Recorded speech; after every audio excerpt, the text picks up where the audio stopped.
Because like Nick pulled up the Wikipedia page for it. It handled some of it is like visual stuff that I just don't spatial. Yes. Like, I swear, the round peg in the square hole, that's me. First question asks you to name the members of the Beastie Boys. And wrong. Right then, I got stuck on Adam Young. We're going to be in deep trouble. All right. Some entertainment stories. Jay Leno recently performed at the Comedy for Kobe event in Beverly Hills, and he did it after injuring himself from a fall. When asked about his battered appearance, Leno shared that he wanted to go to a restaurant. He said that was at the bottom of a hill, and it was steeper than he realized, and he fell down. By the way, the fall was 60 feet down the hill. He got dinged up. I mean, there's footage of him, Case. He's half of his face is bruised. He has an eye patch. Oh man, yeah. So it's one of those things. You get a black eye, and then after a few days, the blood settles down, and it goes down. His whole cheek is black. I ran into this guy a week and a half ago, and he had stuff all over his face, and I was like, I don't know what happened to you, man. But you're ugly. No, but something happened. He either had some sort of facial surgery, or somebody punched him in the nose because both of his eyes were black. He was just, oh man, what happened to you? Leno sported a black eye patch and a bruise on his face after the fall, but he also shared that he had to perform at the event despite his injury. He said there were a couple thousand people that were waiting for me to take the stage, and I couldn't let him down. So he went on. He's had two fire incidents on the cars he's worked at. His wife, sadly, is dealing with advanced dementia, and he had this happen. But his attitude remains positive. Yep. Speaking of positive attitude, John Stamos shared a photo on Instagram supporting his Full House co-star Dave Coulier, who's battling stage 3 non-Hodgkin's lymphoma. In the photo, Stamos is wearing a bald cap to show solidarity with his friend, and he wrote, "It's inspiring. I know you're going to get through this, and I'm proud to stand with you every step of the way." Now, some fans criticized him for wearing a bald cap instead of shaving his head. I was just going to say, I saw the photo, and I was like, what the hell is this? And then I did read the caption, but I was like, this is weird. I don't know that this is a way to show your support. Well, Coulier said it's their friendship, it's their sense of humor that they were going with. And he's probably, and what he probably should have articulated was, hey, man, I love you, but I'm not gutting my hair. You know what I mean? As a joke type of thing. Yeah, and so sometimes people will, in solidarity, shave their heads, and that's part of the deal. This is their thing. Coulier seemed to be touched by it, so I think that's enough. Yeah, he said, it's our friendship, and this is how we're handling a very tough time. Humor is what drives me. So I think it was done as a jokey thing. He asked Coulier what his favorite non-porn magazine was to spank it to, and he said, Good Housekeeping. I mean, they're best friends, without question. But some people were ripping on him. Despite the backlash, Coulier remains focused on spreading awareness about early cancer detection and maintaining a positive attitude, adding that I'm still going to laugh in the face of adversity. He has not reacted to the negative comments. As you said also yesterday, the news came through that he's responding very well to the treatment. So here's an interesting story. The Voice champ, Sundance Head, that's the person's name, had been shot over the weekend, and now he's well enough to tell fans about what had happened. He was hunting by himself. Whoa. Had put his backpack and pistol in the passenger seat, ready to drive, and suddenly the gun went off. What? And says he doesn't remember much more than that. They say his sister Mindhead showed up and tended to his wounds. Sundance Head and Mindhead? Mindhead. And he said, I was bleeding out right there. He does remember the people who stopped to pick him up. He said, I was bleeding out right there. Didn't have anyone to help me. And, I had about a dozen cars go by and see me and make eye contact, and they didn't stop. And he said, I want to tell you honestly that I love you, and I'm so thankful that you were in my life at that moment, and it wasn't a chance meeting between us. It's horrible. And I look forward to spending more time with you in the future. So, and my sister Mindhead. Manhead. British tabloids were reporting that Pete Davidson was back in rehab after a failed low-key relationship with reality star Maria Gorgas. Now, we haven't heard from Pete, but Gorgas is speaking up. The Bachelor star posted on her Instagram stories yesterday that it's all fake. She said, never dated Pete, false rumor. I'm friends with his sister, case closed. So no Gorgas. And as far as Gleb? Going back into rehab, she flagged that report as well, saying he's not in rehab and has been sober for months. Can't believe this crap. It's very insulting to his recovery and my mental health. She said he's literally at home. So it was wild seeing him out and about with the all those tattoos removed. Yeah, he looks very different. Yeah. How about this? Speaking of tattoos, Jelly Roll is pretty much everywhere right now, and now we know where he'll be on February 16th. He'll be at the closing ceremonies of the Invictus Games in Vancouver. So the Invictus Games are a multi-sport event for wounded, injured, and sick service members and veterans. And in a new promo, Prince Harry meets up with Jelly at a tattoo parlor to discuss the appearance, but there's a misunderstanding. Jelly thinks that the prince wants to give him the royal, he wants to give the royal his first tattoo. And after convincing Harry it's a good idea, they have some fun, and Prince Harry finds himself with a neck tattoo that says, I am Jelly Roll. I am Jelly Roll. That's funny. Should have gotten a Preston Steve tattoo. We could have hooked him up. Oh, man. It's a little fun play. So Yeah. Did you see they announced the Jelly Roll tour with Post Malone yesterday? He's going to play at the Yes. ballpark. Oh, yeah? Yeah, it's wait, they are playing the ballpark? Jelly Roll, Post Malone, and there's a female singer named Sierra Farrell who's on the bill as well. I saw her open for Dave Matthews a couple years ago. She's fantastic. But yeah, they're big enough to play the ballpark. It's Saturday, May 24, which I guess is probably right around Memorial Day weekend. I have to say, Post Malone is a super talented dude. You know, there's a lot of stuff. Yeah, I like some of his songs. Yeah. Definitely. I'm not, Jelly Roll I haven't caught the Jelly Roll fever. Yeah. But, you know. I saw the funniest meme of Post Malone the other day. He must have been like mid-singing, but he's like this. He's like, right? And it just says, I thought I was drinking iced tea, but I grabbed my dad's dip spit. Well, they're both tatted, face tatted up. Yeah, and, yeah. they'll be, I guess, at the ballpark. So there you go. Rob McElhenney and the other stars of It's Always Sunny in Philadelphia paid tribute to Danny DeVito. Over the weekend, he turned 80 years old. And, of course, he's been playing Frank Reynolds since 2006. And they celebrated his birthday. Actually, it was on Sunday. And saw many of his fellow stars on the show post glowing acclaim for Danny, both as an actor and as a human. So Rob wrote, this man was born 80 years ago today. He could still drink you under the table.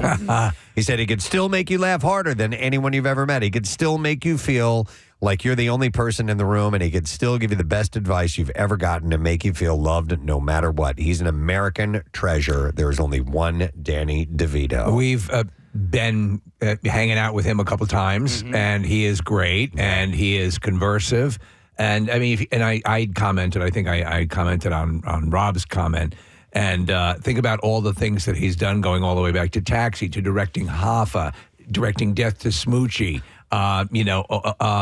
all of his stuff. I mean, not to mention the level that he brought this show to. Yeah, well, It's Always Sunny. Yeah. You know, they didn't want him initially. Because the network said, how about we add Danny DeVito? And they're like, and they freely admit now they were dumb because it was the best thing they could have done. We had such a great moment with him. The first time that we were on Always Sunny, Steve and I went to the staging area, and we're in the makeup trailer, and we're in there, and Danny comes walking in. And the makeup artist left, and it's just me and Steve and Danny DeVito in this very small trailer. And Steve and I are looking at each other like, is this really happening? Dude. Let's talk. And so we talked. We talked about One Flew Over the Cuckoo's Nest. Yeah. And like he was very happy to talk about these legendary roles that he's played. It was so cool. Enjoyed talking about it. Enjoyed talking to people who enjoyed what he had done. It was awesome. Excellent. Caitlin Olson said, happy birthday to my favorite rum ham. Danny DeVito is everything you want him to be, lights up every room, makes sure everyone is taken care of, gives his whole heart to everything and everyone he loves. Here's to 80 more. I wouldn't put it past him. You've got to watch, if you get a chance, just spend some time watching the bloopers, because Danny DeVito has moments where he cracks up the crew. Nick, you watch them, I think, the most. Religiously, yeah. Where with me as well. And when they're sitting in, Charlie and he are in the dumpster, and Danny's eating some sort of food, and Charlie goes, where'd you get that? And he goes, down there. I honestly sometimes feel bad that I laugh a little bit harder at the bloopers, because I know that they put a lot of time and effort into the writing of the show. I know. And the writing is brilliant, but man, those bloopers get me every single time. Every week I'm watching some of them, you know? I don't know how they can actually get through a taping of the show. Seriously. I know. Oh, my God. There are times that they can. And there's one scene, Danny has, I forget the episode, but Stephen Collins, who has since proven to be a disgusting person as an actor, but he's at the door, and Danny has kind of this soul patch on his chin, and he turns around, and Stephen Collins says something, and he goes, "Are you pulling my D, bro?" But says the full thing. That's great. And Caitlin cannot stop laughing. Happy 80th to Danny DeVito. All right, the first trailer for the live-action adaptation of the hit animated movie How to Train Your Dragon has been released. Oh. It looks awesome. So Nick comes in this morning, Preston, and I just finished watching it, and I said, I skeptically go, oh, man, because I love How to Train Your Dragon. Uh-huh. And I'm there, Preston. And when you watch the trailer, when he touches his forehead, I'm like, I'm all on board. What? I It need looks to see this. fantastic. So The effects, how are they going to pull this off? It looks really, really good. So I have high hopes for this. God, I love this movie. Features Mason Thames as Hiccup, Nico Parker as Astrid, and Julian Dennison as Fishlegs. Gerard Butler returns for his role as Stoic, the Vast, who he voiced in the animated movie. So it sounds like sounds it too. great. Yeah, it looks really, really. We're watching the video right now. Watch this case. Wait till you see the effects and Toothless, the dragon, the black dragon. It looks. They've really made it look real, but also kept in that animated, cartoonish kind of look about that particular dragon. It looks fantastic. I was telling Steve, like, this is one of my all-time favorite animated movies, in no small part. It's great, but like, this was on all the time when Ben was little, and we just, and the sequels are really good too. The animation is fantastic. The storytelling is really good. I love the animated version. I'm psyched for this one. Yeah. The live action adaptation is written and directed by Dean DeBlois, who wrote and directed the original animated trilogy as well. Nice. So they'll probably stay pretty faithful to it. I'm looking forward to it. When are we looking to see this? I don't know, Case. It doesn't say in this particular story, but This is just a teaser. The trailer is out. Yeah, it's just a teaser. June 13. All right. So summertime film. All right, Steve, this is good news, too. We were talking about this just the other day. He may have indicated retirement was on the horizon, even spelling out in the movies that he has left to work on. But Denzel Washington is now adding a couple of Equalizer projects to the mix. There we go. In an interview with Esquire, he says that he will be back for not one, but two films in the popular spy thriller franchise. Keep them coming, man. He said, I told them I would do another Equalizer, and we're doing 4 and 5. More people are happy about that. People love those doggone Equalizers, he said. As to why he's doing popcorn movies alongside more highbrow films like Othello, Denzel said, I've come to realize that the Equalizer films are for me, too, because they're for the people, and they want me to get the bad guys. We can't get them, so you get them. And I say, okay, I'll get them. And just wait right there. I'll be right back. And so he will be at least 2 times more. He gets them, though, and there's heart to it. He provides the heart. He provides, like in number 2, when he helps the old man reconnect with his sister. Yes. I love the conceit that he was this Uber driver who would hear stories of people and then would help them. Yeah. So in the third one, which I don't think you were as much of a fan of, but I thought was a solid film. I liked it, but it kind of lost a little bit of the, I don't know, going, taking, I don't know. Yeah, some a bit much about it. Yeah. So, Preston, you used to rank Daniel Day-Lewis as the greatest living actor, and he's sort of semi-retired. Do you think Denzel's moved into his place? Wow. He is one of the all-time greats. I mean, you can't deny, Glory and Malcolm X, and, you can just rattle off all the great roles. I think the litmus test is if you pass by something and you see Denzel in it, are you going to stop and watch it? My answer would be yes. Yeah. I think the Daniel Day-Lewis is a different animal because what he does is he turns into a completely different person. Denzel, there's a thread of Denzel in all he does. You know what I mean? Yeah. And it's so cool who he is that you love it no matter what. I thought Denzel's turn as Lincoln was pretty interesting. Yeah, that was an interesting take on things. All right. All right, so speaking of the Equalizer, CBS is setting the stage for a spinoff of the TV series The Equalizer. Which, by the way, stinks. Yeah. And Deadline reports that Queen Latifah led the show. The Queen Latifah-led show will introduce 2 new characters in episode 516 this season that could anchor their own series.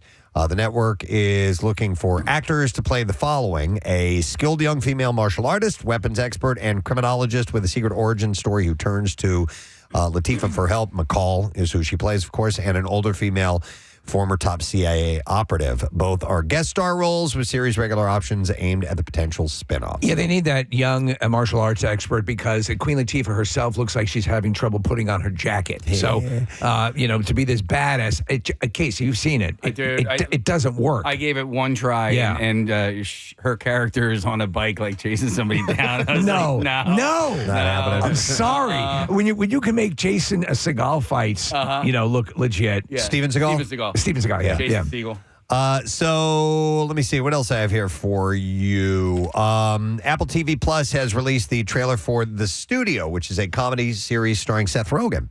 And the series will follow Rogan as a Hollywood executive who is struggling to save the studio while trying to navigate the chaos of actually making movies. The trailer includes a ton of stars making an appearance, including Catherine O'Hara, Catherine Hahn, Ike Barinholtz, Anthony Mackie, Chase Suey Wonders, and Bryan Cranston. So that's got potential. Rogan is wearing a ton of hats because he is also a writer, director, and executive producer on the series. I don't know when it starts. Is Bill Lawrence involved with this one? There's a released trailer. I don't know. He's been doing a ton of Apple Plus stuff. I'll tell you what, with Rogan, he is one of the producers of The Boys and Gen V. Yeah. His producing work has been extensive lately. The Showtime hit Yellowjackets. I mentioned this yesterday. You're a big fan? Yeah, they now have a season 3 premiere date. So mark your calendars. Valentine's Day 2025. We'll see the return of the survival thriller series, which is great because that's not too far off. I hate to call you out, but it's Valentine's. Oh, I'm sorry. Yeah. I'm embarrassed. I apologize. Season 3 launches with 2 episodes streaming and on demand for Paramount Plus and Paramount Plus. It says that Paramount Plus N? Yeah. So that is, Wow. that's plus. Yeah. Plus squared. with Showtime subscribers before its linear Showtime debut 2 days later on Sunday, February 16th. By the way, I have every confidence because as you go, there's Platinum Plus, Platinum Plus, Platinum. So I wouldn't put him past it to do something like that. along with the central cast, season 3 will see appearances by Hilary Swank and Joel McHale as well. Happy There you birthday go. to Joel McHale. All right, and then this one I'm adding for me and Stephen King fans. They have read, if you're quote unquote a constant reader, as Stephen calls you, you've read about the character Holly Gibney in the pages of his Bill Hodges trilogy, Mr. Mercedes, Finders Keepers, and End of Watch. The novel The Outsider as well, and also If It Bleeds, a short story in there, and a crime novel called Holly. So now Entertainment Weekly has revealed that Holly is also at the heart of his next novel called Never Flinch, which is set to reach the store shelves, and then it doesn't say when. Paramount Plus. Paramount Plus. It's Paramount on Plus. Paramount Platinum Plus Paramount. Holly Gibney is a character that first popped up in the Hodges trilogy, and she has autism, and she is this very focused, interesting character. And Is she like the accountant? not Ben Affleck? quite, but she has intuition. Okay. That is, her condition helps her with that. Okay. But she's got a lot of anxiety issues and things like that. But she's a really interesting, cool character. There's no horror element to this. It's more. Yeah, it's more detective. Well, no, and If It Bleeds, there is still some supernatural things that happen within the stories that she's in. But a couple of years ago, King had said, I could never let Holly Gibney go from the Mercedes books. She was supposed to be a walk-on character, and she just kind of stole the book and stole my heart. And so he keeps bringing her back, which I love. I love it when that happens. I'm going to throw this at you. Your favorite King work? The Stand. The Stand. Yeah. Okay. For one complete novel, The Stand. For a series, it's definitely The Dark Tower. Okay. But I love the Hodges trilogy as well. I've read that multiple times. So, all right, anyhow, I'm not sure when that's coming out, but there's a new book that is going to feature Holly Gibney. So, all right, here is our clips. Here are our clips. Here am. Sometimes the most subtle physical changes can alter the perspective of a character. And in the new post-apocalyptic film, Elevation, these efforts were slight yet evident. And here, Anthony Mackie talks about the changes that he made to his physical appearance to get that message across. For me, I wanted to play my character older, so I grew my hair out. If I cut my hair low, I look young and immature. A half an inch of hair, and I look like a adult, like that pays his taxes and doesn't commit crimes. I don't give a f***. Elevation is in theaters now, by the way. All right, here's our next clip.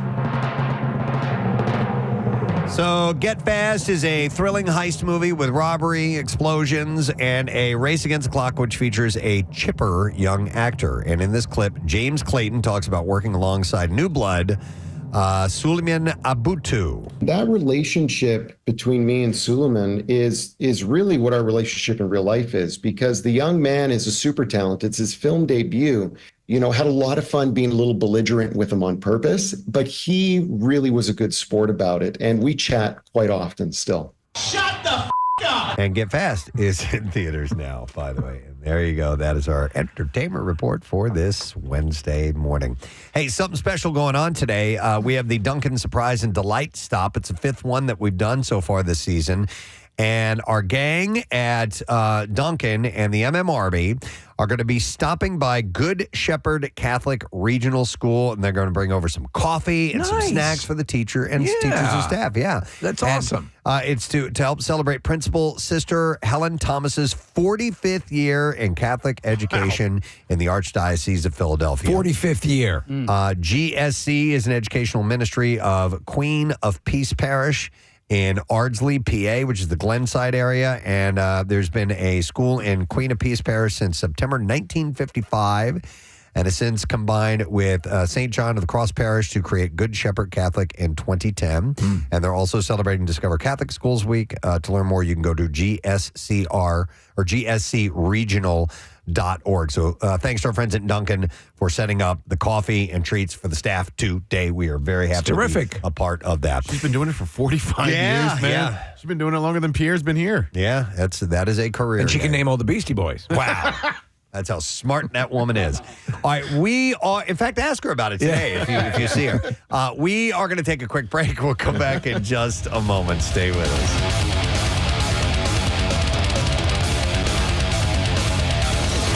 It's MMR.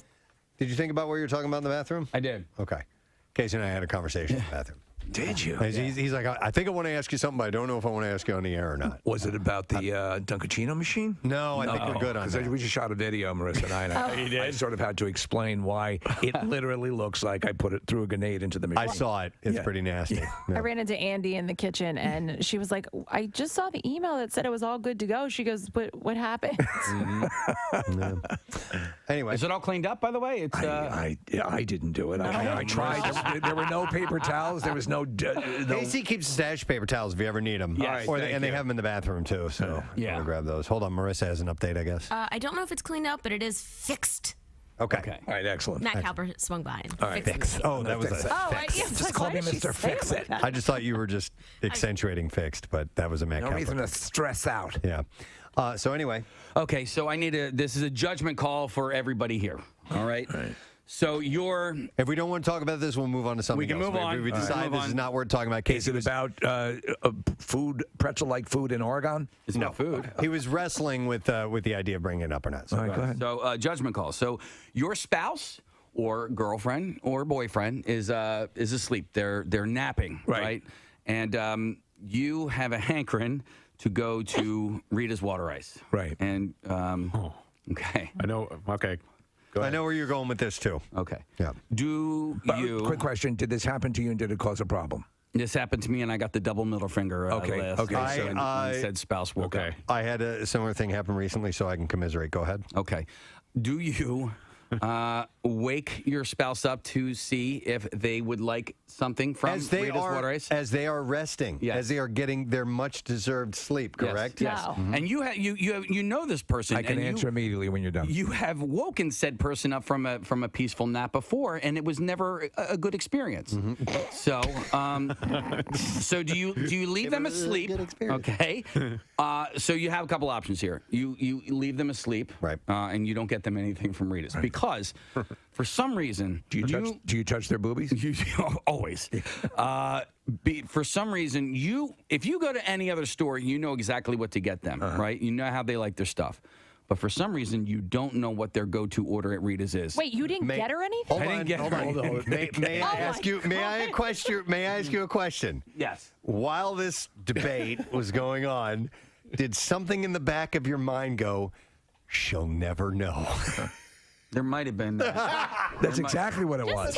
You thought that if you ate it quickly enough, the remnants of it would be gone, and she would be none the wiser. No But fuss, you no do muss. know her. You could take it. I'm sure you would have gotten something that she liked. There was a good chance Don't come home with nothing. There was a good chance that said nap could have turned into a full night's sleep. Or you could put it in the freezer. Diane doesn't like it when Casey spends money on frivolous things, and she would have gotten mad that he spent money on them. No, My wife. no. Well, here's my situation. My wife will take 5-6 hour naps. Yeah. So I mean, she is, and I commend her for this. Yes. It happened over the weekend. It's the ice cream bakery on Ridge, and they have great soft ice cream. And so I'm like, I'm getting a damn cone as I pass by. There was not the traditional 80-car line going in, and I'm like, I'm going for it. But I call an audible. Yeah. And I bought her something, and it was a home run. I kind of knew what she wanted. Yeah. But I mean, you do the gesture. Yeah. And that buys you. I gave it a shot. Yeah, my wife just sent me a text. She goes, "You don't have to wake me up. Just buy me my favorite flavor." Now, I'm going to admit, I don't know what your favorite flavor is. Right. Name a store, and I can tell you what she gets from that store. I believe that. For some reason, Rita's, I'm like, I don't know what your favorite flavor is there. Rita's is a sweet spot thing too. I mean, like that's a very specific. You're omitting somebody from you going there, right? So, and in my household, if I were to do that, that would be the end of the relationship. So, I would, Casey, not wake her though. Right. I would take an educated guess and try and bring something home. Yes, of course. I did not do that, and I made a mistake. Wow. The educated guess with the purchase will buy you the insurance At least you you need. tried. Yeah, you tried, yeah. You didn't even try. Sorry, Marissa. No, I'm going to throw out this option.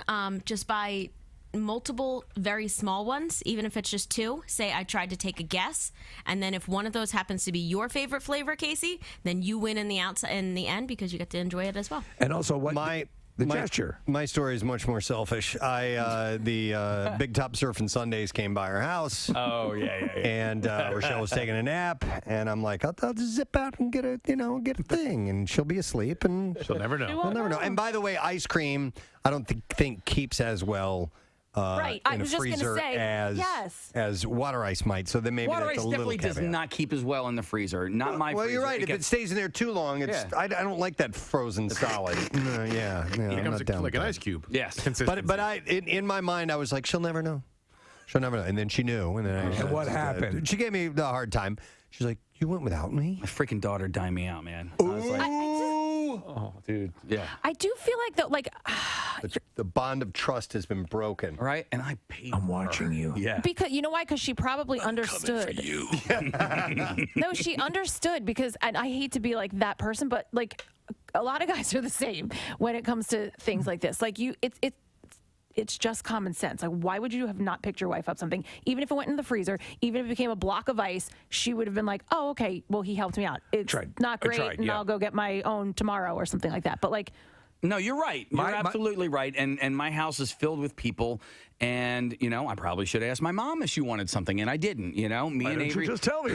me and Avery just snuck out.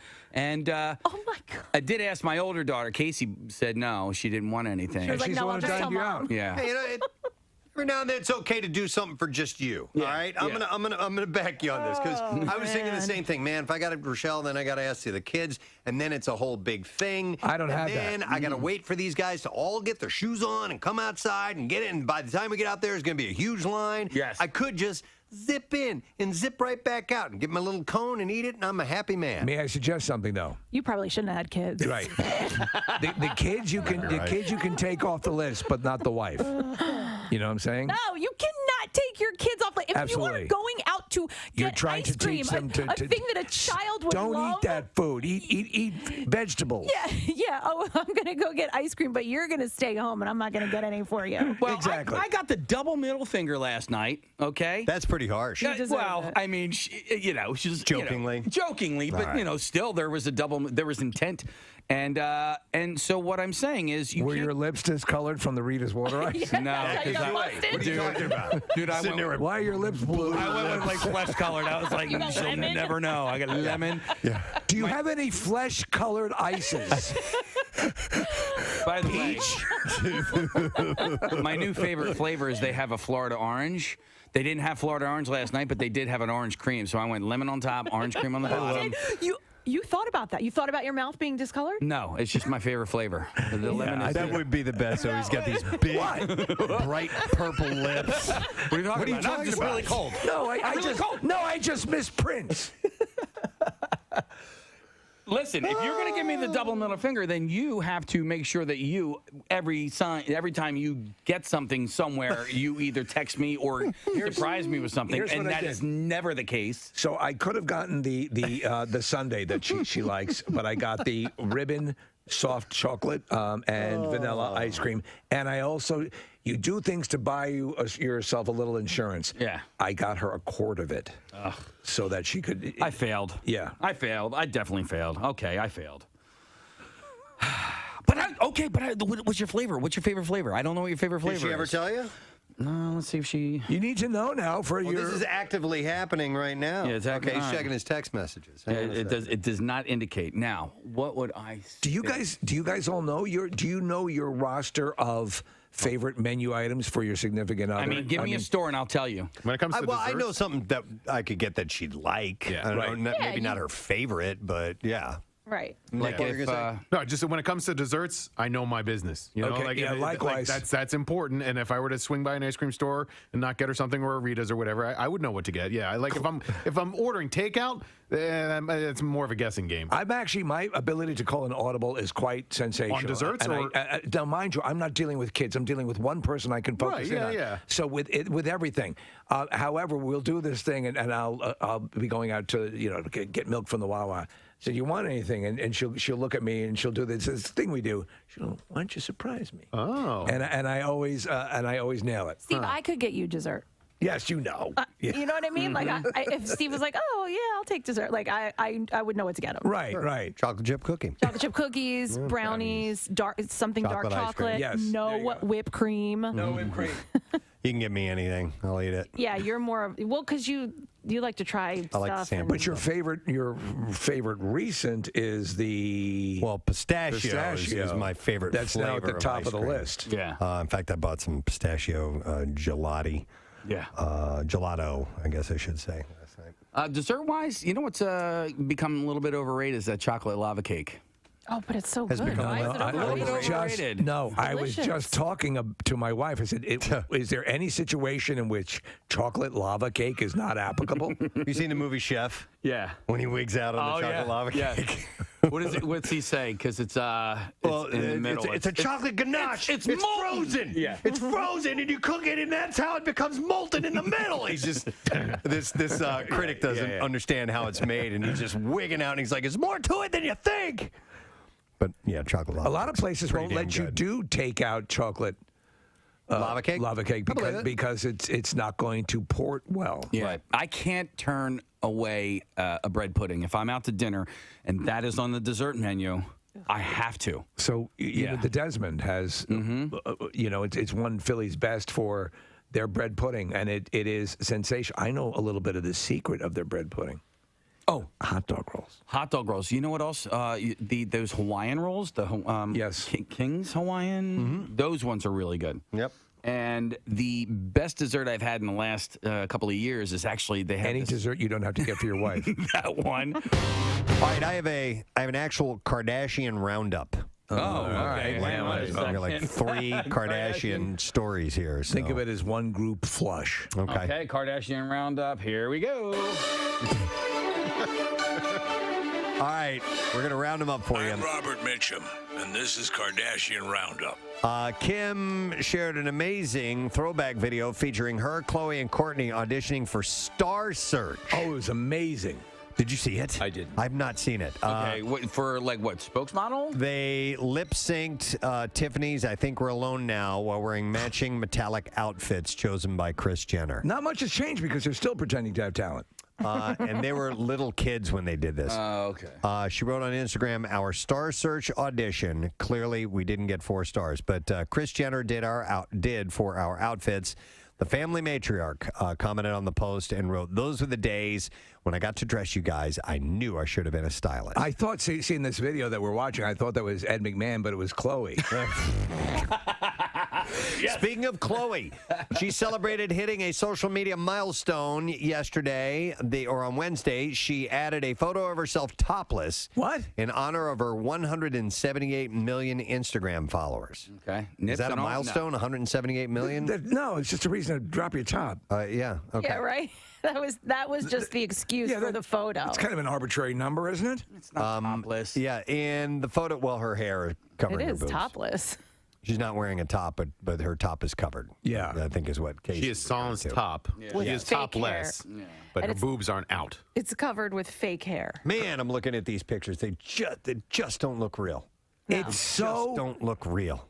And I do not find this. Thank you very much, Kath. Hey, I would like to point out some stuff at Camp Out for Hunger. Obviously, it's starting on December 2nd. And one of the things we want to mention is the fact that you can win a trip for two to spring training. And that is courtesy of our friends at phillysportstrips.com. In fact, we're going to be talking a little bit later on this morning to Vince and our buddy Glenn, who is with Coco's Crush Bar, about that. But if you come down to the camp out, you can get registered when you make your donation to win a trip to phillysportstrips.com. So we want to make sure that you are on board for that and aware of it. You need to. And even if you don't win, please check into booking your trip through them now, because we had such a friggin' blast. Yep. It was terrific. So we'll chat with them a little bit later on about that, but just a heads up on the whole thing. Saw this article. It was a condensed version of a Reddit post that asked people about the most awkward thing they've ever accidentally said or done in a serious situation. Okay. Now, that can come in many forms, and I'll read some of the examples here. But when it's almost like we've said when you're standing in line at security at the airport, and you're thinking, just don't say bomb, don't say drugs, don't say gun. I don't have a bomb. Yeah, intrusive thoughts. Sorry, I don't have a bomb. I don't have a bomb or guns. You know when the other time that always gets under my skin is at a viewing at a funeral, and you're going to meet the family, and I invariably say, hey, how you doing? Or something like that. I know. Do you know it's a standard? You know it's a neutral thing? What? If you lean in and go, between you and me, are you glad this happened? Oh my God! Now I can tell you because I've been on the both sides of those lines, and so when my father passed away, it was easier being that person than it was being the, you know what I mean? I remember when you showed up. Being the bereaved. Being the bereaved. As opposed to the person going, how's it going? Yeah. It's hard. And what's up? By the way, and everyone, even try to remember, it's hard to remember when you were the bereaved and you're there, that, know how you felt in the situation a lot of times. It's awkward, and you don't know what to say. I remember the time Casey showed up to, we were at with Steve McClain and Harry had passed. Oh, my God. Yeah. Now, I didn't say this to Steve McClain. No. There was a group of other people. Steve McClain's husband had passed away, Harry, great guy. And the best. We went to the Celebration of Life event, and Casey shows up, and he was late, and he comes running in all flustered, and he goes, man, I just pulled over, and I crapped on the side of the road. No. I almost crapped my pants. I almost crapped my pants. I literally had to run into the funeral home. And Steve, without missing a beat, goes, well, we all grieve in our own ways. And I howled in laughter. We're at this solemn event. And you can hear across the room. I am stifling my laughter. It was the best. You guys know me. You guys know me a long time. Sometimes I try to, I don't know why. It might be a nervous thing, but I try to lighten the mood. You know what I mean? And I just will say, you jump on things quickly and try to be and it's a wonderful quality to have. You want to make people feel comfortable. But yes, the foot will go into the mouth occasionally. I do it. I'm a little bit more studied. Yeah. But yeah, I get it. You're just trying to make people comfortable. Dude, I asked this. I was at Chuck and Leanne's house, and his kid was wearing really short shorts, and I go, does your mom know that you're wearing her shorts right now? What? And his mom had passed away. And I'm like, God, oh my God, just stop Go trying. home. I hope you went home. Stop. You also have to know the angle at which to come at the joke. Yeah. Oh. Oh, dear God. Okay. Did your mother give you those shorts after you were having sex with her? Yeah. I don't know why I said that. So my aunt passed away, and at the funeral, my best friend came, and she went, through the line of all my cousins, and my one cousin was getting married, and so her mom passed just a few months before, so her mom was not at her wedding. And my best friend goes, "Oh my God, have a great time at your wedding." Like, she had no idea what to say. She's like, "Oh my God, I just told your cousin have a great time at her wedding. Her mom's not going to be there." Well, let me the funeral. I'll roll out a couple of these examples because Are a few funeral based? There are a couple that are funeral based. I'll do one. The first one is kind of funeral based. She says, "My grandmother died. My mom was finishing up her cremation arrangements with the local funeral home when my dad died in a car accident 2 weeks later." Oh, God. My mom calls up the funeral home, and her grief-stricken sixth sense of humor forces her to ask if they have any 2-for-1 deals on cremation services. That's not a bad question. Right? It's Yeah, not. exactly. Those things are expensive. Here's another good one. This says, and this is one I think some of us may have done before. They said, "I once accidentally replied, 'love you' at the end of a work call with my boss." Oh, yeah. Yes. I have done that before. That's happened before. Or Just even so used to saying it to, your wife or, your spouse or kids, and it's like, I love you. Oh, my God. Oh, my God. if you catch yourself in that case and you've said it, pause and say, well, are you going to say it back? Yeah. I told you a story about my buddy who was at the pizza place that he always goes to, and he was talking to the guy, and he's like, "All right, I'll catch you later." And the guy's like, "Yeah, I love you too, man." And he exits the door, and he's like, "I didn't say I love you." Did I say I love you? I didn't say I love you. This guy thinks I said I love you. Another example. By the way, if you want to share any of these moments like this, feel free to give us a call, 215-263-WMMR. One says, I walked into my office and a lady from HR was sitting in my chair, and I said, "Well, looks like I'm going to have to sit on your lap then." Jesus. No. Yeah. And then she said, this is the HR person, said, "Come on over, giddy up." And my face turned bright red. She left. I sat down. We never spoke of it again after that. It definitely happens. All right, I'm going to go to Kelly. Hi there, Kelly. Hey, how are you? Good. What's up? Oh, nothing much. I have a funny but horrific story about what you're talking about. Okay. Like 5 years ago, my son was about 25 and he got cancer. He's alive. Everything's good, thank God. But one of his doctor visits, the nurse came in the room. She was like obviously 9 months pregnant. And I'm like, "Oh, I hope you're pregnant. That's not a tumor." And I just start like spurting out this stuff. I'm like, "Oh my God, I'm in an oncology office." Oh my God. I hope your baby doesn't have a tumor. And everybody stopped and looked at me. My son was like 25, looked at me like, if he could have shot me in the head, I was like, I'm out. And forever now, I'm never allowed to ever like do a Zoom. Like I'm cut off from all that. Like I'm like, who's that? Like I was so nervous. Like that comes out. Do you get flustered in conversations like that, or very cool and calm? But in fact, I am a nurse. But that was my son, so cancer, obviously it was sudden. It threw me off, and I'm like, of all the things that come blurting out, that comes blurting out. So, wow, Kelly, he never let me attend a Zoom or go to a visit again. What type of nurse are you?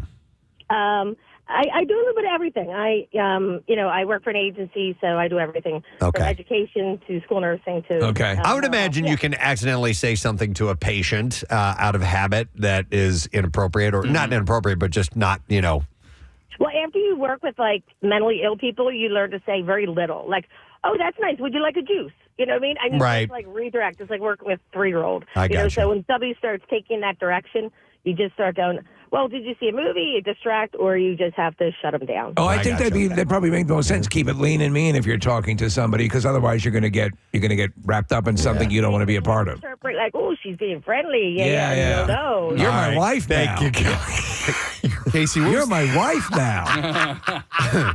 Casey, what was the context where you came into the room and said "hi, gays" to everybody? I was trying to say, "Hey guys," and this is at the Subaru Live broadcast. That's a condition called spoonerism that we were talking about earlier this morning. The listener Dave sent this in, and Casey had said Frogan Yozert the other day, and that is apparently a condition, or I guess a condition of sorts, where you say the two words that are next to each other, you mix up some of the letters, and you come up with that. So it's called spoonerism. And that could be. Hi, gays. Hi, gays. Oh, hi, gays. Who's up for some yoser? Hey, guys. I mean, Huggies. I mean, Ernie and Bert. Oh, my God. Jeff on line 2, my aunt did this, and we had to call her and say, stop doing this. Okay, let me go to him then. Hi, Jeff, you are on the air. Good morning, buddy. Hello? Yeah, you're on the air, bud. Oh my gosh, I can't believe it. I've called a million times. You guys never answer. Hey, There we go. we're Now's here. your time. We're here today, Jeff. What's up? So my buddy's dad passed away, and I sent him a text. I'm so sorry to hear about your dad. Blah, blah. LOL. Oh, my God. LOL. LOL. Laugh out loud? I thought it meant lots of love. Oh, my God. Hey, your dad died. Lots of LOL. What a scream. Question mark. So I got home, and I'm asking my wife, what's he questioning? No, he's questioning because you said laugh out loud. Oh, my God. Jeff, So what? sorry your dad passed. Yeah, LOL. Listen, at that moment, did the blood drain from your head and you've just what did I do? 100%. And 100%. did you reach out to him? Oh, yeah, absolutely. Then I called him, and I'm like, you know what? I hate text. Yeah. Oh, my God. You can get in a lot of trouble, especially with those. There's a whole Modern Family bit about Phil Dunphy now. He thinks WTF is why the face. But my aunt did the same thing, and she was sending it in group text. She was putting it on social media, and we were like, it doesn't mean, and that's what she thought. It meant lots of love. And we're like, it doesn't mean lots of love. But did she continue to do it after you guys told her No, that? once we told her, she stopped, but it was a group text, and then somebody had posted the funeral arrangements, and she had commented on it. LOL. Oh, my God. Wow. Grandma, I'm going to have to hit you. Here's another example. This one says, my grandfather's blind dog passed unexpectedly, and upon hearing the news, first thing out of my mouth was, well, at least she didn't see it coming. Oh, my God. And I wished I'd had a filter more ever than in that moment. Another one says, watched my little cousin choke on candy, watched his father and my other family save him, and upon realizing he choked on a lifesaver, I said how that candy did not live up to its name. Oh, my God. It was a dumb joke, and everyone stared daggers at me for several minutes afterwards. That sucks. I will let's go to Alex. Hey, Alex, good morning. Good morning. Hey, what's up, Alex? For real. Nothing. I was just driving to work. All right. What happened? What do you want to share?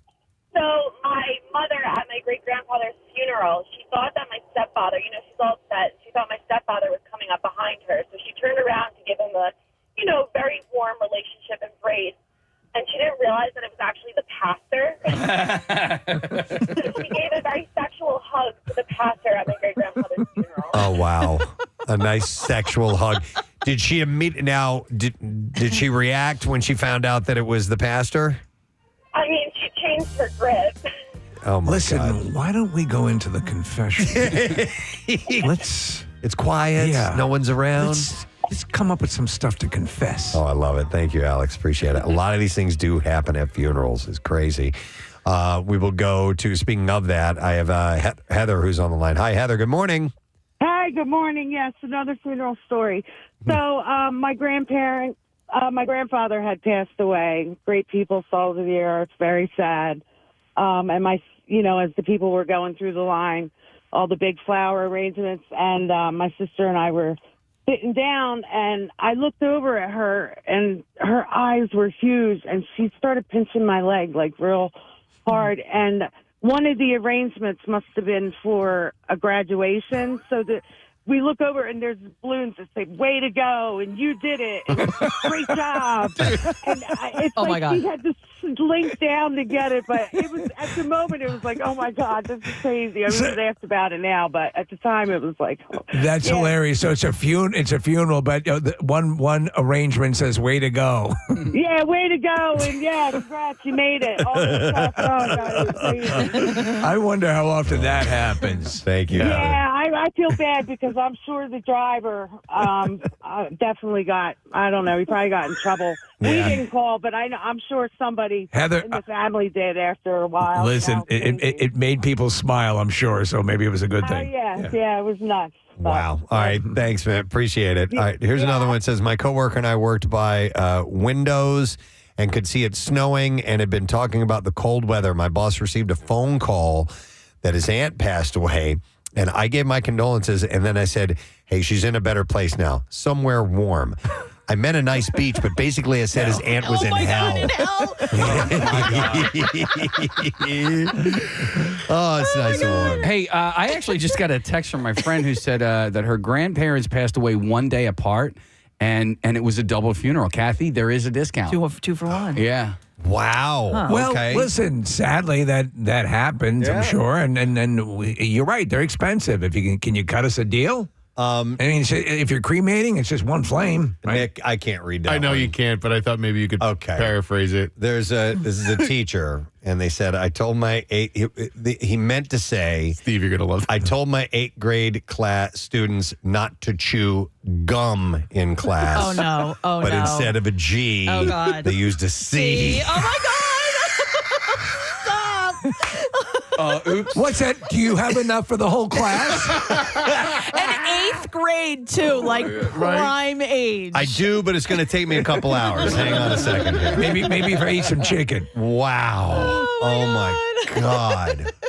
Wow, that's a Can't bad, come back from that. That is a bad. So that wouldn't be a spoonerism, right? It's just a just a flub. Yeah. Let me go to let's see, Jordan. Hi, Jordan. We are talking about saying the wrong thing in a serious situation. How you doing, man? I'm doing fantastic. First of all, you guys rock. Oh, thank you, buddy. Appreciate that. So I was in an in-home sales position selling HVAC for a company. I won't mention at the time. So, and it was 100% commission. So you've got to make a living, right? So I'm in these people's houses for like maybe 5 or 10 minutes.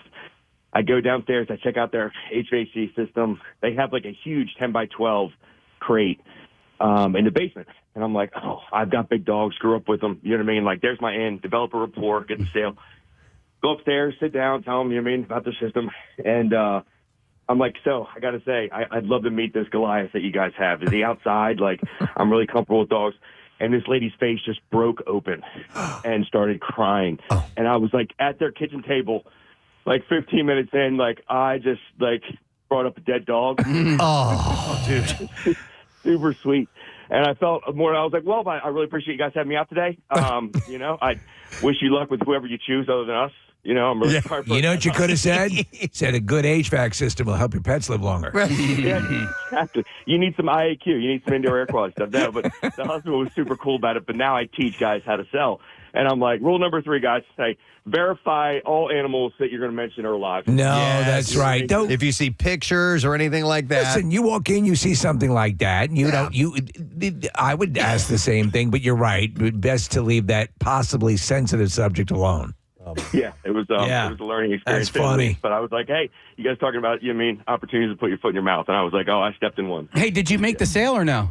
Not that appointment, but I got him on the next one. So. All right. Nice. All right. Thanks, bud. Hey, I sell Appreciate dog it. coffins. Here's another one. Okay, and I have to paraphrase this one too. During a jiu-jitsu class, our coach was talking about pressure of sitting on your chest. Yeah. And he didn't say sitting. That's going to be $50 extra. Is that a Cleveland steamer? Yeah. I think so. It's a Cleveland Something steamer, like that. Not a Pittsburgh platter. Let's see. I will go to Vic next. Hi, Vic. Morning, bud. Hey, first time, long time. How you guys doing? Love it, man. We're good. How you? I'm great. Making my way to work. Nice. All right. What'd you say? What'd you do?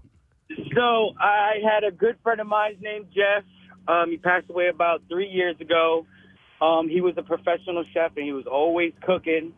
And when he passed, his family decided to get him cremated. So during, the family get-together of his passing, I stop and go, damn, even when Jeff has passed away, he's always cooking. Oh, my God. Dude. Whoa. What'd you do? And the only one who laughed was his wife. Okay. So, I mean, I guess I got brownie points for that one. No pun intended. Dude. Vic, that's good. Thank you, man. Appreciate it. Thanks. No All right, here's Bill with an addition. Hi, Bill. Morning, man. Good morning. How are you? Great, man. What's up? I went to a funeral for my cousin, and I'm sitting in the last row with two sisters and my wife, and the lady in front of us takes her jacket off, and there she has a 2-foot piece of toilet paper hanging out her pants. And I can't stop laughing. Oh, no. I'm starting now to cry laughing. My wife kicks me out. I go to the back of the vestibule, and my cousin, who is grieving his sister, comes out to me. He puts his arm around me. He goes, I know it's hard. I can't believe this happened. Oh, my God. I'm just thinks you're emotional. Yeah. Dude, I know it's hard. I couldn't even say anything. I was just like, I know this is terrible. And I just... you pawned it off. Down. Nice. Yeah, All right, thanks, Bill. That's a whole other thing. Is if you get caught in a laughing fit in an inappropriate situation. Oh man. Well, the classic, the Mary Tyler Moore with the Chuckles the Clown, Yes. which is one of the great and that resonated with so many people because she's chastising her coworkers for joking about him being shelled by an elephant. One of my favorites is actually it's a news moment and it's classic footage and you guys have seen it, but they're doing a feature on a woman who was struck by lightning, went into a coma. She finally comes out of the coma. The anchor is setting the story up. He's telling the story of this, and then they go to the tape. All right. And they show the woman, and the first thing that happens, the tape skips, and she just goes. She's been struck by lightning. And the guy's like, well, that clearly was the wrong tape. And then he just cannot get it back together. Oh, my God. I've gotten into some massive laughing fits in the middle of Mass, and there was one in particular where, Kathy, you know That's Kevin. how you get through Mass. Yeah, Kevin Costello, you know him. You guys went to college together. So we're sitting there, and they're doing the blessing of the Eucharist, and the priest goes, take this, all of you, and eat it. And Kevin, I guess he just wasn't paying attention. He thought he was supposed to say it. So he just goes, and I say to you, and Kevin goes, take this. And that's all I needed. I couldn't stop laughing for 20 So he jumped in on the priest part. He jumped in on the priest part, and I guess maybe that's an intrusive thought as well. And like, I shouldn't be doing this. And then therefore I couldn't stop laughing. Yes. You know? Intrusive thought. Well, it does. Those away. Yeah, that's it. That's what lights the match because it's the absolute wrong thing to do. Yep. And you, like you say, waiting in line at the airport, you know you don't have a bomb, but that's all you can think about. Yep. Marcy has been on hold for a while. Let me go to her. Hi, Marcy. Good morning. Hey, good morning. You guys rock. Thank you, Marcy. All right, something that was not meant to be said in a serious situation. What is it? So my husband always quotes the movie Seven, Brad Pitt, Morgan Freeman, the what's in the box part. Yes. And my sister-in-law's mother had passed away. A couple weeks after the funeral, we're at a family dinner, and she's taking something out of a box, and my husband goes, oh, what's in the box? Oh, no. And she goes, my mother. Oh. What's in the box? Oh, my God. And I wanted to crawl under the table, and he just stood there with his mouth open. It was horrifying. Yep. Thank God everybody laughed afterwards. But Wow. Yeah, it's definitely a running joke now. Yeah, oh, and so it should be for the rest of your time together. Cuts the tension a little bit. A good Seven joke. Wow, man. Let's see. There's another one. Let's see here. Yeah, let me go to this. I have Lou on the line. Hey, Lou, morning. Oh, my God. Hey, been a while. It is our Lou. Who's Lou? How you doing, Lou? Good. How you guys doing? Good, buddy. Of course, you have a story to share. You always have a story. Yes, I have a story to share. There was this one mob guy who got shot. So my mother and I had gone to the funeral. Your stories start different than most. Yeah, I love Lou's story. So this one mob guy got shot. Go ahead. All right, so my mother and I go to the funeral because, he was friends with my father and all this stuff. So we go to the funeral, and we're in the receiving line. And one of the capos of that same faction was standing there with another guy who was an enforcer. But my mother knows him to have a son who's autistic. So we're walking through the line, and my mother sees him, and my mother says hi to the guy, and she goes to the son, who she thinks is his son. She goes and she tickles his stomach. She goes, "And how are you doing?" And they all looked at her and goes, "Like, why are you tickling my stomach?" And no, that's not him. That's not his son. And my mother felt like shrinking, but everybody started laughing. So yeah, and they shot her. She thinks she's doing a nice little gesture to a child with autism, and so, but it's the wrong person. She just tickles some dude's stomach. Yeah, Man, I'd love to My mother was always like that. Yep. I love it. All right. Imagine you have one of these things in a mob's life. You know, you screw up, you say the wrong thing, you're going to end up at the bottom of a river. Absolutely. All right, Lou, good to hear from you, man. Hey, you too, guys. All right, who's Lou? That is. All right, see you, bud. We had dinner at Harvest, and when I walked in, you guys were talking to who I thought was Preston's friend Will. And I walked up behind this guy, and I slapped him in the ass. Oh, God. And he turns around, and it was the general manager of the restaurant. By the way, he was the new general manager. Had only been there for like a couple days. And why would Will have been at our show dinner? I don't know, but like from the side, and he was talking to Preston. Do you know what I mean? Like, so later I went up to him and I said, I heard Casey sexually assaulted you. I've hugged somebody from behind thinking that it was somebody else, and Preston. fully embraced them and like wrap your arm. It's so great to see you again. No, that's not that person at all. Tell that story. Did it Preston. to a guy in 7-Eleven, man. I thought it was my buddy Roscoe. Wasn't Roscoe. I came up from behind him and picked him up. Yeah. And this guy's go. I'm like, of his feet. My God. Oh my God. I am so sorry. It happens. Well, listen, we appreciate you sharing. We have a ton of other calls that we could go to, but we got TV time. We got to go on Fox Good Day. We need to take a break right now. We're going to do that very thing. We'll return with some bizarre file stories, but thank you for your participation. We will be right back. Preston and Steve. Cosmetic surgery look in any way attractive? Yeah. I think there are a group of people that do, though. They do, yes. And I think it's people who all get plastic surgery and I guess understand it or understand why she wants to get it. Yeah, body dysmorphia group. Whatever that commercial is, Steve, that we see on TV with her in it, like she looks like she can't even really move. Eating popcorn. You what? I got to hear my daughter eating popcorn. You're here with your daughter eating popcorn. Yeah. And like it just looks so awkward. Like she's like hugging and playing with her daughter, but it's like her face. Don't touch the face. Yeah, her face doesn't move. Don't touch the face. It's so bizarre. Yeah. Wait, excuse me, Chloe. You got a little schmutz here on Don't touch. Don't touch. Let it fall off. Let it dry up and fall off. Don't touch. Don't touch. It might cave in. Don't touch. Don't touch. Close the windows. Close the window. Mommy, you got a little something on your lip. No. What did I tell you? I said don't touch mommy's face. Don't touch mommy's face. Don't touch mommy's face. In the photo, Chloe is. Don't even look at mommy's face. I don't know, the eye beams or something. I don't know. Eye beams? I don't know. Maybe there's radiation. I don't know. I'm not willing to take the risk.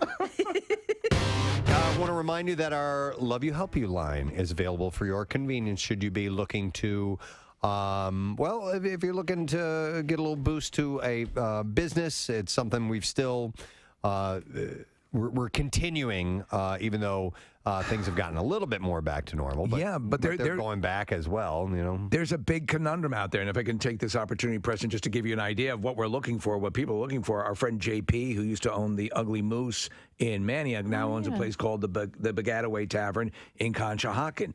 Listen to what he's looking for. He needs a GM, kitchen manager, servers, bartenders, barbacks, experienced chefs. He's a great guy, great boss, and all those positions are available, and he needs help. He said he's finding it hard, to keep things running. Right. And that's the issue. So if you're looking for work, time has never been better.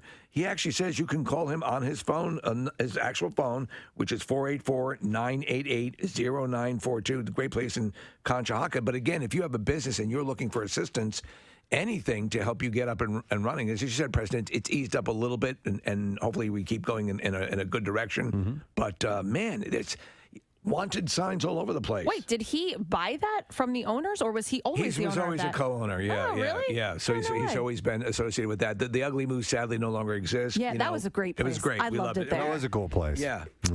Let's try and forget about the moose for a moment. Forget about the moose. We need... Why don't you forget the moose? Ugly Moose! Ugly Moose! I really enjoy the intro to the moose clip. All the mooses are waiting for you. Hey, which button was that? It was pink, then green. Yeah. Why don't you forget the moose? That's for a moment. Why don't you forget the moose? For a moment. We need that needs to be a set clip. That's great. Yep, we'll have to do that. Man, this is one of the best shows we've ever had. And a moose charged a runner. Kid you not. Why don't you forget the moose for a moment? A moose charged a runner and left him with a hoof print shaped cut on the back of his head. Oh, that's awful. Colorado officials Left you said. something to remember me by. Yeah. The New Mexico man was running on a trail with his two dogs Wednesday when they encountered a moose. Why don't you forget the moose for a moment? The runner was on a trail. The dogs were off leash about 50 feet in front of the man during the run. They suddenly bolted back toward the man. He stopped and saw the bull moose at about 50 feet. At that point, the dogs ran past him and left the scene. Yeah, they're out, dude. Yeah. They're checking out. You had a story, was it earlier this week or last week, about a woman being, stomped? Yep, exactly. The man took 2 steps towards the moose to see it better, and that caused it to charge towards the man. Why don't you forget the moose for a moment? The moose attacked the runner, giving him minor injuries, and he was taken to the hospital and released the same day.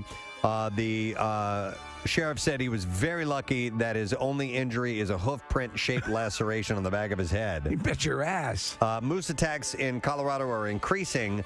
They are protective animals and will defend their territory and young. Now, I had a moose question earlier this morning, trivia question for the Suba question, and did not know that they're solitary, so they do not have herds of moose. That's why a lot of them are writers. They live a lonely existence. And Oh, that's sad. Once their offspring are about 18 months old, the cow, the mom, will shun them, like push them away. Yeah, exactly. Get out of here. Yeah. Get out of here. That's essentially what they do, and then they just kind of roam all alone. Maybe they're happy, Kath. How do you know? They are happy. I guess. I mean, could be happy alone. I don't know. It just seems sad to not have any family or friends. All right, how about this? Poor things. Police. One is the loneliest number that you ever moosed.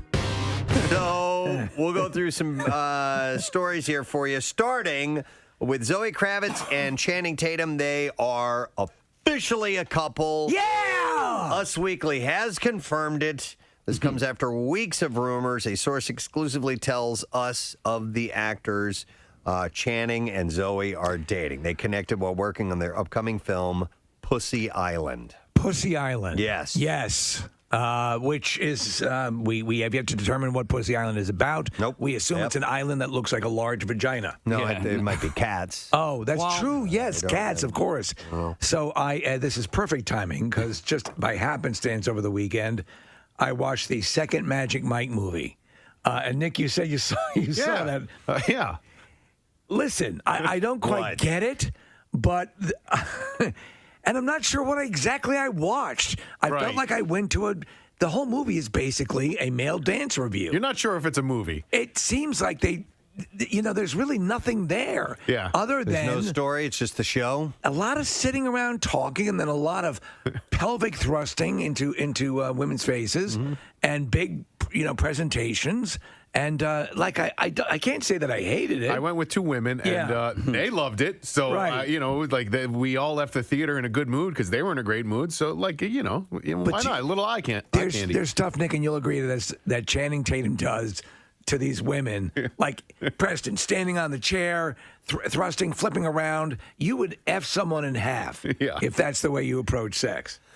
Speaking of Channing Tatum, totally different than the movie. What was it that you just mentioned? Magic Mike. Magic Mike 2. Yes. My daughter turned me on to a movie that Channing Tatum is in, and it's called The Book of Life. I had never seen it. It's an animated movie, and it's great. And he voices one of the main characters. He's really talented. He's good. Guillermo del Toro produced it, and it's really, really well done, but I had never seen it. It's no Pussy Island. I was so intrigued by Pussy Island. If anyone has any idea what it's about. It might be cats, man. 'Cause you know, some of those island nations. Remember when we were on Anguilla or St. Martin? It was overrun with cats. Yeah. They're all over the place. So it very well could be that. I don't know. Yeah, when I was in St. Lucia, near the Butthole Islands, they had these little. I mean, at the resort that we were at, they had a bunch of different Butthole restaurants. A bunch of different restaurants, and there were definitely cats at the restaurants. Yeah. You know, not our maitre d's. No, but, Case, for the longest time, so you're familiar with Dirty Dancing, obviously, the Catskills. If you ever went up to a resort in upstate New York, around the restaurant, in the actual place where you were eating, cats were walking because they were there to take care of the mice problem. Yeah, and so I'd rather have cats than mice and rats. Here's the conceit of Pussy Island. Frida, who is Kravitz, is a young, clever Los Angeles cocktail waitress who has her eyes set on the prize, philanthropist and tech mogul Slater King, who's Channing Tatum. Slater King, that sounds like a name. When she skillfully maneuvers her way into King's inner circle and ultimately an intimate gathering on his private island, she is ready for a journey of a lifetime.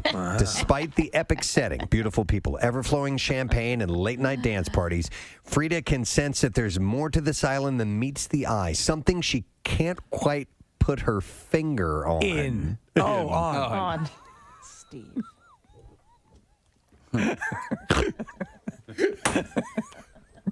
I can't put my finger in it. On it. Oh, on it. On it. You still have it wrong. But it says it's something terrifying. I'm sure it is. Those are the last. You remember the first time? It was a little scary. Wait a second. I'm up to my wrist. What am I doing here? I'm up to my elbow. A little scary that first time. Succulent. I handle my succulent. Yes. That's the main reason I brought this up. I was hoping that Matthew would join. All about the succulents. Not watering enough. My index fingers around my nipples. Oh my God. And that wet ass succulent. Wet ass succulent. Interesting. You had me at wet ass. I know. On the Hallmark Channel tonight. Wet ass succulents. I inherited my grandmother's succulent shop. And here comes Brick Laser, the new man in town. Brick Laser? His child died of some disease. I don't know. I never knew the kid. It doesn't matter. And he helps me with my succulents. With the flashlight thing, an easier way, if you are doing some work and you need to use it and your hands are full and something like that, you can ask Siri to turn it on and off for you if you want to. No. You don't What, have the to. flashlight? Yeah. Show me. I'll show you. Stop it. Yeah. Hey, Get out of here. I'm talking to Siri, will you, please? Hey, Siri, turn on the flashlight. Here you go. You ready? Oh my. Did mine go on? Hey, Siri, turn the flashlight off. Yeah. There you go. Oh, It's on. wow. So if your hands are full, you can use it, or if it's sitting Love in a it. position where you need it on or off at certain times, you can just use that hands-free function. Dude, thank you so I didn't know much. that. I came across some, Siri tricks that you can do online. I was like, well, You didn't son know. of a bitch. I knew that when I was 12. A historic milestone has been reached by writer-director Nia DaCosta. She is the first black female director to have a film debut in the #1 spot in the U.S. box office with Candyman. Nice. She co-wrote the sequel to the original 1992 horror film with Jordan Peele, casting all black leads and addressing elements of racism throughout the film. The movie is also the second highest-grossing 3-day opening for a black female director, right behind Ava DuVernay for A Wrinkle in Time. Candyman is currently in theaters. I saw a tweet that was really funny about Candyman, and it's true. It's like Candyman he's a reasonable person. Just don't say his name, and he'll stay out of your life. Yeah, it's as simple as that. Say it a couple times. You got to say it 5 times in front of a mirror. Otherwise, he'll leave you the F alone. He's just minding his own business. Just being all Candyman. Yeah. And then you say his name, and then now I got. Well, you want it, man. You want them are. All right, thanks, Kath. So we got about a minute before we go on Fox Good Day. Don't forget that Camp Out for Hunger coming up on December 2nd. We have stuff planned in the evening. Damn it, I want to announce that Tuesday night thing. When are we announcing Well, I think we're getting the artwork later today, and so once we get that, we will be able to put all of it on the website and then make the announcement tomorrow. Okay, tomorrow it is. Yes, the time has come. Yeah. This is something new that we have not tried for Camp Out After Dark, so we will announce that tomorrow morning, and I'm excited about that. Other things for Camp Out After Dark, though, include Monday night food trucks and fireworks. Tuesday, our new thing that we're going to try. Thursday will be Quizzo with Johnny Good Times. That's in Victory Beer Hall, and we have a fully catered Flyers suite for the game on Thursday, January 9th against Dallas. Wednesday night is going to be open. It's the Sabbath. Yeah, it's the Sabbath. So, all right, the music means we're going on Fox Good Day, so let's do that right now.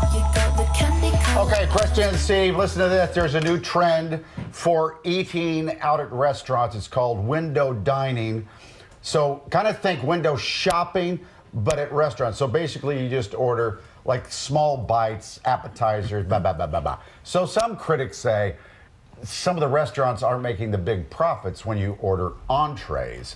I like little bits and pieces of the whole menu. Preston, what say you? Yeah, I think it's a good idea, but haven't we already been doing this? Is it like tapas? Yeah. Is what that kind of sounds like to me. Yeah. Which I love, man, when you get you can get like 8 courses of small little things. So the restaurants are not making as much money doing this? I guess it's for the places that aren't tapas style, where they have they want you to get entrees, which cost more. But instead, if you're only sticking on the appetizer menu, then I guess your bill won't be as high and you're not spending as much. Well, here's something to think of is if, people, money's tight. At least they're going out to the restaurants and they're getting something. Yeah. So maybe that's a way that people can sort of stretch their restaurant dollar a little further. And I'm usually buying a $15 cocktail that comes along with it. Can they do that, like with straws? So true. Me too. I'll take a double vodka or whatever. Oh, that's $26. Yeah. I'm worried about it. Yes. What if we have one for the table, a vodka for the table? That'd be great. Well, Marissa always talks about these table pancakes and things like that, where everyone sort of you buy one big plate and everybody dives in and eats from that. That's sort of the same. Yeah. I like that because an entree is a commitment. Like, if you don't like it, you have a big plate in front of you of something that you're not really going to eat. At least with appetizers, if you don't like it, it doesn't hurt as much. Think of life's great decisions. Who are you going to marry? What's your retirement plan like? What am I having for dinner? These are huge decisions. But with the entree, too, man, don't you feel obligated to finish this overflowing plate and then are forcing down food? I do that all the time, and I feel dirty afterwards. You are dirty. I know. Dirty floozy. I try to leave something on the plate so I feel better about myself. Y'all don't take to-go plates? I don't feel bad. I just say, can you give me a to-go box? Yeah. By the way, go ahead. Speaking of food, I like Marissa's podcast about restaurants and food. Yes. Yeah, man. Delicious City podcast. Yeah, delicious. Yeah. Yeah. By the way, say hi to Tamala. You cheaters. I believe you cheat on us as well. Yeah. Do you talk to other radio stations? Not every week. Yeah. Wow. Somebody filling in for Bex, by the way. Yeah. Don't pull that garbage with us. We did it because you did it. Yeah, I don't know. Like, we don't have a standing cheating appointment, but you're cheating all over the place. We got called out. No, I'm not taking that. Hey, but we love you. Yeah. Yeah, we only like Matt. Is that what you tell her too? No. They're jealous. We love you guys, by the way. Yeah. We love you, Tam. I mean, Alex.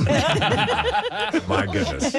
I guess we'll see you next week. I guess so. We'll see. Unless you don't want to. Oh my God, that Wow, was that's hilarious. great. So if you didn't get the reference, we're doing a Friday morning appearance on 6 ABC, and that I guess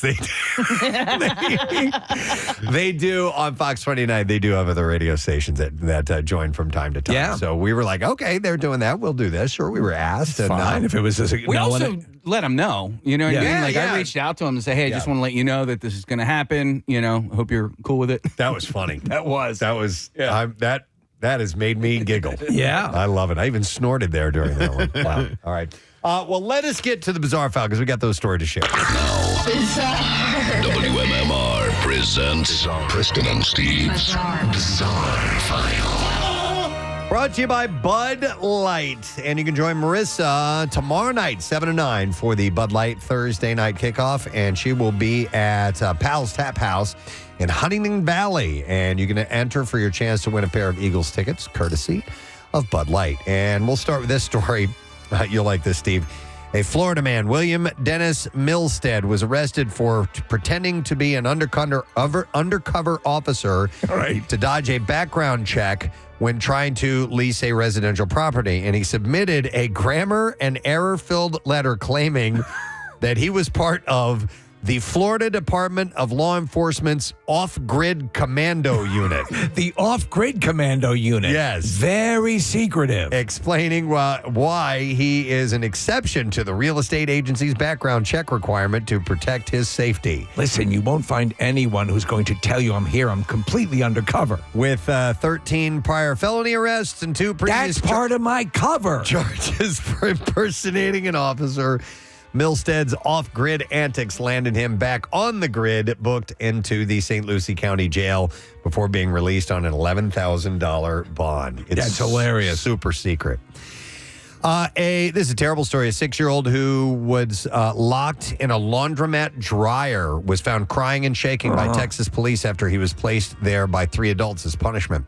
Horrified bystanders called police after they watched the boy be locked in the dryer for more than 5 minutes at High Tech Washateria in Houston. The Washateria. It's unclear how everyone involved is related, but 3 adults and 1 child had been at the laundromat when the boy became upset after losing a bag of potato chips. To punish him, Haven Duncan, who was 18, placed the boy in a dryer and locked the door so that he couldn't leave. Life Ford, who was 19, and Jacory Gill, who was 20, refused to let the child out of the dryer until he found the snacks. A cruelty that went on for at least 5 minutes till people started calling 911. The boy was visibly shaking and crying when police arrived. He was checked out by a medical team, later released to a guardian. However, when the police tried to arrest the adults, Gill ran away. As they tried to stop him, Ford stepped in front of a deputy and pushed him to give Gill time to get away. They were all eventually caught and handcuffed. Yeah, sounds like a great collection of people. Taken to jail. All right, this is in Sunbury, Pennsylvania. A man allegedly pleasured himself on his neighbor's property in view of her camera, and you're going to love his response. So Benjamin Santos was allegedly, he's 56 years old, was allegedly intoxicated when he went onto his neighbor's property at 2:30 in the morning. The neighbor told police Santos went in front of an outside camera on her property and began pleasuring himself. The next day, the neighbor saw Santos outside and asked him what happened as she pointed to her camera. Santos had a smirk on his face, and he told her he was very drunk and said, "My bad." Yeah, I've been to Sunbury. This tracks. Oh, does it? Yeah. All right. Police Did you like that? They charged Santos with misdemeanors of open lewdness, loitering, and prowling at night, and a summary harassment. I made a video for you. Here's a follow-up story. 4 monkeys remain free nearly 2 weeks after a group of 43 of them escaped from a South Carolina compound that breeds them for medical research. They've almost gotten them all. Yeah, almost doesn't count. 2 more rhesus macaques were trapped on Monday outside of the Alpha Genesis facility, bringing the total of recovered monkeys to 39. So there are still 4 Alpha Genesis macaques out there. The monkeys caught on Monday were in good health, and the others continue to thrive. Efforts to catch the 4 remaining escaped monkeys were expected to continue on Tuesday. This music makes me realize I need to go back and watch that video again. It's a great video. Of the orangutan driving a golf cart. It is bizarrely soothing. Well, and he's having a blast. Yep. So authorities believe that they're probably all together in an area next to the company's property or very close by.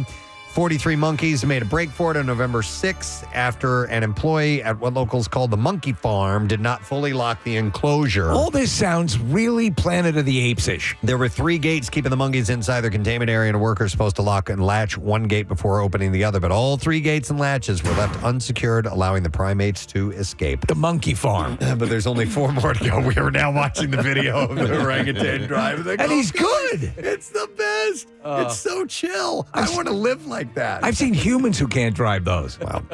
All right, and a Air Portugal plane was stranded on an airport runway for 4 days after more than 130 hamsters broke free from their cages. Oh, boy. And invaded every nook and cranny of the Airbus 320. They're going to link up with the macaques. The chaos unfolded when baggage handlers at Ponta Delgada Airport discovered the animals' carriers had been chewed through, setting off a mad dash to locate the stowaways before they could gnaw their way through the plane's electrical wires or damage other critical components. That's always a consideration. The hamsters were part of a menagerie, including ferrets and birds destined for sale at a pet shop on the island. The rodents were reportedly supposed to be placed on an earlier flight, but were denied entry due to the poor condition of their cages. Maintenance workers spent days combing the aircraft's interior to locate the escapees. Eventually, they got all but 16 of them. After one final push to find the remaining hamsters, the plane finally headed back to Lisbon. Animals have been known to occasionally wreak havoc on flights after ending up in the cabin. And sometimes, like you said, these hamsters or rats or whatever, maybe it can gnaw through wires and cause a real serious problem. It's really dangerous. All right, and that is what we have in the bizarre file for you this morning. All right, we have a couple of guests who are going to be joining us in a little bit. When we return, we're going to talk to our buddy Vince with PhillySportsTrips.com, and also Glenn, who is the head honcho at Coco's Crush Bar, where we broadcasted live from last year at spring training. It was so much fun. And we'll catch up with them on the status of everything. Heading into the holidays, it's a great idea to jump on board and buy one of these trips and come and join us for spring training. You can gift it to the big Phils fan in your life or just somebody who wants to go on a really cool, unique vacation. You can do this. So we'll take a break. We'll come back. We'll check them and those guys. We'll get into some other stuff. We also have Jessica Gee, who has the book called The Bucket List Family. They sold everything and traveled the entire world in this amazing adventure. So we'll talk to her about that and some other stuff. We'll be right back. Stay with us. Preston. I love him so much. Well, I don't know. Well, he's got issues. I mean, he's not says, innocent. keep my name out your mouth. Is what he said. That's basically it, man. So, but if I were to say your name 5 times, you wouldn't come and kill me. No, Well, it depends he on would how give you a say kiss it. on the forehead. Yeah. That's right. Go ahead. Go ahead. Say my name 5 times. Casey boy, Casey boy, Casey boy, Casey boy, Casey boy, Casey boy. I think I said 5 times. I just got a kiss on the forehead. That was nice. Say my name 5 times. A different kind of thing. That would be the worst horror movie ever. This is not scary. Yeah. It's a little creepy, I Said this guess. guy's name in the bathroom mirror, and it came out and kissed my forehead. I don't understand. I was sitting here minding my own business. You I did it. To kiss your I went forehead. and did it. Keep my name out your mouth. Well, that kind of made my day. There you It go, honestly buddy. did. So thanks, pal. I I appreciate was that. just relaying the legend. But right now, it's Peanut butter jelly time. Yeah. Peanut butter jelly time. Peanut butter jelly time. Way yeah. all right. So yesterday, There you go. There you go. There you go. yesterday, how did this even come up? I forgot. Well, Steve sang his jingle, and then you guys Oh, that's commented right. on Peter Pan, Yeah, and I it's- said Peter Pan is an inferior peanut butter, and Preston, you took umbrage with I that took statement. offense to that. Yes, which you grew up on it. Yeah, I grew up in a Peter Pan household. Yeah, and so Casey and I were defending the honor of Jif, and I said that Jif is my favorite, although we'll see if that's actually true. And then I said, well, at least we can all agree that Skippy sucks. And then Kathy jumped in, so we all took sides. But here's Steve, do you take a side at all? Yes, I agreed. I agreed with Kathy. Kathy is her pirate name. Yeah. And I also, believe it or not, I think Peter Pan has merit. Okay. So all right. I'm kind of Switzerland in this because I think everything has merit. Here's the thing for me. I think I'll definitely be able to identify the Skippy, but I honestly don't eat any other peanut butter but that, so I don't know if I'll be able to decipher between Peter Pan and Jif. I don't think I've ever had Peter Pan. So, all right. So here's what I'd like to do. I'd like to see A, if you can identify what it is. Right. Okay. And B, rank which you think is the best one. Okay. So I think all peanut butter's great. Yeah. I do too. I'm a big.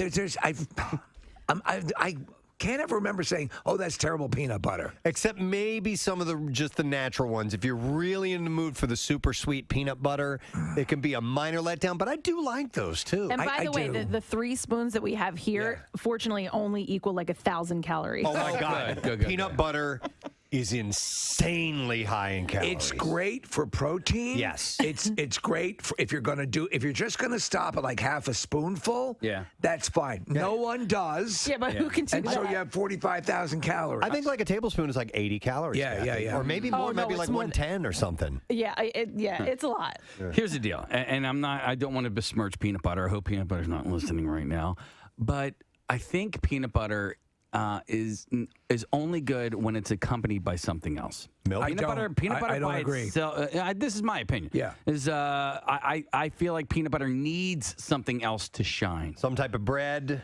No, some type of, well, maybe bread, yes, but I don't even like peanut butter sandwiches, but like a jelly, a honey, a pretzel. I can do just peanut butter on an English muffin, on a piece of toast. Absolutely. Stuff like that. You could put it, so especially when you have it on a fresh out of the toaster. Yes. And it melts. Yeah, we're looking at the calorie.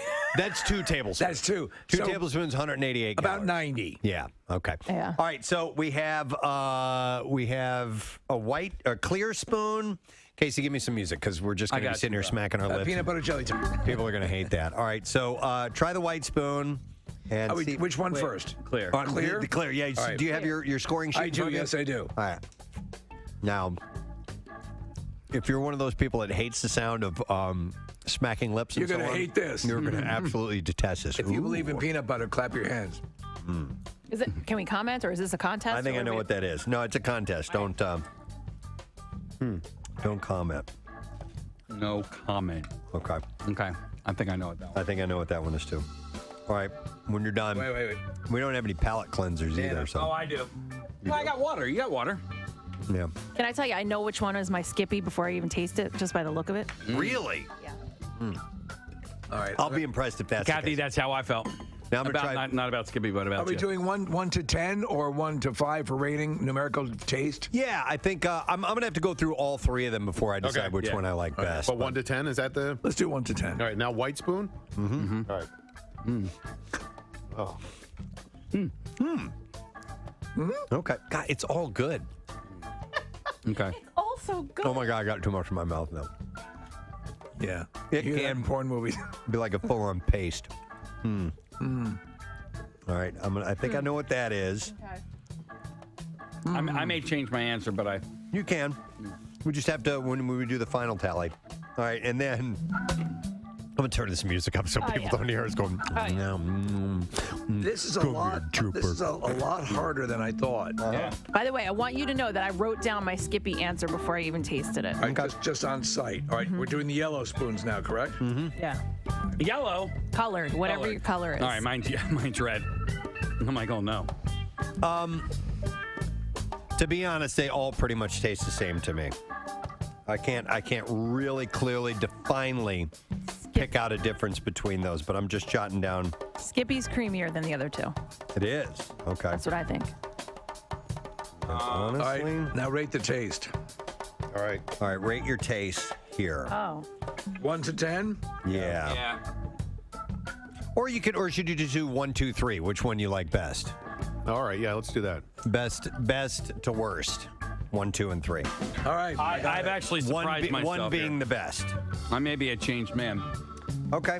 I'm trying not to use my Penis? Your predetermined, bias? yeah, my bias, my predetermined decision on what I was saying yesterday to influence. But if I'm wrong, that's a sign of a man looking to evolve. Well, I would like to. Life's about change, Steve. Okay.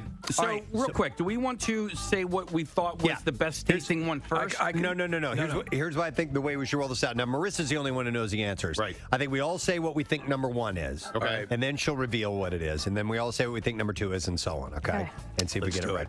All right. I thought number one was Jif. I too thought number one was Jif.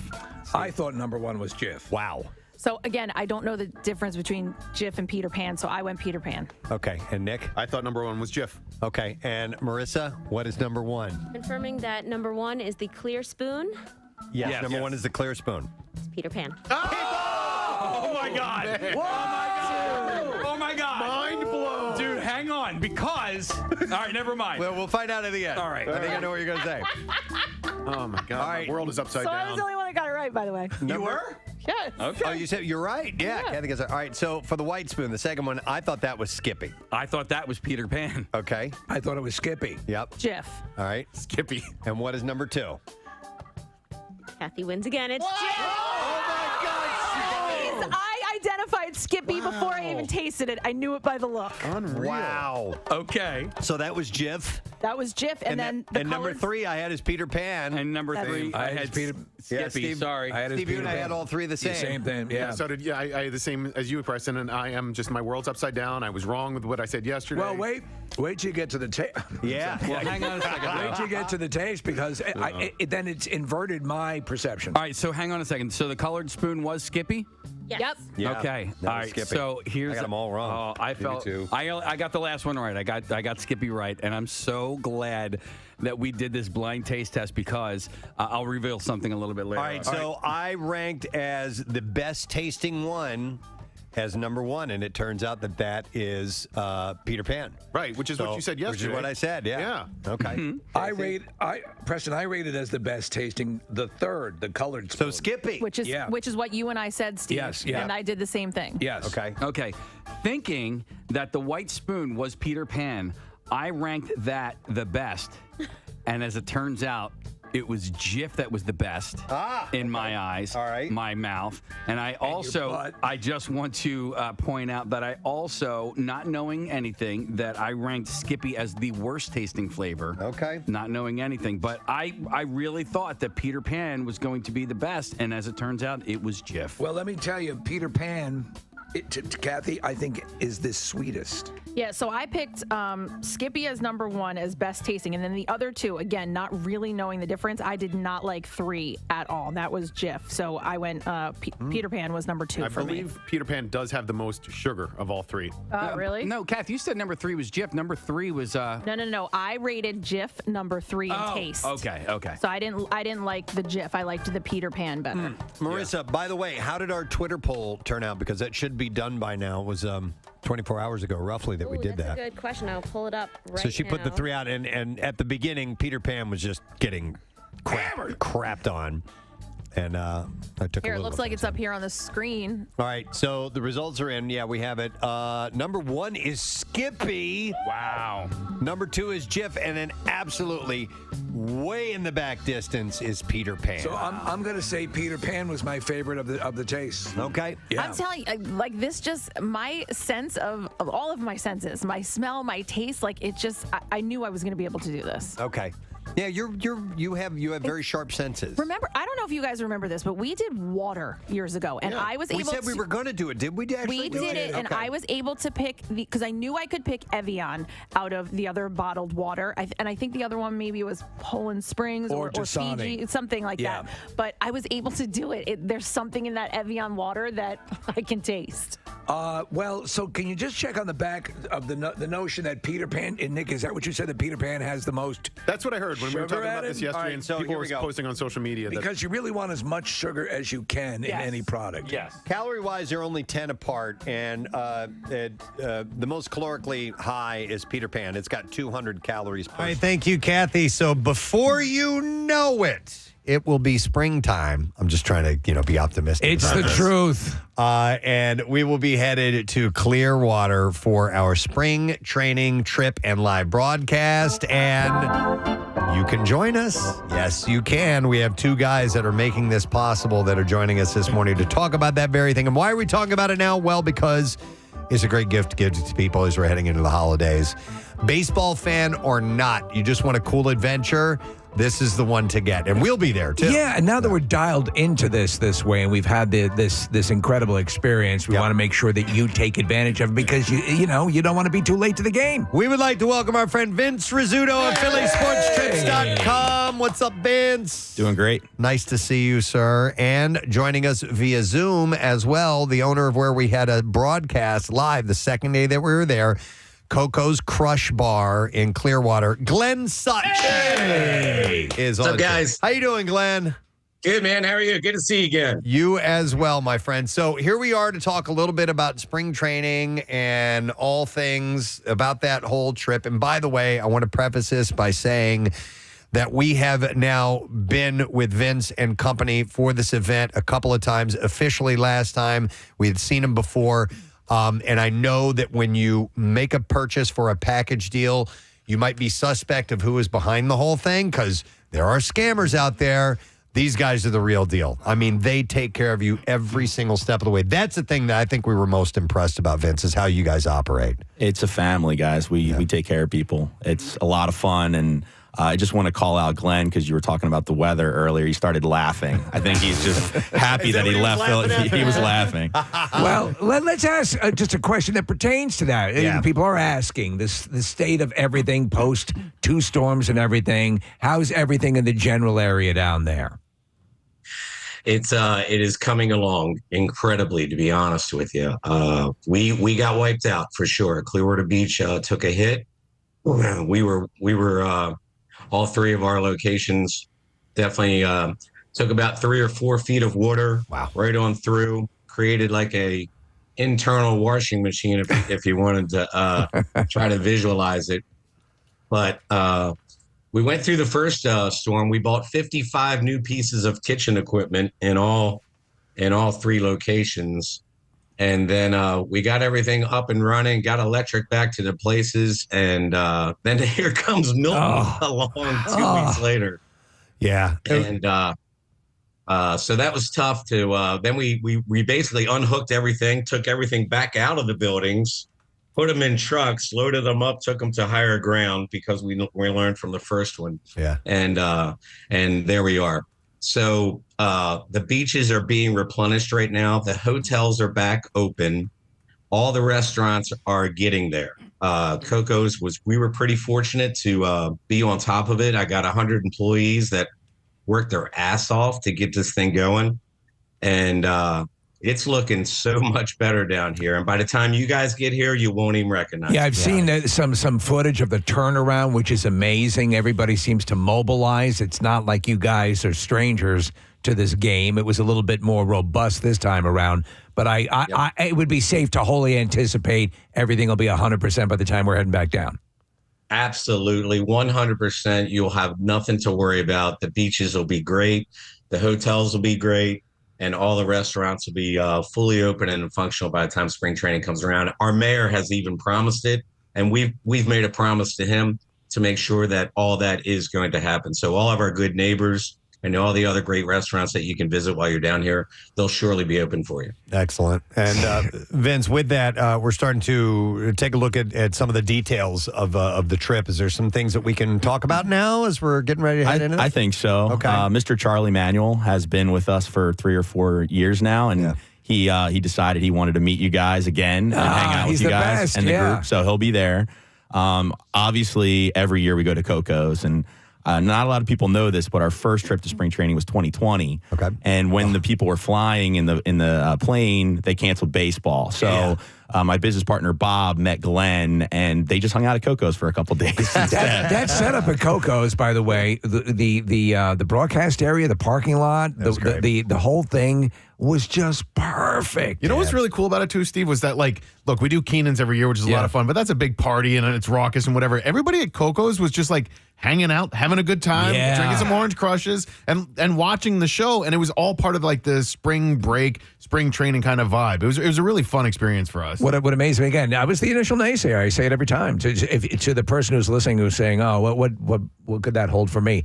It is a mass migration of all the people you didn't realize were going down to the Clearwater. It becomes little Philadelphia.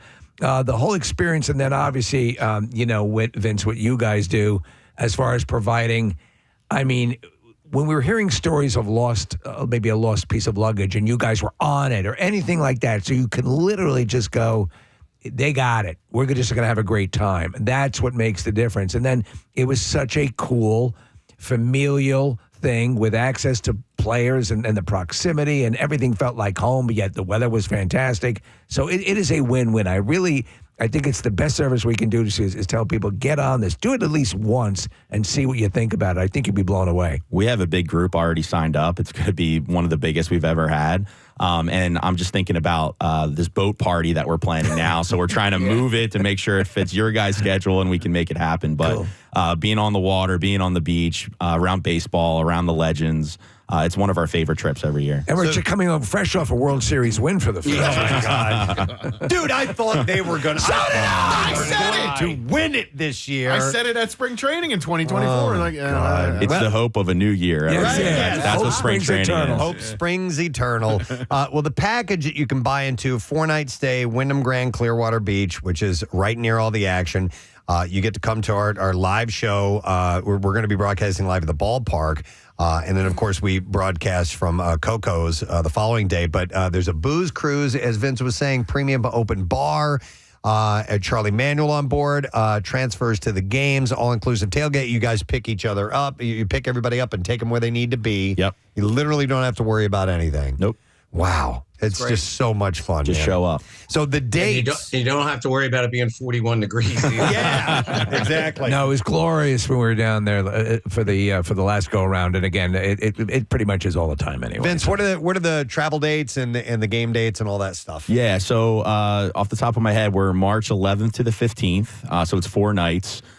We actually swapped things around a little bit. The Phillies mixed up the games a little bit. So we have the home game, the same game that you guys are going to be broadcasting at. But we're actually going to go to an away game the next day. Oh. So after the broadcast, we'll be going to the Phillies-Yankees game at a different stadium, which is great. You get to see a different stadium and kind of be the away fans. Oh, that's right in Tampa. Exactly, right in Tampa. So it's going to be unique. Great stadium. Yeah, so our broadcast from the Phillies ballpark will be Thursday, March 13th, and then we'll be at Coco's with Glenn on Friday, March 14th. And we'll probably fly down on Wednesday after the show. We'll do the show here on Wednesday morning and then head to Florida. What'll be great is before you go to that away game, it's on the same day we're at Coco's, right? Yeah. So instead of day drinking, you'll be morning drinking. Okay. Yeah. And you will have time to sleep that off and then go to the game. Yep. And then you can start your day drinking. How about that? Love it. We're taking care of everything. Which, by the way, speaking of drinking, Glenn, I want to put this to you. I think we need a signature Preston and Steve crush for when we are there. Yes. Oh. Can we maybe get our minds together and work on something?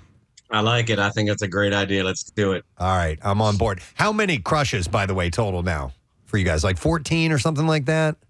That's exactly the right number, Steve. 14 crushes is exactly what we have. You nailed it. I nailed it. You nailed it. Yeah, and for those who don't know, they had these cards where you try to mark off every crush as you go along. Yeah. The crush tour. Yes. Each one comes with a gurney. It's a passport to party. Yes. Oh, my God. Don't do that. Just don't. Over a couple of days, maybe, you can knock something like that out. All right, so you can go to phillysportstrips.com and you can get in on this. And, of course, we want to remind you that we're going to be giving away one of these trips at Camp Out for Hunger. Vince was saying how excited we are about that. I love that early placement, again, to think about it for a gift. It makes such sense for the fan on your list. And it's the kind of thing it's a home run, no pun intended. Yeah, absolutely. What a great gift to give. Yep, absolutely. All right, anything else that we need to cover? Well, just real quick before we let you go, Vince, you do have trips coming up for Eagles, Flyers, Sixers as well. Yeah, always. There's no off season. We'll be in LA this weekend for the Eagles game. I mean, the Eagles are just tearing it up. Yes. And we were in New Orleans last weekend prepping because there's a Super Bowl this year there. So, it never ends, guys. You always have to, They do this research. They do this on-the-road research. You They go have and to. They scout places. They did it for Brazil and the whole thing. So they have taken care of all this to make sure that there is quality control. And Glenn just stays in one place and drinks. Yeah. It's a living. Somebody's got to keep charge of quality control. That's right, man. Excellent. Well, listen, we're stoked. This is going to be a guaranteed, absolute fun time without question, and we're going to keep pumping the message and get people on board. We want to see you down there. Yeah, excellent. Hey, Glenn, we're glad things are coming together. Sorry you had to go through all that, but you got the Philly spirit down there in FLA, so we know it's going to be great. Without a doubt, we appreciate all the support we get from up there. We really, really do. You got it, man. All right, thank you, Glenn. We'll talk to you soon. And Vince, anything else you want to mention before we're done? I don't think so, guys. We're just excited, and we're excited to be at Camp Out this year and bring some of those Philly fans to the events. We love it. We'll see you there. Absolutely. Nice. PhillySportsTrips.com. Thank you, Vince. Thank you. Vince Razzuto. So I know it's really early to be talking about this, but we're super excited. Well, it's one of those things where you're like, oh yeah, I forgot. Every year you forget because it's not first and foremost. But now is the time where you really have to reserve your space. I think I'm going to go gator hunting again. I think that's again. Yeah.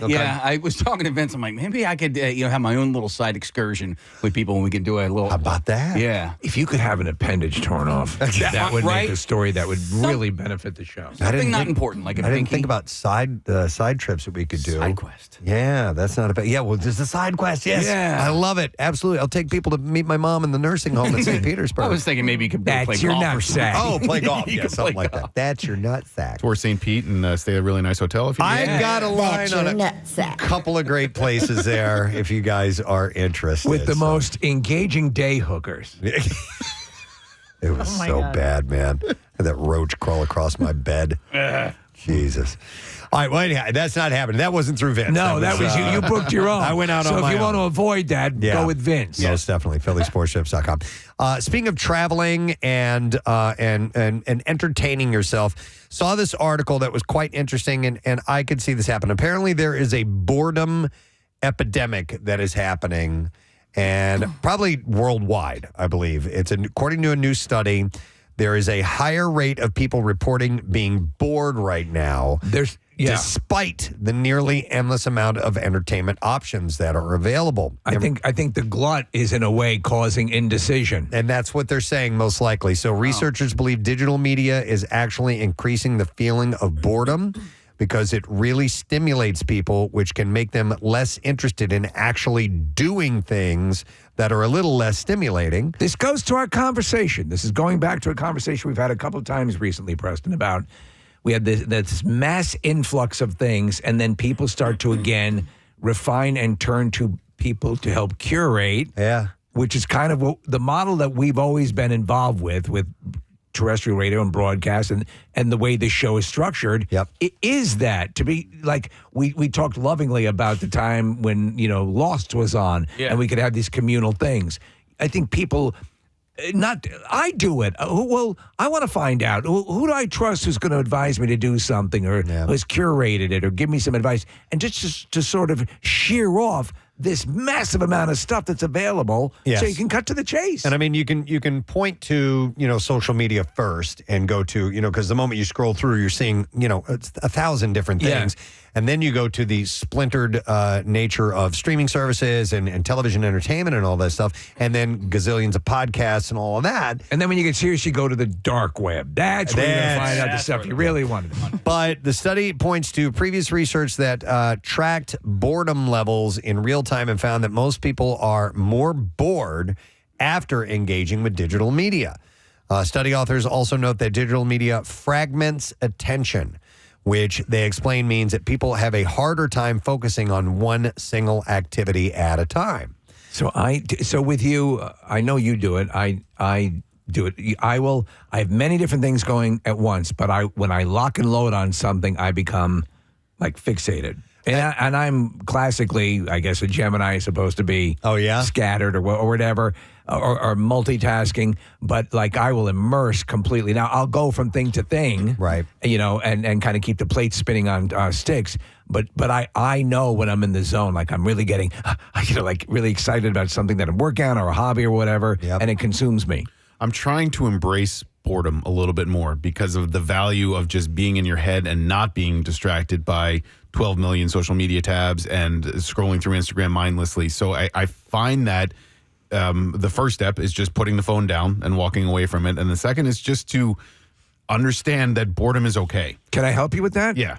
Watch Mama's Family. All right.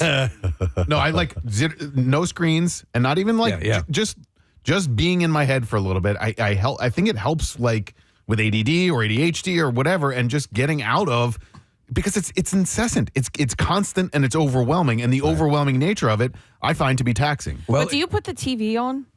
No, that's what I'm saying. No screens. Away from screens. Okay. But hiking, and the hiking is a Zen thing that I rely on, as do you. But that's an activity, and quite literally, I mean, like doing nothing and just like zoning out for a little bit and not having to do something at that moment, and certainly not be scrolling. Because I think that people sometimes don't view TV as, like as the screens that we're talking about. But in reality, it's the same thing. Yeah, and I mean, there's always been, channel surfing, or at least since cable has been around. And before that, you didn't have much choice. You just sat and dealt with whatever was on. I'm pro level. Yeah. Of what? Channel surfing. Of channel surfing. But Nick, it's funny because I read something a while back where, a kid was asking about, if you didn't have your phone and you didn't have entertainment, what did you guys do when you were younger? And they were like, nothing. Yeah. If we had to wait somewhere, like wait in line for something, you literally had nothing to do other than observe what's around you, right, and think. If there was no one to talk to, then you just stood there and you thought. Yeah, being on the bus, the school bus, and watching the raindrops going down the outside window. Yeah. Like that was an activity. Contemplative moments, yes, which I still savor those moments, but. That's why there's the dumb concept of raw dogging, which is a version of that. But I love nothing more than a lot of times just to be on a flight and look out the window and just think. I love doing that too. I love to do that. When we were kids, you talk about what kids do to kill time. We just go off and we'd make our own thing. We literally had what we would call imaginary games, where we'd actually have little stories and plots that we would come up with. Right. And it was just a nice exercise. I don't think there's a lot of that these days. Yeah. But maybe it's taken another version that I'm unaware of. Maybe the adult film industry took care of that. I remember, we go out to dinner as a family and you'd have to wait, because you didn't have a reservation. And the games, that's where I learned about like matchbook football, and the 3-coin football. Sure. Any of those things, those are things that we had to do to kill the time. So they're saying in this article, digital multitasking, like scrolling on a phone while watching TV, also keeps people from being able to pay attention. Why do you hate me for that? That's how I operate. Why do you hate me for that? I find it hard. So I want to watch when I'm watching. Preston was annoyed with me because we were watching, was it The Stand? Yeah, so I had to go over to Casey's house. I didn't have Apple TV. No, it was Paramount Plus, I think. Oh, it was Paramount. Okay, I didn't have it at the time. And so Casey said, I have it. You can come over and watch it. And this was several years ago. So streaming was still, it was still happening. You drove all the way there to watch TV. It was at the shore. He's only a mile from my, less than a mile from my house. Tonight's the night Preston and I have sex. So we go over there and Casey was like, yeah, because I want to see this too. And I'm like, great, excellent. You know me. I've read the book several times. I'm way into it. It's your favorite. And we're watching it and I look over at it and it's an intricate story. Like you need to follow along. And Casey is just scrolling away. I was getting irritated with it. Now, not to the point where I'm like, you dick, what are you doing? You know? But I'm just like, oh, man, you're missing the best. Look at this squirrel with a ribbon. Yeah. A squirrel with a ribbon. But because you know why? Because I see joint viewing, if you're with other people, when you're watching something together, I see it as a communal experience. Yeah. And that you can talk about it Or maybe you picked on something I didn't see, and maybe I can learn something from what you saw. It's like Oprah's book club. It's kind of like that. No, I agree, because you would have to say, do you believe that the director and writer of what you're watching said, boy, I hope people are looking away from the screen content. But I understand. So it's just it becomes this digital teat that you know. It's a good way to put it. Yeah. You keep sucking on. Yeah, Right. sucking on that But teat. Yeah. It's how I operate, but I will also find myself in situations where I'm like, oh, I can't do this at the same time. So Dune Prophecy, for instance, I was trying to scroll and watch the show at the same time. And I was like, oh, I can't do this. I need to just scroll. I need to just scroll or just watch the show. But I feel like that for any show. Like even if it's like if I'm then I miss out. I miss so much. Oh, yeah. all You the know time. you do. Oh, Like okay. if I just step to go into the kitchen while I'm watching something to grab something out of the fridge, I go back and I rewind it. Yeah, I'm like, I pause. I missed a name or a location or something that's going to A be laugh. important later on. Well, so I'm going to throw this out there, Preston. I feel like if I was watching a show with you, I would be scrolling and it would annoy you. But what would annoy you more is if I wanted to talk about the show while the show was happening. I could pause it. I'm Okay. interested in hearing, but yes, sometimes that happens too. So- You're talking over the so- best part. The Shut scrolling up. is filling in for me wanting to engage. Okay. Like a part of me is like dying to engage with something. So then I put my attention there. Serious? You consciously do that? 1,000%. Okay. Yes, but I mean, last night I was watching the shrinking finale, and I was missing something because I was doing email, so I paused it and then went back to it. All right. But I'm just saying, The finale was last night? I don't know. It's on TV. It's on there. Everything on TV is the finale. I thought new episodes didn't come out until Wednesday. Or are you talking about season 1? No, I think it comes out like late at night. Was last night the finale? The finale is up on Apple Plus. I watched it. Really? I could tell you what happens. Yeah, tell us how it ends. Yeah. I didn't know that. It's good. I didn't know it was the last episode. Oh, man, now that bums me out. Oh, All man. right. Sorry. Well, anyway, no, it's all good. So, I'll stop talking. not being able to focus on one task along with frequent interruptions apparently leads to more boredom. So, you're training yourself to be bored now with all this. You know, all of a sudden, you're watching the show. It's not really speaking to you, so you pick up your phone, or you're just kind of half watching it, and so you start doing something else. The frequent interruptions can lead to boredom. People who regularly consume quick, unrelated pieces of digital media aren't often satisfied with what they find and end up feeling bored and unfulfilled with the time they spend online. Well, it teaches you to immediately scan something if it hasn't hit a nerve within seconds. Right. To not let something to let it build and develop. Yeah. You know, and I get it. It's yeah. But I do find myself, I honestly do find myself of moments of boredom recently, like in the past year or so, where I'm like, okay, I need to do something right now. I need to go stand over there for a minute because I'm tired of standing over here. I've seen everything in this room. Wow. There was another story that ties into that, and it's a social media story. Instagram users are soon going to be able to manually reset the recommendation algorithm that determines what they see in their feeds. Oh, So you could actually, this is all done automatically by the algorithm. You can have sway over what's ending up in your scrolling line. You can at least reset it, because if all of a sudden you start to see a pattern of stuff that's like, I'm not into this, then you can reset it. Felching. So yeah, where did that come from? I would say that because it's easy a lot of times to just reset it just by clicking on a series of things, actively that you are a fan of, or that would you can sway. You can sway it, I think, more easily with TikTok. Yeah, I guess it's still, the archives are still there, and it'll go back to some things that it's thrown at you before. Why not potentially it's all arbitrary, button? Self-destruct button, like a list of arbitrary or things that you are like a fan of, a category. Yeah, okay. yeah.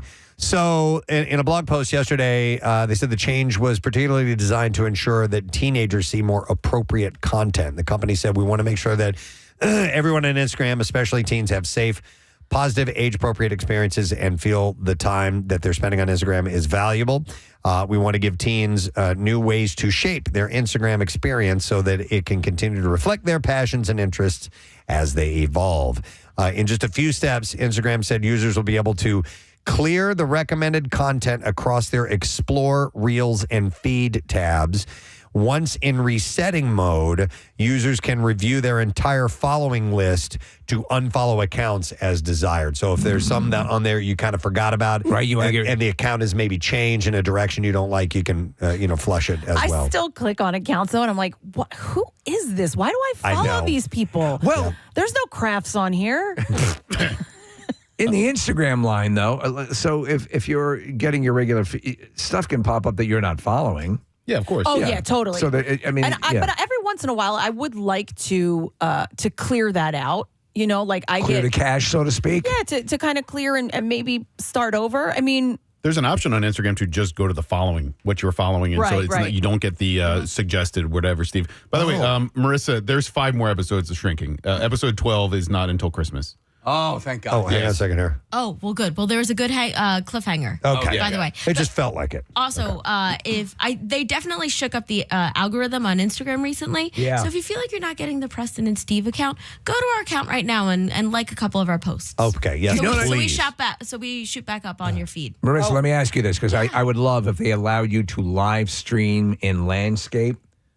They don't allow you to live. So we got to embrace the 9x16. So, it's but I just mean, happening. It's happening. Yeah, but if you still have the option in that vertical to have this screen a little bit more, because if I'm live streaming, I will set it for Instagram centered. Yeah. But I can go on Twitter and I go on YouTube, and you're getting the full screen as well. If you want the full screen, go to YouTube. There you go. By the way, we are right on the edge of 100,000 followers. Wow. So we have 98,000. If you don't follow us yet, I see Vince getting his phone out. He's about ready to start following us. Thank you. He has 5 accounts. All right. So if you do not follow us on Instagram, please, as a favor to us, hit that subscription button. We would appreciate it. Or the follow button, if you will. Smash that. Smash that button. I know that's you too. Yeah. And hit that like button. I'd love to get it to 100,000. That'd be awesome. So by the end of this conversation, that'd be great, wouldn't it? So continuing on with this a little bit more, Meta on Monday published a note explaining how it limits sensitive content for teens. They said this summer, Instagram announced that it would automatically put teens into separate private accounts with increased controls and restrictions. The change comes as Meta and Instagram in particular have been a continued target for safety advocates who say that the social media platform has been shown to have adverse effects on younger users. Users can already partially control the recommendation algorithm through a widget that allows them to market content as, quote, interested or not interested.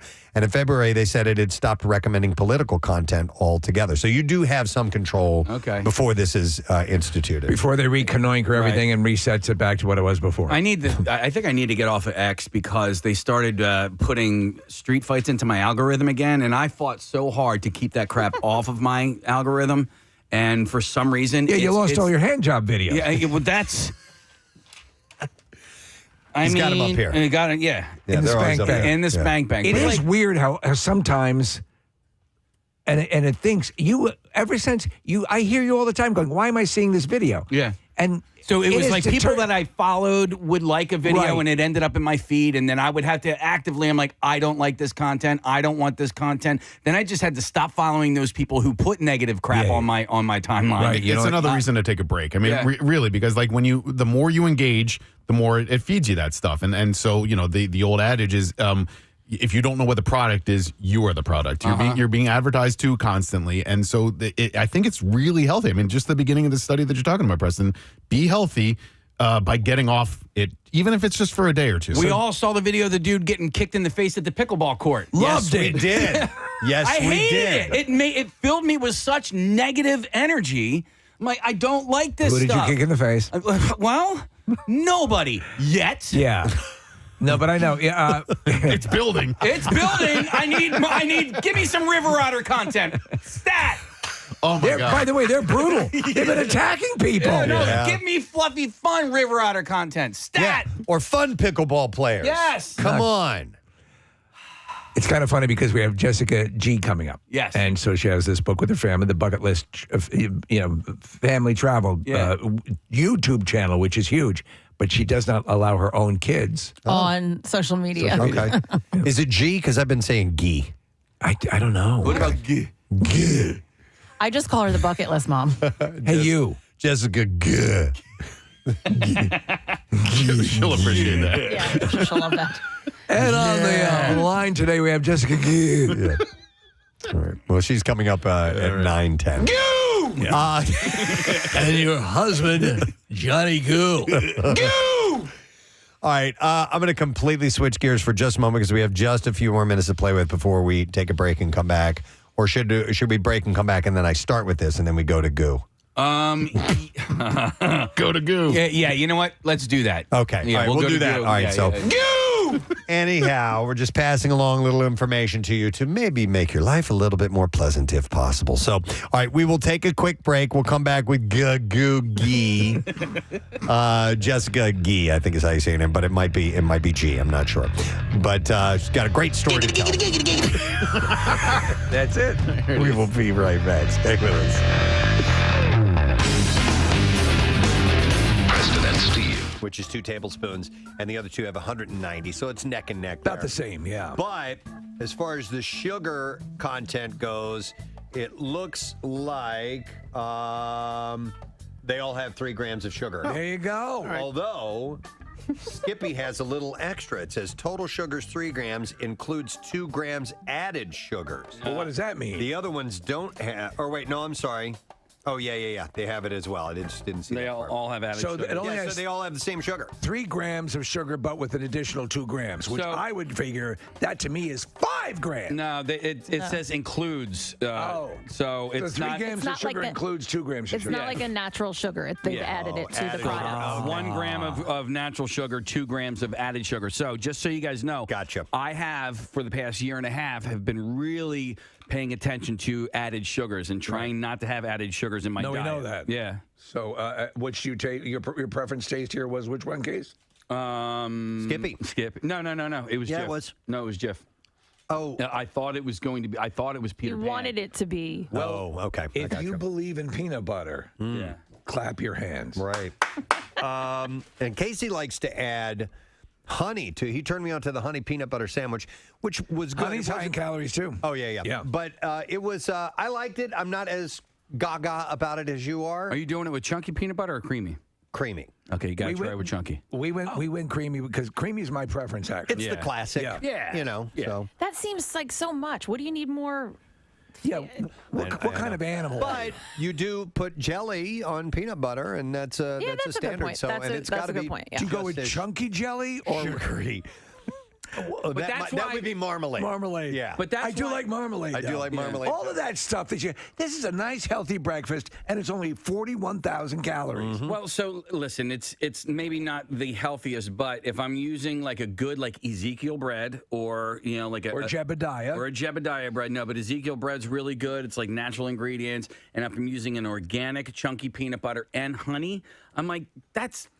Calories or sugars or whatever aside, like that actually is all like kind of natural-ish, So I feel, Natural-ish. Well, and I feel No, you're right. and I feel better about that. No, there is a mindset, and and it is a legitimate nutritionist sort of take on things. If you're going to go with the natural sugar, go with the things, substitutes and chemicals as you start to add in that stuff. Yeah. That's where you're going to come up against problems. Eat as much. Take in as many calories as you can in every day, and make sure whatever you're eating is absolutely jammed with sugar. And sprinkle I think that's the aspartame best all way. over it And as well. aspartame, Yeah, absolutely. Somebody just reminded me of something. You remember that time my mom made me make her a peanut butter and mayonnaise sandwich? Yeah. And then You we found actually- out somebody had texted in just now and said that they did peanut butter and mayonnaise sandwiches, and I was like, I could barely make it for her. This is a woman I've known my entire life, and I never knew she liked peanut butter and mayonnaise sandwiches. And apparently, it's fairly common in the South. And You were very honest. You said you close fist punched her. I was close to it. I mean, like, how dare you? Ooh, it's gross. To me, that has no word. There is no place for that in my life. But some people see it as adding even more of a creamy texture to it, and that's what does it. But no, I can't see that. No. So we had the what started this off yesterday was the Peter Pan theme or the jingle. Right. And how did that go? If you believe in peanut butter, clap your hands. I don't remember that, but I do remember Choosy Mothers Choose Jif. What about Skippy? What was there? Frigid Mothers Choose. Frigid Mothers what Choose is it? Skippy. But we do know Annette Funicello was a longtime spokesperson. In fact, Steve, when they did Back to the Beach, she had like jars of it, peanut butter that was the size of like a keg of beer, and the kids going, "I hate this peanut butter." So one of the Skippy slogans is "Spread on the smiles." And I don't Skippy remember Yippy. Oh, Skippy Yippy. 2 in the pink, 1 in the peanut. Oh, okay. No. One in the peanut. Okay, I wasn't aware of that. You know those things that caught on because honestly, one of the first jingles you were probably as a kid, a peanut butter and jelly sandwich is sort of a de facto sandwich. So yeah, do you remember having I don't remember if I was actually that much of a snob when it came to peanut butter when I was a kid. I just got what I got. I think it was probably we just always had Peter Pan. Yeah. So that was my peanut butter, and I didn't really turn my nose up to other peanut butters, if I recall. I used to do at Whole Foods. I used to do the where you just grind up the peanuts, and that's what I would make Jace for lunch. And no, listen, he had it for years, and he loved it. And then somebody gave him Skippy peanut butter, and he was like, "I don't want that other peanut butter. I want this." You're tearing me apart. We were a Jif household growing up, so that's why I got used to it. And that's why I wanted to rank it number 1. And turns out I like Peter Pan better. Listen, but it takes a big man to admit that. Well, yeah. I mean, I'm still going to keep buying Jif because I don't like change because that Choosy much. Mothers Choose Jif. Right, but my dad would always make peanut butter and banana sandwiches, just like Elvis. So he would toast the bread, peanut butter Those on are top, good. and then By the way, they're sliced good. banana. Yeah. Nick, have you had them? Oh, that's what I was just saying. That growing up, that's my dad would make. I thought he was making them just for him. Yeah, No. they're excellent sandwiches. Yeah. In fact, Elvis used to fly his personal Learjet, have somebody fly it to Las Vegas because there was a chef there who made them exactly the way he loved them because they would put bacon in them as well and then fly them back to Memphis. Wait, hold on. This is probably going to be a whole other debate, but I would not eat a peanut butter banana sandwich. It has to be open face.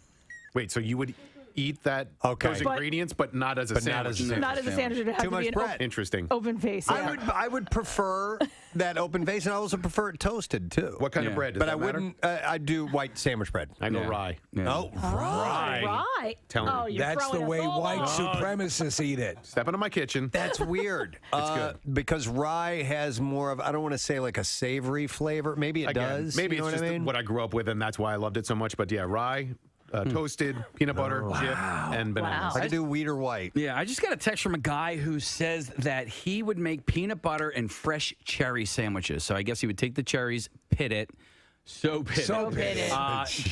them up. Weird. Well, it's kind of jelly-ish, I guess, but right? then I was thinking, so I might try that. But then I was thinking, like, well, why not just cut up some grapes and make a peanut butter and grape sandwich? Isn't that what grape jelly and No. strawberry jelly? No, I don't think that would work out. Yes, it's crazy talk.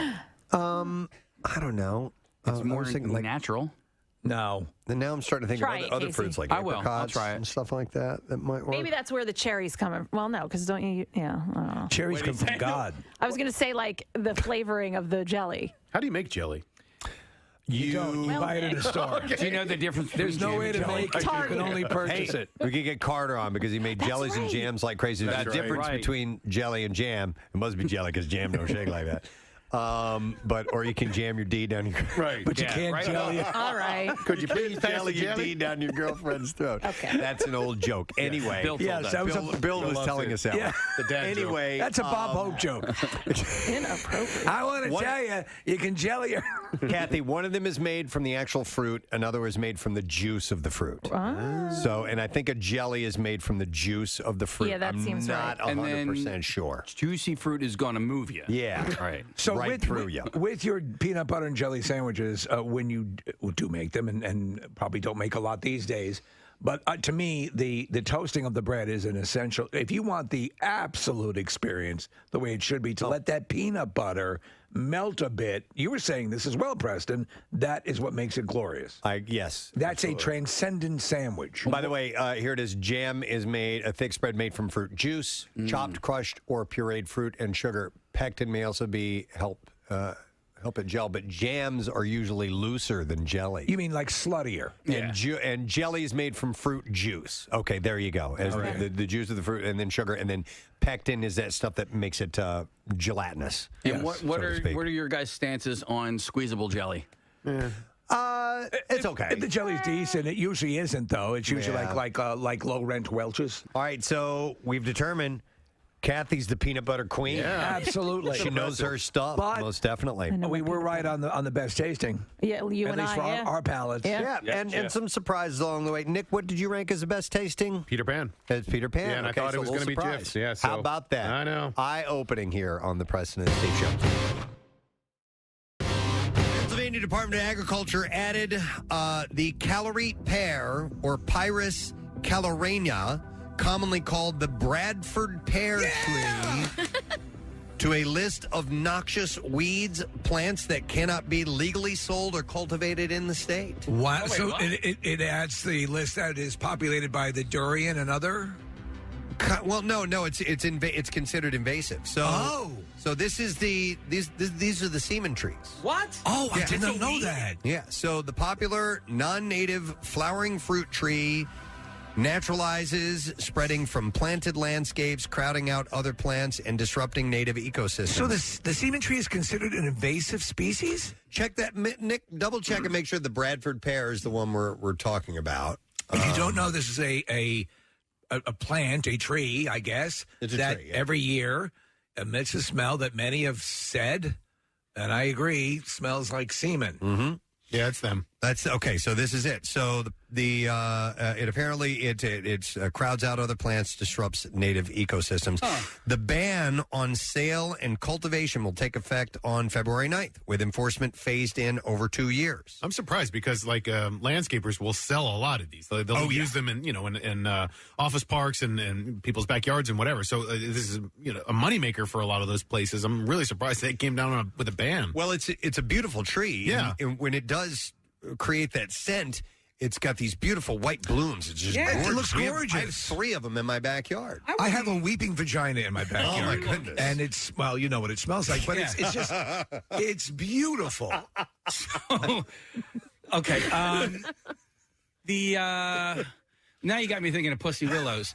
I wouldn't necessarily categorize this scent as noxious, though. I mean, it is different. If you are around a bunch of them, like I have been in proximity to several of them, and it's like overpowering. Now, not noxious to the scent of I can't breathe. Yeah. Right. But definitely like, wow, this is overpowering. So, but it's apparently I guess it's taking up too much space. It's invading the area, and it's not native in the area. So, according to the agricultural secretary, the calorie pear is another non-native plant that was brought to the country for its beauty and rapid growth without regard to its long-term potential harm to our environment and food supply. I didn't realize it was that sort of situation. Nick, as you rightfully point out, it ends up being used in garden plants. Oh yeah, they're sold a lot. And another one that I've heard people complain about because of the smell is the ginkgo tree, and they're really pretty as well. Especially in the fall, they turn like a bright yellow. But people sometimes refer to them as the stinko tree, and I believe like it's only the male of the species that stinks or whatever. But yeah, we have a butthole bush by our front door, and the flowers are wonderful. But it does. What does it smell like? It smells like a butthole. Is it year round or only in the spring? No, it's like for 1 week. Oh, you know, you can deal with that. Is your butthole open? Don't come over. It's butthole week. Is your butthole sprouting? Yes. Oh my god. The butthole's open. What's your and the scent You've got is to come by. You got to come. It only happens 1 week out of the year when the butthole's We'll sit open. between that and the semen plant. All right, here you go. Here's some big news. All right. Kim Kardashian is making it clear, and I have a few Kim and Kanye stories here. Oh, yeah. Clear to Kanye wants to set healthy boundaries. Healthy boundaries. So, in an interview with Hollywood Unlocked that will be released today, West claims that Kardashian's security team wouldn't let him into her house with their daughter north after he picked the kids up from school one day. Now, a source told People that while it's true that West was not allowed inside the house that day, Kim's security team didn't stop him from seeing the kids, picking them up, or dropping them off. The source continued saying he can no longer just walk inside her home without her permission, and Kim has a right to privacy and is trying to set healthy boundaries. So she's a lawyer, you know. Those who have gone through divorces, I assume, deal with this particular issue, which is somebody just walking right in. That has to change. You've been doing right? it for years and years and years. However, if you've been married for a long time, and then all of a sudden it stops there, and you have to ring the doorbell, you have to knock, or something like that. It might be uncomfortable, but that's part of the deal. Yeah, exactly. The nature of the relationship has changed, and though you would imagine Kanye would have an easy time adapting to change. Right. He's not, apparently. Apparently, the need to set these boundaries arose from Kanye making, quote, recent unannounced visits to Kim's home. In the Hollywood Unlocked interview, West is quoted as saying... That's when he stops by? Yeah. Unannounced. Yo. Yeah. So West is quoted in the interview as saying, "Don't play with me. Don't play with my children.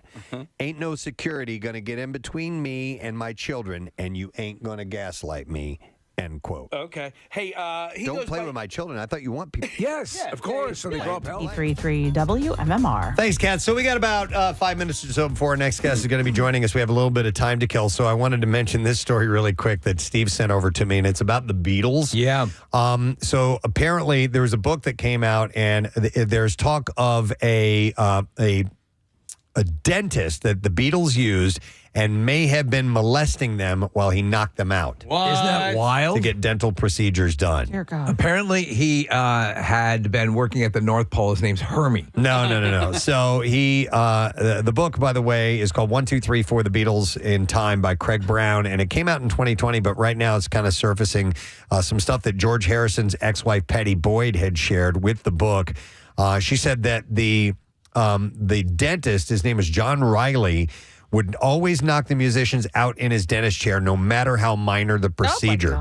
She said, in fact, he dosed Harrison so severely with a tranquilizer in his chair that he was forced to wake him up by slapping his face. Wow. She said, no matter what he was going to do in our mouths, he would give us intravenous Valium.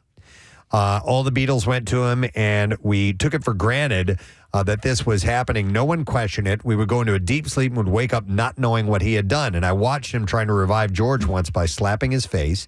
He could have been doing anything to us while we were out. So Riley saw Harrison the most out of the Beatles because his teeth were the worst. Yeah. And he needed help, and it started way back when.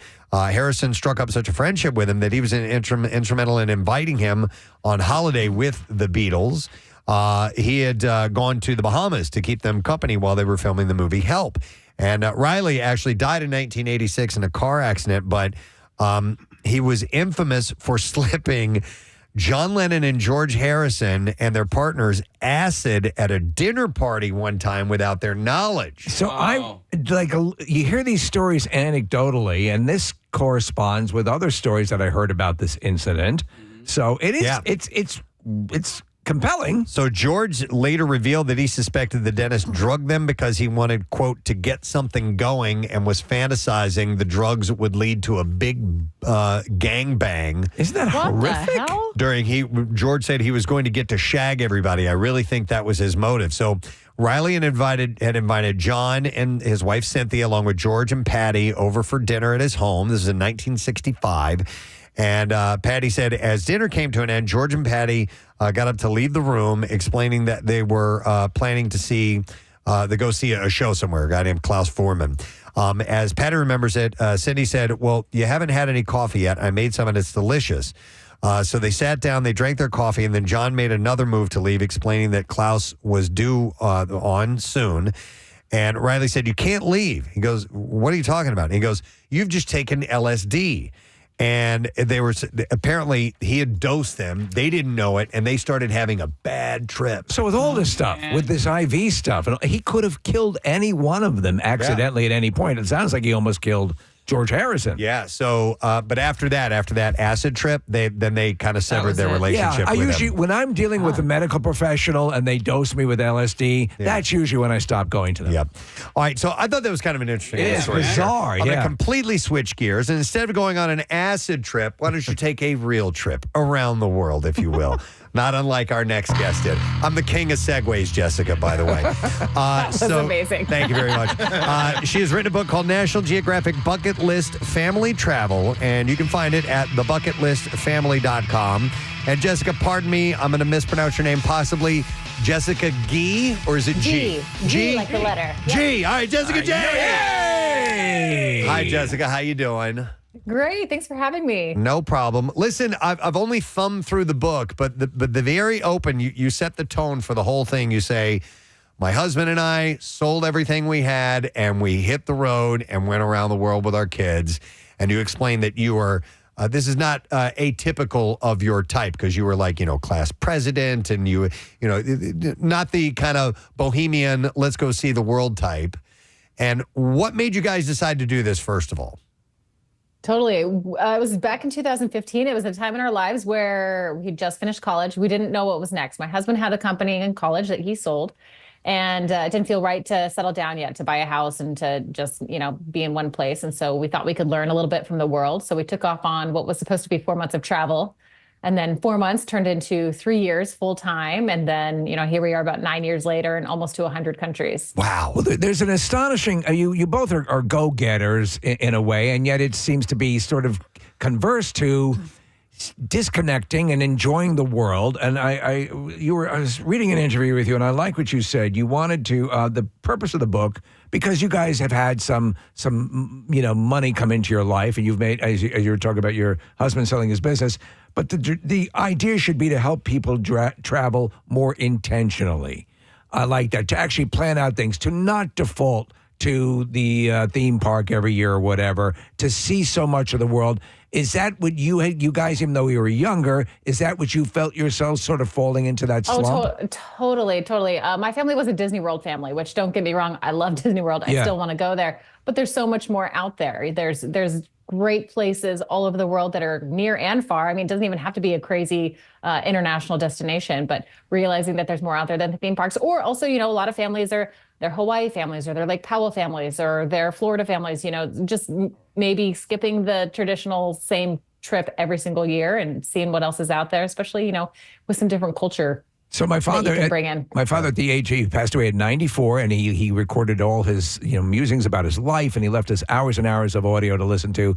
And when he's wrapping up about everything, the thing that he wanted to impart was travel. That was paramount to him. He said, you need to travel. And I've not been as good as he is, but I want to start. And my wife is good at that. So you had this situation. Your husband sells the business. It was a lot of money. And you could have taken the full corporate route. I mean, he sold an app to Snapchat, correct? Correct. Right. And so you a lot of money, but you decided to change this. And then when did the notion of making an income with YouTube and starting up a YouTube channel occur to you? Because you jumped in early on when it didn't seem such an obvious pathway. Totally. I will say I was very much going on a family vacation. My husband is I would say the brains behind the operation when it comes to seeing the future and seeing what the potential was. And like you said at the time, it was basically the mommy blogger era in 2015. It wasn't necessarily the social media influencing wasn't even a thing.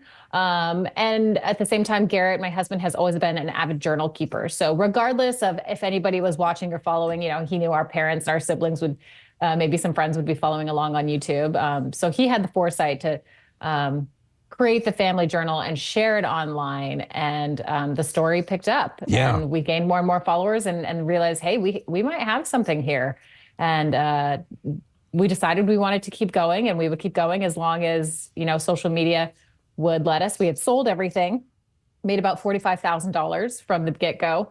And we said once that money was out, we were done. We weren't going to dip into the money from the acquisition, and our timing was impeccable. So by the time that money was down, our social media had grown, and then we were able to, just get by for comped stays and hosted stays, and then eventually we started to make money off it. So now it's been the family business for the last 9 years. And wow. It's been a really cool lifestyle that we're super grateful for this time we've spent together. Jessica, I started following you years ago. You only had 2 kids. And I thought then you had the third baby. And I was like, they're probably going to stop now. No, you didn't. And some of the pictures that you post, I follow you on Instagram, are just gorgeous, amazing. And like when you put your kids in the water with whales and there's like, I was like, I can't believe this is happening. And I'm like, wonder if there's got to be some things that happen that, aren't the best. And then you guys posted, and I don't know how many years ago this was, the video of, I think it was like a parasite in your son's skull.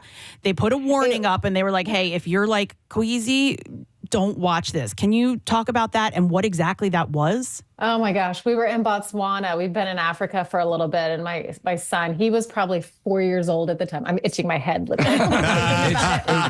Reflex, yeah. Oh yeah, totally. So he had been complaining about a bump on his head, and it honestly, it looked like a zit, and I wasn't too sure what it was, and kind of tried to pop it. I had shown it to the lodge doctor. They didn't know what it was. I called a friend back home who's kind of this like hippy dippy health nut. And he was like, I think it's a botfly. Immediately I'm Googling botfly. And I mean, essentially it was a parasite. It was a little piece of larva that I had. I guess what you do is you put some Vaseline on top of it and it suffocates it.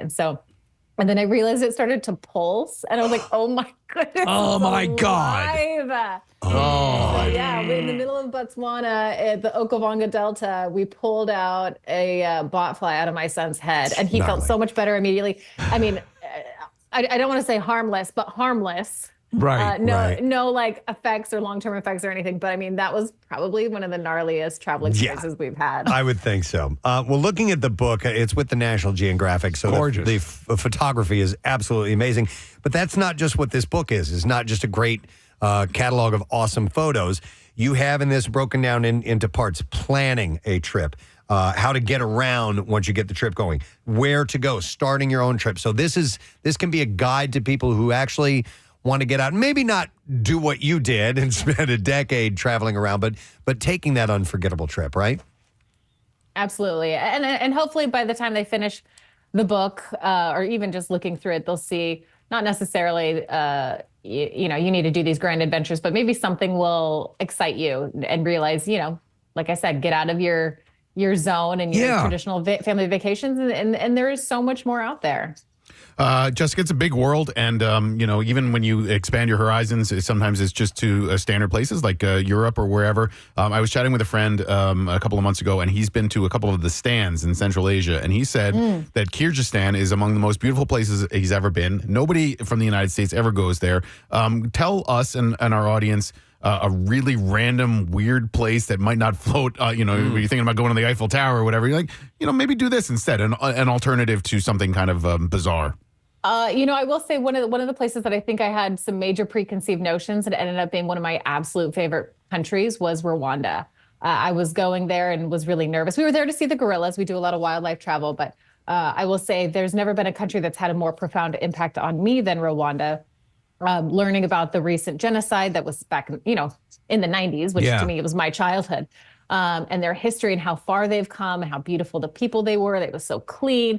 Once a month, they do a mandatory service day. And we were there on that day where everybody stopped working on a Saturday and literally just were out cleaning and talking and serving. And I was like, wow, what a long way this country's gone. So it's places like that I was genuinely nervous when I arrived, and I'm like telling my mom where I am. And I'm like, keep track of me, like I got to be safe. And then complete 180 perspective on Rwanda and the world after going there and seeing those beautiful people and where they were 20 years ago and where they are now. I was reading that you got a new perspective on what causes happiness. Obviously, you're coming from the United States, and we love the United States. We love all they can bring, but we have perceptions about what people need to be happy, and encountering people who we might consider destitute, who are full of joy and enjoying life. Was that a revelation to you? 100%. I think as an American, you're taught, and I don't disagree, you're proud to be an American and you think it's the best. And then as soon as you get outside the country, you're like, oh, that's kind of a weird mentality to take because every country has their amazing aspects of it. And, one country's the best at food and another one's the best at education and another has a really great outlook on family life or wildlife. Like everybody has their wonderful things that they bring to the world. And so I think that like we're the best mentality that Americans tend to have was quickly shifted as soon as we started to get out and see the world and just realizing every culture brings something beautiful. Jessica, one of the things that makes me hesitant to travel to some areas is language barrier, just not knowing it at all. And I know we've come a long way and there are apps and things like that can help you out. How did you guys, how were you assisted in language issues as you traveled the world? Honestly, it's never been a problem. Okay. And I think I get that question a lot, but it's never really been a problem. I mean, if you're traveling around, most hotels, they have concierge that speak English. And I will say I grew up speaking Spanish. I also speak Russian. I lived in Russia for a couple of years. So I feel like those little bit of languages, like my basic knowledge of Romance languages gets me really far in France and Brazil and Italy and places like that. Have you tried any of the new, because they literally have earbuds you can wear that will translate?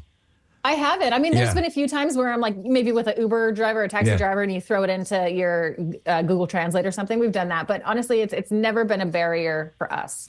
My wife is a traveler. She's done, she did the gorillas and the safari and all that stuff. And she had just been to Antarctica. I know you guys took a trip recently.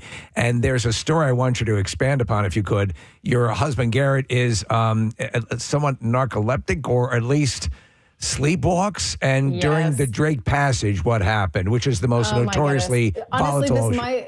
Besides that bot fly, this might be probably the most scared I've been on our travels. We were going through the Drake, and I gave him, it was a rocky night, and I gave him one of those, I forget the name of it, but one of the patches you put behind your ear for seasickness, because he gets very seasick.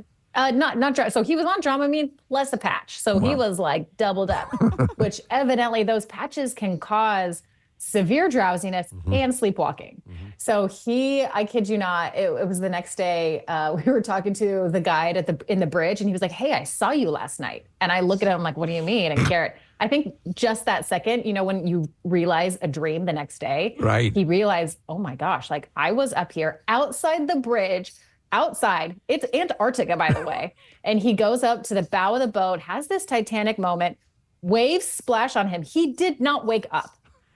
I mean, and the ocean is incredibly tumultuous. Rough. Yeah. Freezing cold, gets hit by a wave, comes back to bed. I don't know how he found the room, comes, but we're on a big boat, comes back to the room. And then it wasn't until the next day that he remembers that this whole, and I didn't, I was out. So the rest of the trip, I literally booby trapped the door. He could have gone overboard easily. He 100% could have gone overboard. And the whole week he'd been like, oh, I want to get in this water. He's such a water baby. He's like, I want to get in the water. I want to get in the water. Like, honestly, I can't picture a more ironic and poetic ending to the dad of the bucket swim, but I was genuinely terrified. And the way you found out his jacket or his clothes were wet, right? His clothes were wet. Yeah, the clothes were wet. Oh, that's wild. Are you done with your travels? I know you're not doing living your life on the road anymore, but you guys still have places you want to hit? Yeah, I feel like the more you travel, the bigger your bucket list gets. Wow. So we've got, we're heading to the European Christmas markets for the holidays this year. That's something Danube.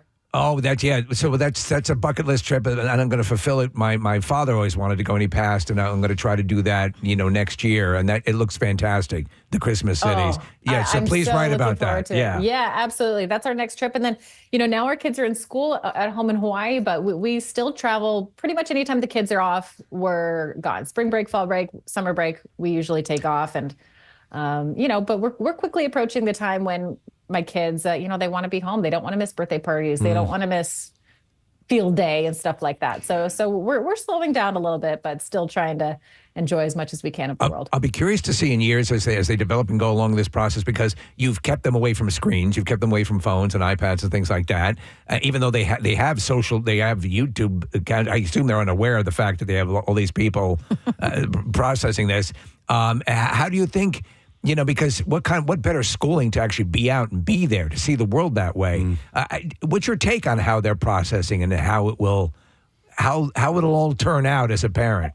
That is the question. We try to be very intentional with everything, and I think this social media thing is so new. So trying our best to navigate it as we go. I mean, we don't really have any examples of this. Maybe the few examples that we do have are just, those child stars that we haven't seen the best examples of. So, staying close as a family and being very mindful with everything we're just doing the best that we can. That's Wonderful. So cool. Yeah. It's great work. The book is fantastic. It's available now. Obviously, you guys have your YouTube channel and all the other things on social that are going on as well. So it's a great story. I'm very much looking forward to diving into this. So thank you for sharing that and continued great travels and experiences with your family.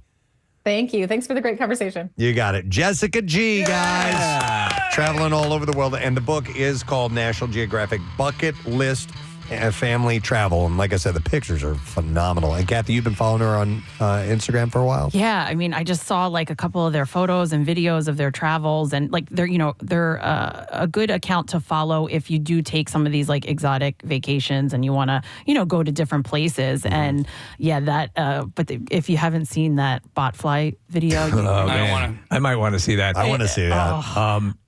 You can see the relief in the dad's face when he gets it out. Yeah. Wow. Yeah. Speaking of that, so you mentioned about him being a water baby, but they went to Belize to go to the blue hole, that the famous, really deep, and they were diving. Little kids are like diving and doing the whole thing, and it's like, man. I mean, like some that they're like still in diapers and they're under the water with these like just amazing water lights. I was watching a video with the 5-year-old in a shark cage with a great white outside the And they are young enough to where they don't realize what a unique adventure that all this stuff is. Yeah, or fear. It's normal for them. I mean, if they're raised that way and they're brought up to see that that's a normal way of living life, then what a great adventure for those kids. They're going to have all that experience, and the first time they have a churro at Universal, like, oh my God! Yeah, I didn't know that this stuff was a thing. You know what I mean? And in fact, I just was talking to a guy who did, when he was in college, he did a semester at sea.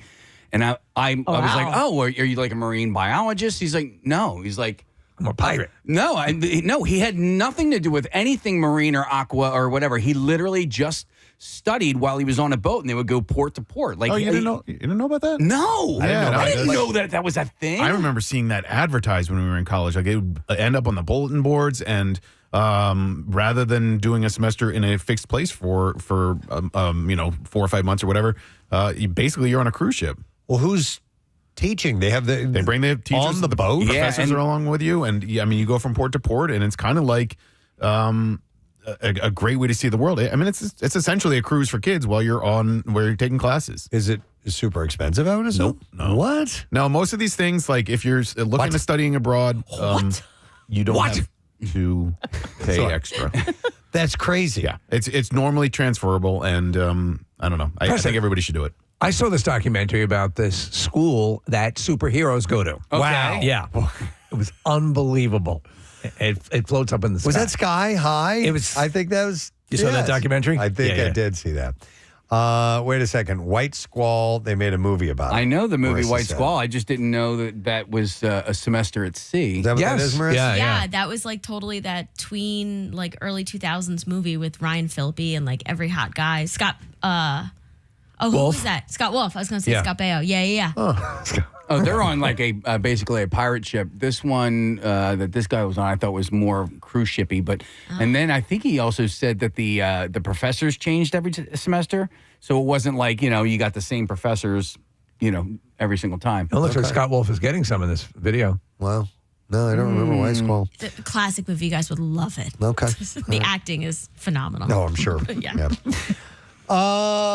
Hey, by the way, that guy you brought up about the Beatles story, Klaus Vormann. Yeah, that's a musician they were going to say. Yeah, so he created the cover for Revolver. Oh. And a lot of the story that you were talking about, some listeners were texting and saying that that's what inspired the song Dr. Robert. Oh, no kidding. Now it all comes together. That's a great song. Wait a minute. So the dentist inspired the song Dr. Robert? Yes. Wow. Had no idea. Now it makes sense, doesn't it? Yeah. His name was John. I threw it away. You remember the lyric, getting my tooth fixed while you play with my ding-dong? Dr. Robert. Okay. All right. Well, What do you want to do? Well, we have a couple of minutes before we need to break, so I could do like a super short. What were you going to say? You don't want to burn off City B, right? Well, I mean, it's too. I mean, it's chock full of. It is. It's a heavenlier coffee. It's pretty chunky. You know what? So maybe we'll hold on to that. All right. We'll do that tomorrow. Do you have anything in the stream of consciousness, Nerd? Yeah, I do. Let's do that. Yeah, we could do that. The stream of consciousness, Nerd. It's what I've come to known as. Let's see, but I got to sift through. Was there some of the, just improv that you have been become to known as? Talk yourself into a corner. Oh my God! Oh God, I sweat bullets because I remember I bring it up every time when I forgot we were interviewing Treat Williams in the middle of the interview. I'm like, what's a generic question? Who are we talking to? How much can you bench? Treat's a funny name, huh? Yeah. No, I'd forgotten. I wish I knew. I would have asked that. Yeah. All right. So here's what's your name again? Here's a weird little story that was sent to me. So there was something called the euthanasia roller coaster. That's a country, right? No. Surprisingly, it's not, I found out. No, it's called the euthanasia roller coaster. Well, that sounds very final. It is designed to kill everyone who goes on it. It was... Wait, what? It's a theoretical design that Julianis Urbonas created in 2010. It was called it's dubbed the hypothetic death machine. He's a Lithuanian engineer, and actually it was awarded the Public Prize of New Technological Art of Update in 2013. So here's how the whole thing works. So he came up with a 1,600-foot stretch. The roller coaster, you can only ride once. It goes up to 223 miles per hour. So here's basically how it works out. So he explained, riding the coaster's track, the rider is subjected to a series of intensive motion elements that introduce various unique experiences, from euphoria to thrill, and from tunnel vision to loss of consciousness, and eventually death. So you begin experiencing a blackout, and ultimately you eventually lose consciousness and die. So the idea is you get this last thrill as you're checking out. As you're checking out. So hypothetically, the way it would work, and there's a video that we're watching that shows you how it would work. Hypothetically, the way that it works is that each passenger experiences a series of loops, which get smaller and smaller as the roller coaster progresses. Right. Eventually leading to death. It would take around 60 seconds for the roller coaster to go through all 7 inversions. As each inversion gets tighter.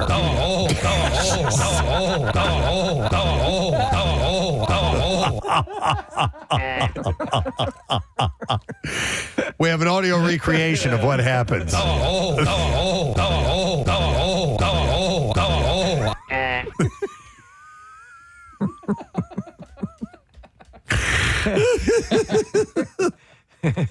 Ow, my side hurts.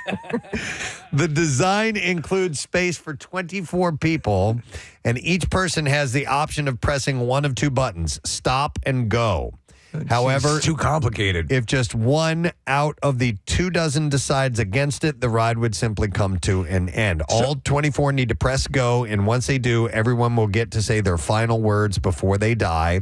Though what ultimately kills the passengers is not the speed, but the 10 Gs of force during the entire 60-second experience. So at that speed, so again, what is the maximum complement of this roller coaster? I don't know what do you mean by complement. Oh, 24. 24. Oh, so my thing would be, theoretically, the odds of someone going, nah, I changed my mind. Yeah. Would be way too, I think you'd have to send one person through it. This is never going to be built, so yeah. I know they had the teacup ride of death. Yes. Which was not effective. Yeah. There's that chapter in Project Artemis, Preston, where they talk about how you would choose to die if things go wrong in space. Yeah. And one of the people on the spacecraft chooses a heroin overdose, massive heroin overdose. Yeah. She's a straight arrow. Project Hail Mary, by the way. Artemis. I'm sorry. Yeah, Project Hail Mary. Yeah. Yeah. To be able to choose like if things were going to go really wrong, how you go out. There's like I don't know. I'm entertained by that. Well, there's a movie called Life. You saw the movie Life with Michael Keaton? No. This is the Life in Space, the thing that goes this gelatinous thing that takes over this. Yeah. And so, long story short, at the end of it, one astronaut is in a capsule. She thought she was going towards Earth to land. She ends up spiraling out into space. So she's in the capsule. And there's nothing going to stop it. She's going to keep going. And how would you elect to?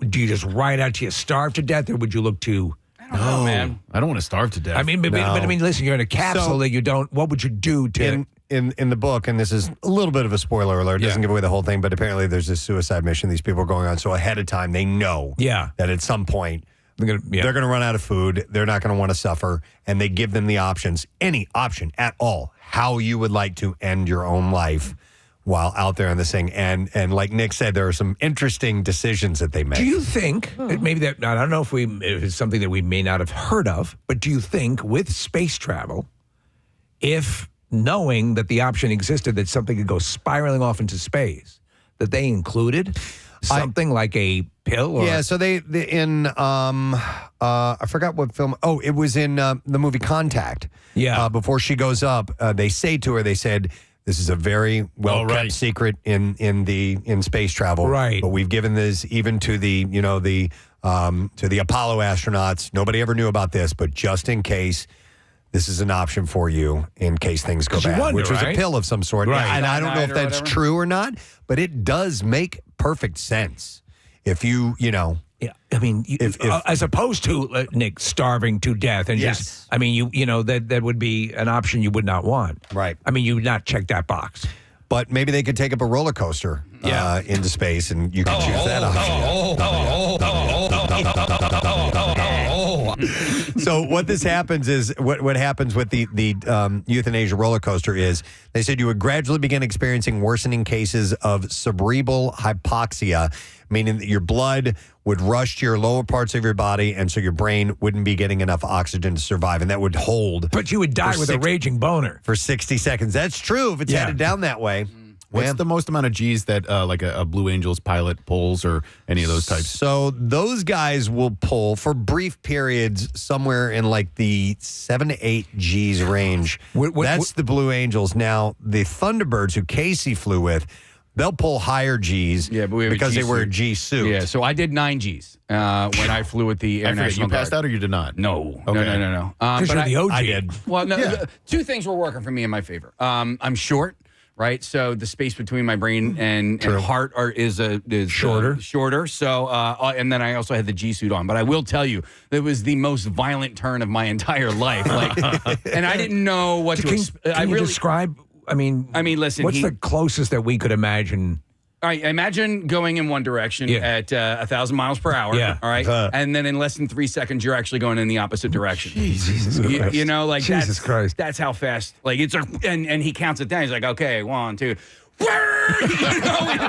And what's crazy is I was just a passenger. There was somebody behind the wheel doing, steering us. Precision driving. Astonishing. Yeah. So Steve, the way because I did pass out. The way that were you wearing a G suit? No. So they don't in the Blue Angels because they fly tighter formations. They wear a G Whiz suit. And so if the air bladders that push your blood up that are on your legs, if it were to move their arm while it's on the stick, it's too dangerous. They could accidentally bump into each other. So that's why they don't wear it, because they fly more precision flying. But the way that it felt when we did this maneuver called the minimum radius turn, which is the one where I passed out, it just felt like something really heavy was put on top of me. Wow. Like a gigantic, 400-pound beanbag or something like that was all of a sudden set down on you, and you're like, yeah, it's like that. I mean, I can see if you've ever that sort of Yeah. Did you feel your air? I didn't feel the air leave, Okay. no, but Did you make a poop? You just have to work hard to breathe. I just don't know how. I mean, I know that they're trained for it, and like this is what their profession is. I just don't know how these pilots don't pass out more frequently. Well, they're impeccable physical specimens. I know, but even the best astronauts in the world and the Chuck Yeagers, like occasionally something will go wrong, or they'll pull 8.9 Gs as opposed to 8.5. It's just remarkable to me that they're able to do this. It's one of the aspects that I really loved about Maverick, Top Gun Maverick, is that they really did, because they didn't focus on any of that in the original Top Gun, but they really did focus on, because they had to pull that. Getting lightheaded and In Mission, The Martian, Matt Damon, when he goes into the outer space, like he completely loses it when he's, spoiler alert, he leaves Mars at the end of the movie. Sorry. I mean, you figured, right? Damn it. Yeah. And that part where he dies. I've only seen that movie 25 times. That's a great comedy. Yeah, it was on yesterday. I was watching it yesterday. All right, stream of consciousness. The stream of consciousness.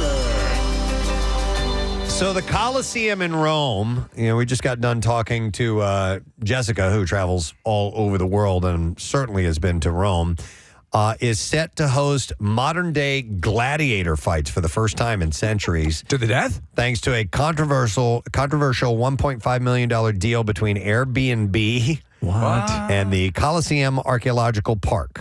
That seems bizarrely, that seems sort of a cheap thing to do at the Roman Coliseum. And that's what some people are saying. So it's tied to the release of Gladiator 2. It offers 16 tourists a chance to experience life as a gladiator, complete with armor, underground tours, and combat in the iconic arena. Airbnb's ad promises participants that they will feel the adrenaline rush and become a gladiator with the once-in-a-lifetime battles scheduled for May next year.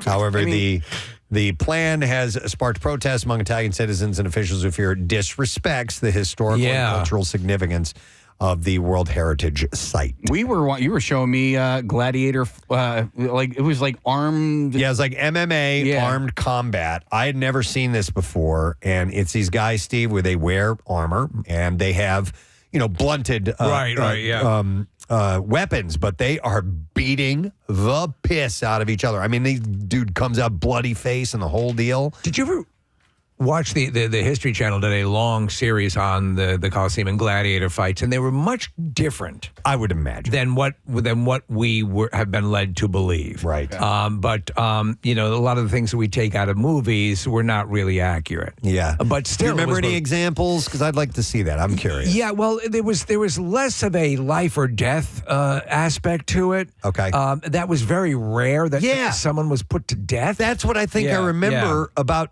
seeing that the whole thumbs down thing did not, they weren't bloodthirsty. They weren't killing all these people. And by all the way, time. thumbs down was let them live.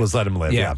Steve, what was the thing where there was they were trying to show how actually difficult it is to behead someone with a sword? Oh, that was, I saw that. You were talking about botflies earlier, Kathy. Yeah. there was a was it God, what series was it? But they showed in one motion, to cut through the viscera and the spine. The spinal cord, I mean, now mind you, a practiced shogun, warrior could do that, right? But it's not like it ain't like your double fist in heads. Sometimes the guillotine was known to malfunction. You have to go up and down a bit, it would go We're down. We're gonna have to do it again, folks. If you wait, hang on a little bit. We got a stand-up comedian. I mean, you're talking about a weighted blade from up high that that sometimes couldn't cut through. Which, by the way, they didn't sharpen very often. What was that? They didn't sharpen the guillotine very often. Like they would raise it up, and it was often just this blunted quote unquote blade that they would drop on somebody's head with the hopes that it would chop somebody's head off. I was terrified at the thought of a guillotine when I was a kid. The idea of anything being beheaded. Why does our school have a guillotine? Some people, Casey, they made lie on their backs so you would watch it come down. Yeah. Wow. Yeah, for extra punishment. And that went on for a shockingly long time, into modern day. 1800s. Yeah. It was the way for treason. Yeah. Wow. And double parking. You sure have double parking? How dare you? You could not have parked another place. Off with his head. There was another thing I was going to mention about all. So you talk about beheading. Yes. I remember my old martial arts trainer Steven told me about. You know how in the movies they'll show how quickly you can snap someone's neck by just going whap like that. No, ain't that easy. And he had been reading a guy who actually trained to do it on goats. Yeah. And that there is a very specific movement. It's not just twisting the head sideways. It's more of an upward and twist thing that you have to do. And they would actually do it on these living goats. Sad. Horrible. The freaking goat did nothing. Yeah, come on. You're learning how to kill Jim Brewer? Was that the idea? Goat boy? So some of that stuff is it's movies. You know, I mean, like that stuff we see, they've romanticized it to some extent. And I think this sort of cheapens to me, it seems cheap to do this at the Coliseum. I've not been to the Coliseum, though. Sometimes you go to these places and you realize they've been turned into these really commercial things. So have any of you been to the Coliseum? No. Not yet. Yeah. You went, right, Kath? Yeah. Pretty cool? Oh, yeah. It's gorgeous. So they actually, I remember my wife had gone and she said that they have guys who are dressed in the gladiator costumes. You take Outside. pictures. Yeah. Oh, yeah. No, they will they'll physically hold you until you pay them to take a picture with them. We were like, yeah, no thanks. Despite the backlash, organizers insist the fights will take place outside of public hours. Okay. Aiming to promote tourism while preserving the site. Yeah, like on the they're not on the inside, Steve. So like once you go in, you're really experiencing it on the inside. I mean, obviously outside is the beautiful picture, but when you go in and you experience what's in there, that's the true experience. But outside, you can take a picture with Elmo. Well, that's the thing. Outside, like the second you walk out, I mean, they're like standing on these, these boxes so that they're up higher and you can see them. And it's crazy. By the way, I was way off about the last guillotine. It was more in the 1900s, It was right? 1977. What? Oh, my God. Star Wars was actually in the theaters. It was in France, and then it was banned as capital punishment in 1981. But there was a person who was killed, a criminal killed by guillotine, September 10th, 1977 in France. I actually read, Nick, it was actually a few years later, and the person killed gave away the ending of the Empire Strikes Back. Oh, no way. Wow. It's his father. You son of a bitch. Off with his head. All right, that's it for the stream of consciousness. The stream of consciousness. All right, we are going to take a break, and we shall return with some bizarre file stories to amaze you with. So stay put. We'll be right back.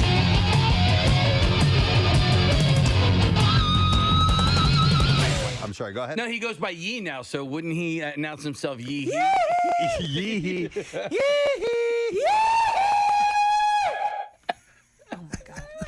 It echoes around that house because there's nothing in it. There's nothing in it. Yeah. There's nothing to deaden the sound. Yeah. We have audio, Preston, if you'd like. He is. All right, so this is about the song? Yes. So Kanye, this is part 2 of the story. Kanye called out Pete Davidson in his new song, The Game, which is called Easy. The track dropped on Friday, and people across all corners of the internet promptly went to work dissecting the lyrics from Kanye's verse. So here's a question, and this to me is indicative of a kind of person. He is in a relationship with someone else himself. Yeah. He's making out publicly with this other person. Why? Why is he going off the deep end about Pete Davidson? She's simply moving on as well. He's moving on. Why is it so bad that she's moving on? His ego won't allow it. That has to be it. Yeah, so there's nobody better than him, and his ego won't allow it. And it's narcissism. It is It's pure no narcissism. doubt. Yeah. But did you see that? Is she in their house?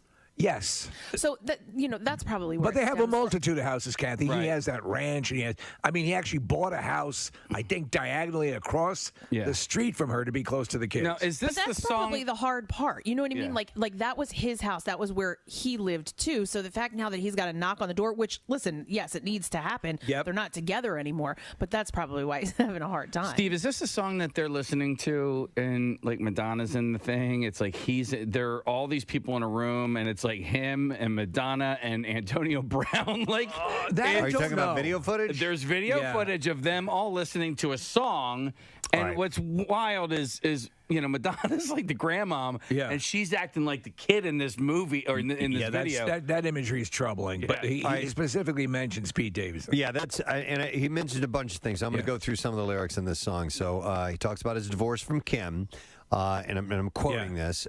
We having the best divorce ever. If we go to court, we go to court together.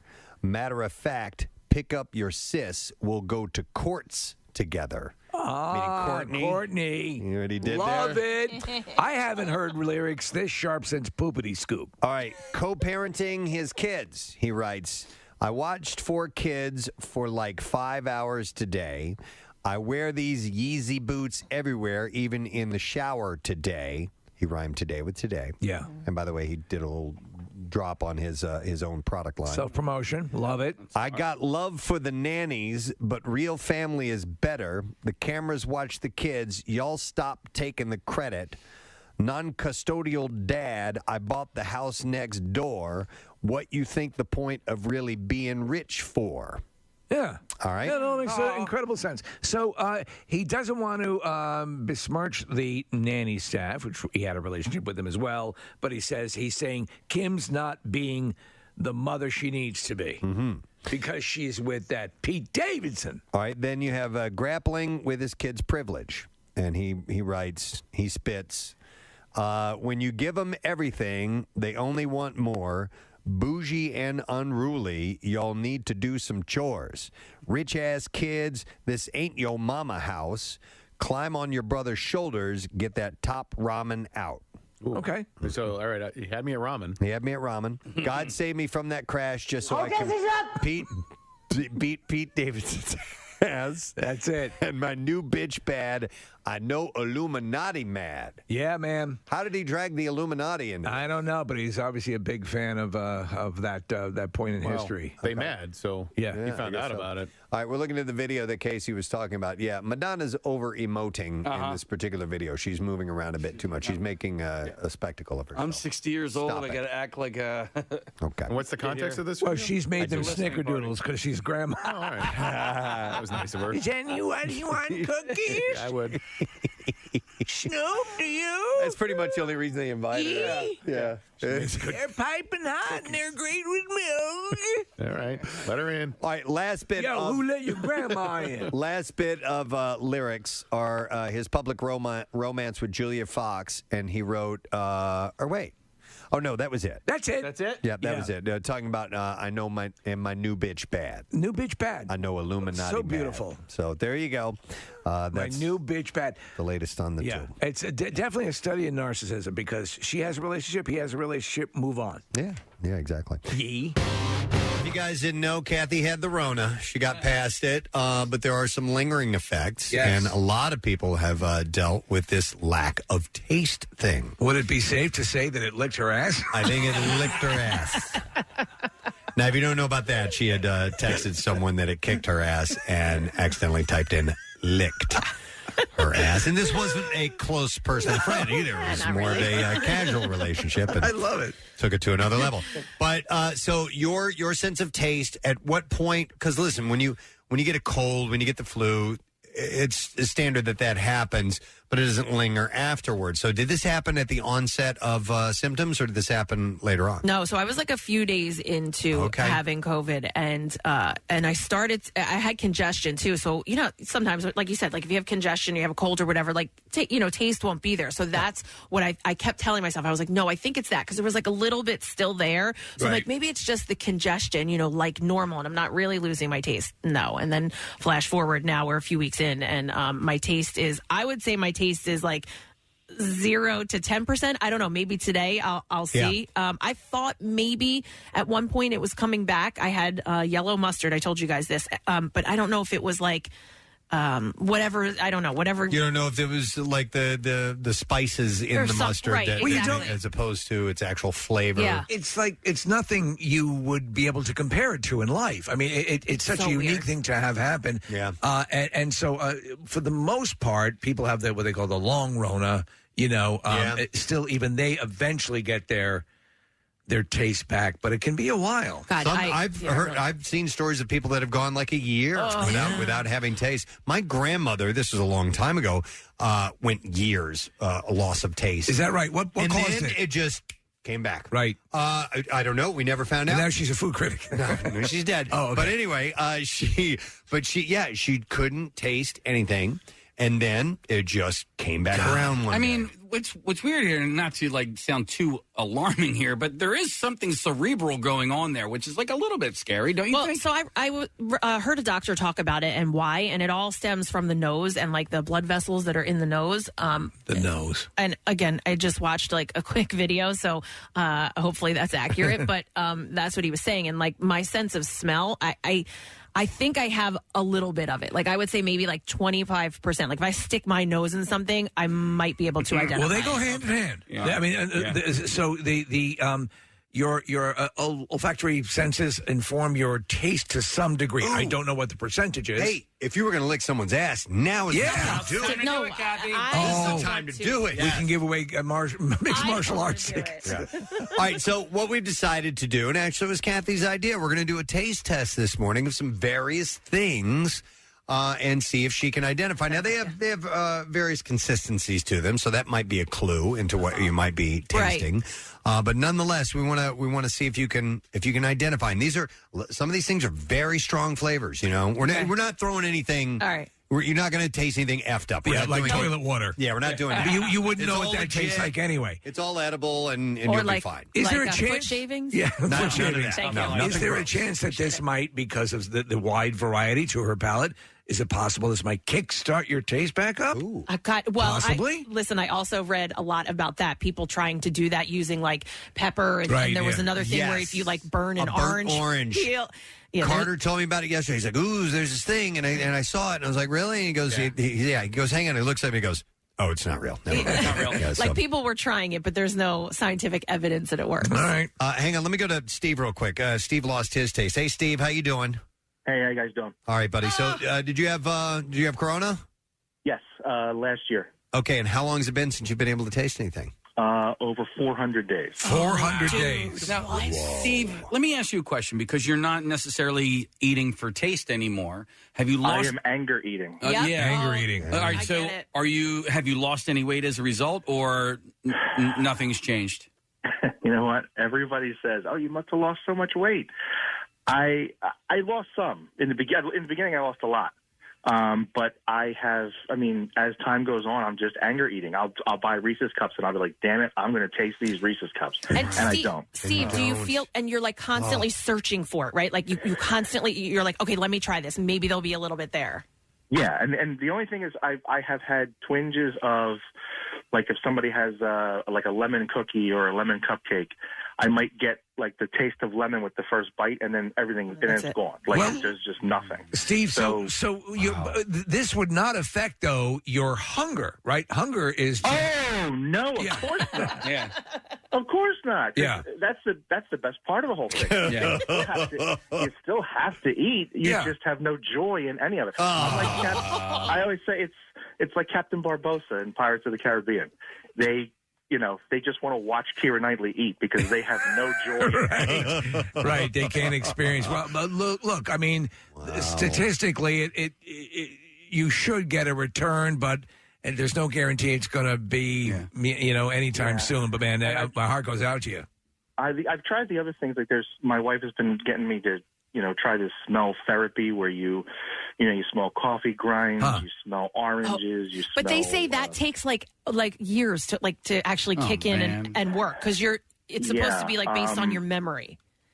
Yeah, it's really weird. And then I eat things because I like pizza. I know what pizza tastes like, right? So I eat it. But like now I'm more concerned with like texture. So I'll eat things that like I always want nachos because nachos have crunch, they have sauce, they have But December 9th, 2020 was my my last day. All right, Steve, were you vaccinated?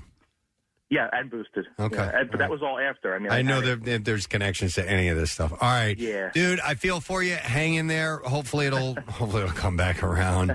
Preston, what about you, if man? If I What lost about my you? sense of taste, Forget it. I would be so upset. It's so weird. I find so much joy in eating. Mm-hmm. But I mean, I guess you... Wouldn't you switch to a healthier eating habit if you don't I'm care? pretty healthy. You're pretty healthy too.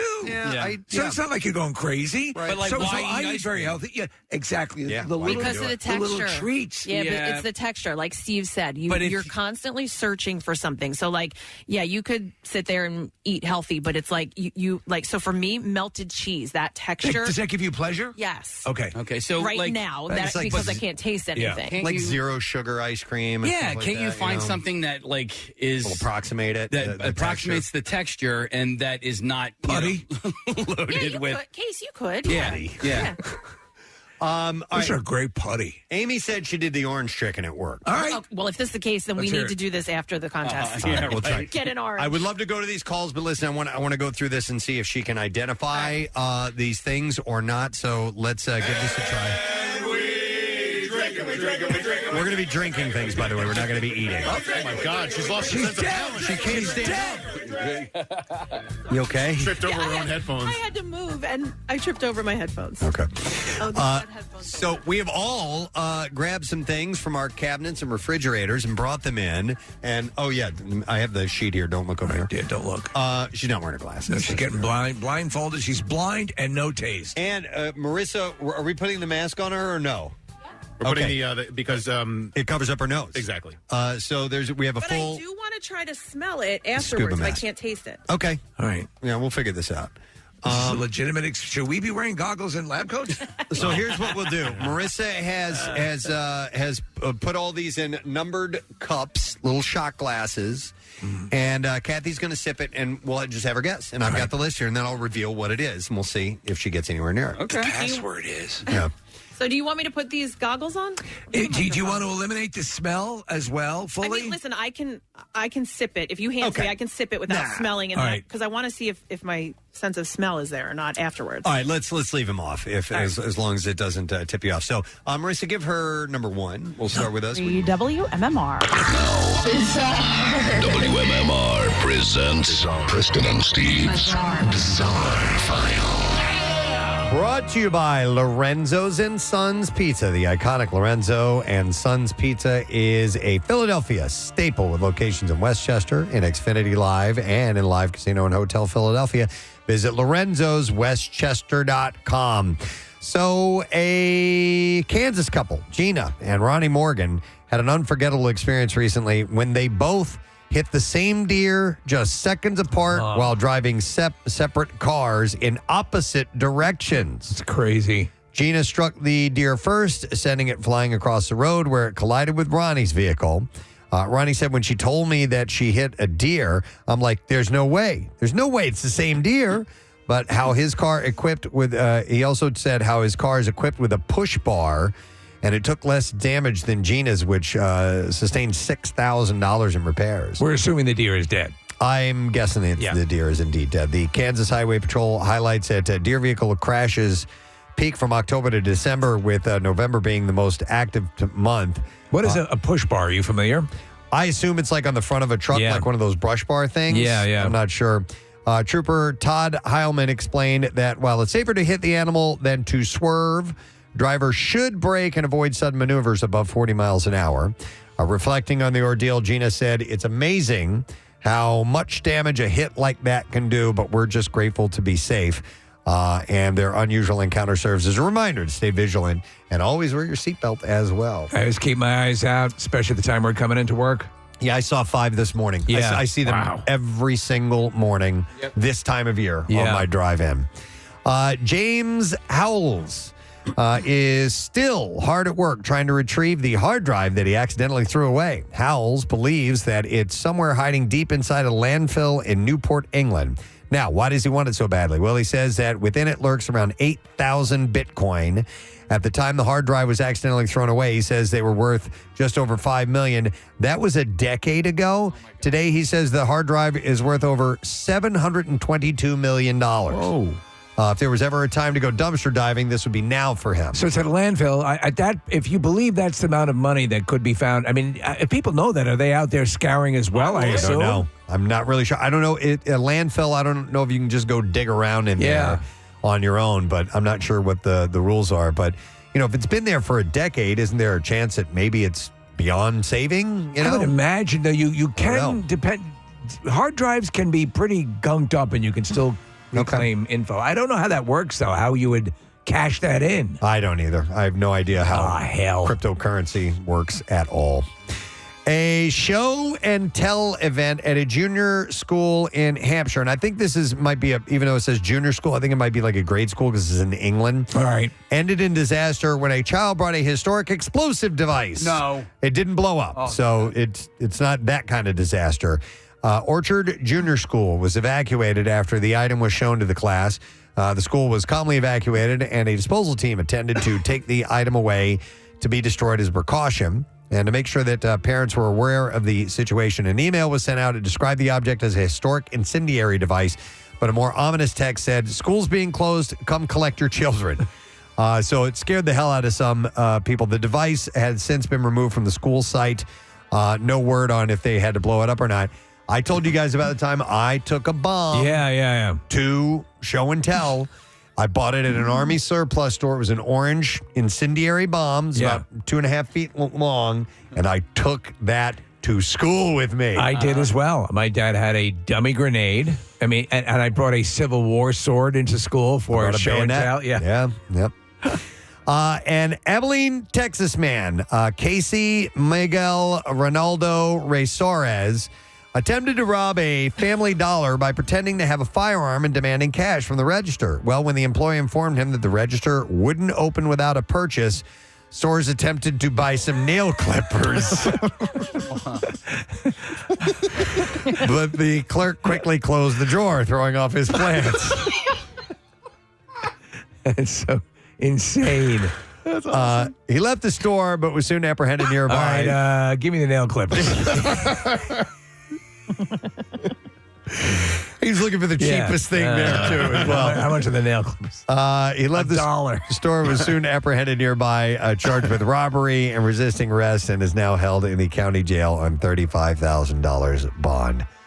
And then we'll do one more story, and this is a sweet one. For a lot of folks, having their mom play matchmaker would be the worst nightmare, but for one couple, it actually led them to love. Idaho mom, Gwendolyn Perone, wasn't shy about her intentions. She always told her son, her only son, Danny, that she would find him a wife. What she didn't expect was finding another wing mom ready to help by suggesting her own daughter. So it started in April of last year when Gwendolyn posted in her local Idaho Falls community Facebook page that she was looking for the page to find my future daughter-in-law. And she claims that it was just a lighthearted joke, but she didn't expect anyone to respond, but Monica Layton did pretty quickly, and she offered up her daughter, Nicole Cleveland, sharing that she was single and posting her photo as well. But instead of being mad at their moms for playing matchmaker, the single kids took a chance. Danny and Nicole took it slow, getting to know each other on FaceTime, and she wasn't discouraged that he was born with spina bifida and uses a wheelchair, and says that he knew Nicole was the one after they met on their first date. And during a date That's nice. Last month, Danny popped the question, and she said yes. Isn't that awesome? Aww. And now they are planning for a wedding next October, and they owe it all to their moms. It's a sweet story. It does happen now and then. Yep. We'll end with that sweet little story in the Bizarre File, and that is what I have for you. What's up, Nick? Speaking of moms, I wanted to do a favor for our buddy Pat Gallen. Pat's going to come back down to Camp Out for Hunger this year. Casey was on his show recently for Gallon of Questions, and Pat's mom, Diana, is a huge fan of the Preston and Steve show. In fact, she was in the tent last year to watch Pat's dismal attempt. But she's coming back to Camp Out this year, and today is Diana's birthday. So wanted to send a shout out. Happy birthday, dear Diana. Happy birthday to you. Casey's short version of happy birthday. You finally got to do it. I did, and it worked. It did. By the way, Casey, your Gallon of Questions with Pat was awesome. It was all about Delco. It was really cool. It was really well done. Yeah. And Mini Hoops Madness is happening again this year at Camp Out for Hunger. What day will that be on, Case? That's Tuesday, December 3rd in the 8 o'clock hour. Everybody is confirmed.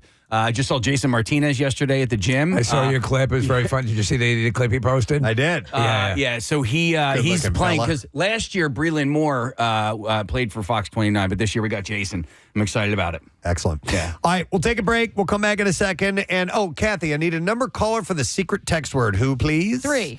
Caller number 3 at 215-263-WMMR. Let's see if you can win. We'll be right back. Preston and Steve. Marissa, I don't know where you are. Order that we have it. She'll up. Okay. She'll up. She'll put it in your hand. Okay. Man, I can smell it. Do you know where your mouth is? Shut up. All right, are you guys ready? Yeah, take a sip. Don't smell. And see I'm what not you going think. to smell. You can shoot the whole thing. Don't smell. Probably don't drink the whole thing. You need to save some room. Okay, so you getting any sensation? Something. It's like, yeah, it's not water. Okay, not water. It's I want to say like a I want to say sauce, but it's not that thick, so Okay. it's not a sauce. But that's what I'm getting. Like I would something like a pasta sauce or something. Pasta sauce. So she's guessing pasta sauce. Okay. And what is it, Preston? It's a sauce. Wait. Let me smell it. Hold on. Okay. She just spilled it on her sweater. She just spilled it on the carpet. Mackle farts. You picked the wrong one to spill, too. Yeah, you did. That's going to stain. All right, get her sweater quickly. Kathy, take your top off quickly. I'm sorry. No. It's not your fault. You're legitimately handicapped. I have to touch the boob. Marissa, let me clean her. By the way, go on YouTube now if you ever wanted to see Marissa feel like Kathy. Oh, my God, dude. Now go a little slowly. I almost have it out. There we go. Oh, my God. Preston, can you smell it on that side of the console? No, not from where I'm sitting now. Because I absolutely can, and the smell is very distinct. Can I guess now? Yeah, I what can is it? smell Is it hot sauce? No, it is not. Kathy, that is soy sauce. Oh, yeah. Yeah, so that's way off. Not Yeah. even clear. And by the way, she took a sip. Like most people would go, "Whoa!" Yeah, it's soy sauce is very strong. It's very, very salty. All right, wait. And you could only handle a little bit of that straight, but she shot quite a bit of it. Yes. All right, I can't see, so I don't want to spill it again. Marissa, where's my water? A little bit. All right, here we go. Oh my God! I need a sip of water. Helen Keller had it Okay. together. Let's go with number 2. Don't spill this one either. You can do it. There's the microphone is right in front of you, so don't hit it. All right. Don't tip it or tilt it. Take a sip of this and see what you think. All right. So, by the way, Kathy's lost her sense of taste. Let's see. We're testing this out on her, and if you're just tuning in, that's where we're going. All right. A little thicker, isn't it? Thicker and sweet. Okay. Oh, so sweet you could determine. Yeah. Maybe. I honestly don't know what it is. I know it's sweet, and by the texture, I'm gonna say maybe like you put it. What the hell is it called? The chocolate that you put on ice cream, like a Hershey's, like a chocolate syrup. Yeah, like a chocolate syrup. She got it right. Kathy, lucky you. One of the things you can taste is chocolate syrup. Honestly, if you're going to lose anything, and keep one thing, keep your ability to taste chocolate. Did the texture help with that? Yeah, I think that's why I think I was able to get it. But you definitely picked up on sweet. And you know why you probably could? Because you just had really, really salty before that. right before it. Okay, let's go with number 3 and try this one out. A shot of this one.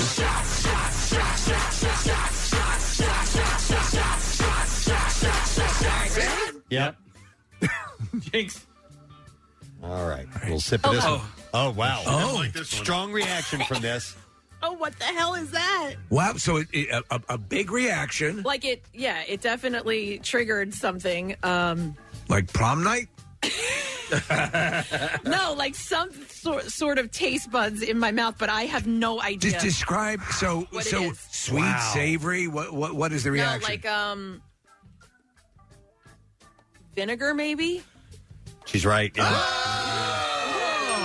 But here's the thing, It doesn't taste like vinegar? No, it's the guess is the way So, it made me feel. You probably got a little tangy, sensation like you would on your tongue, like mouth watering a little bit from. Yeah, absolutely. But here's the thing: I'm smelling it, and I can't smell it either. It was white wine vinegar. But I could. Where's that? Is the hot sauce still? I mean, the FUD, the chocolate sauce. The FUD. What about, I think she was going to say fudge. Like FUD. So that I can smell. I can smell the hot sauce, but I can't smell that vinegar. That's not hot sauce. That's chocolate sauce. Sorry, chocolate sauce. That's what you would put on a chocolate FUD sundae. Let's do the next one. We got to move through these. All right. So number 4, Marissa, if you would please. So she's gotten 2 out of 3 so far. That's not But bad. it was kind of guessing. And not going, yeah, that is this. You're right. It's a combination of cues that are helping her get to the answer. All right, Kathy. This is another one. All right. This one's kind of thick too. Pondering. I don't want any more of it, whatever it is. Okay. Yeah, that sounds about right. Does it? Yeah. I think so. You know. Okay, I have no idea what it is. Mm-hmm. Do you ever watch Dr. Pimple Popper? No. Oh my God! Dude. Stop it, Steve! Don't do that to me. Can I smell it? Yeah. Try it that yeah. way? Okay. So you don't have a guess. Oh, no, But I- smelling it? No smell. Nothing? Nothing. Okay.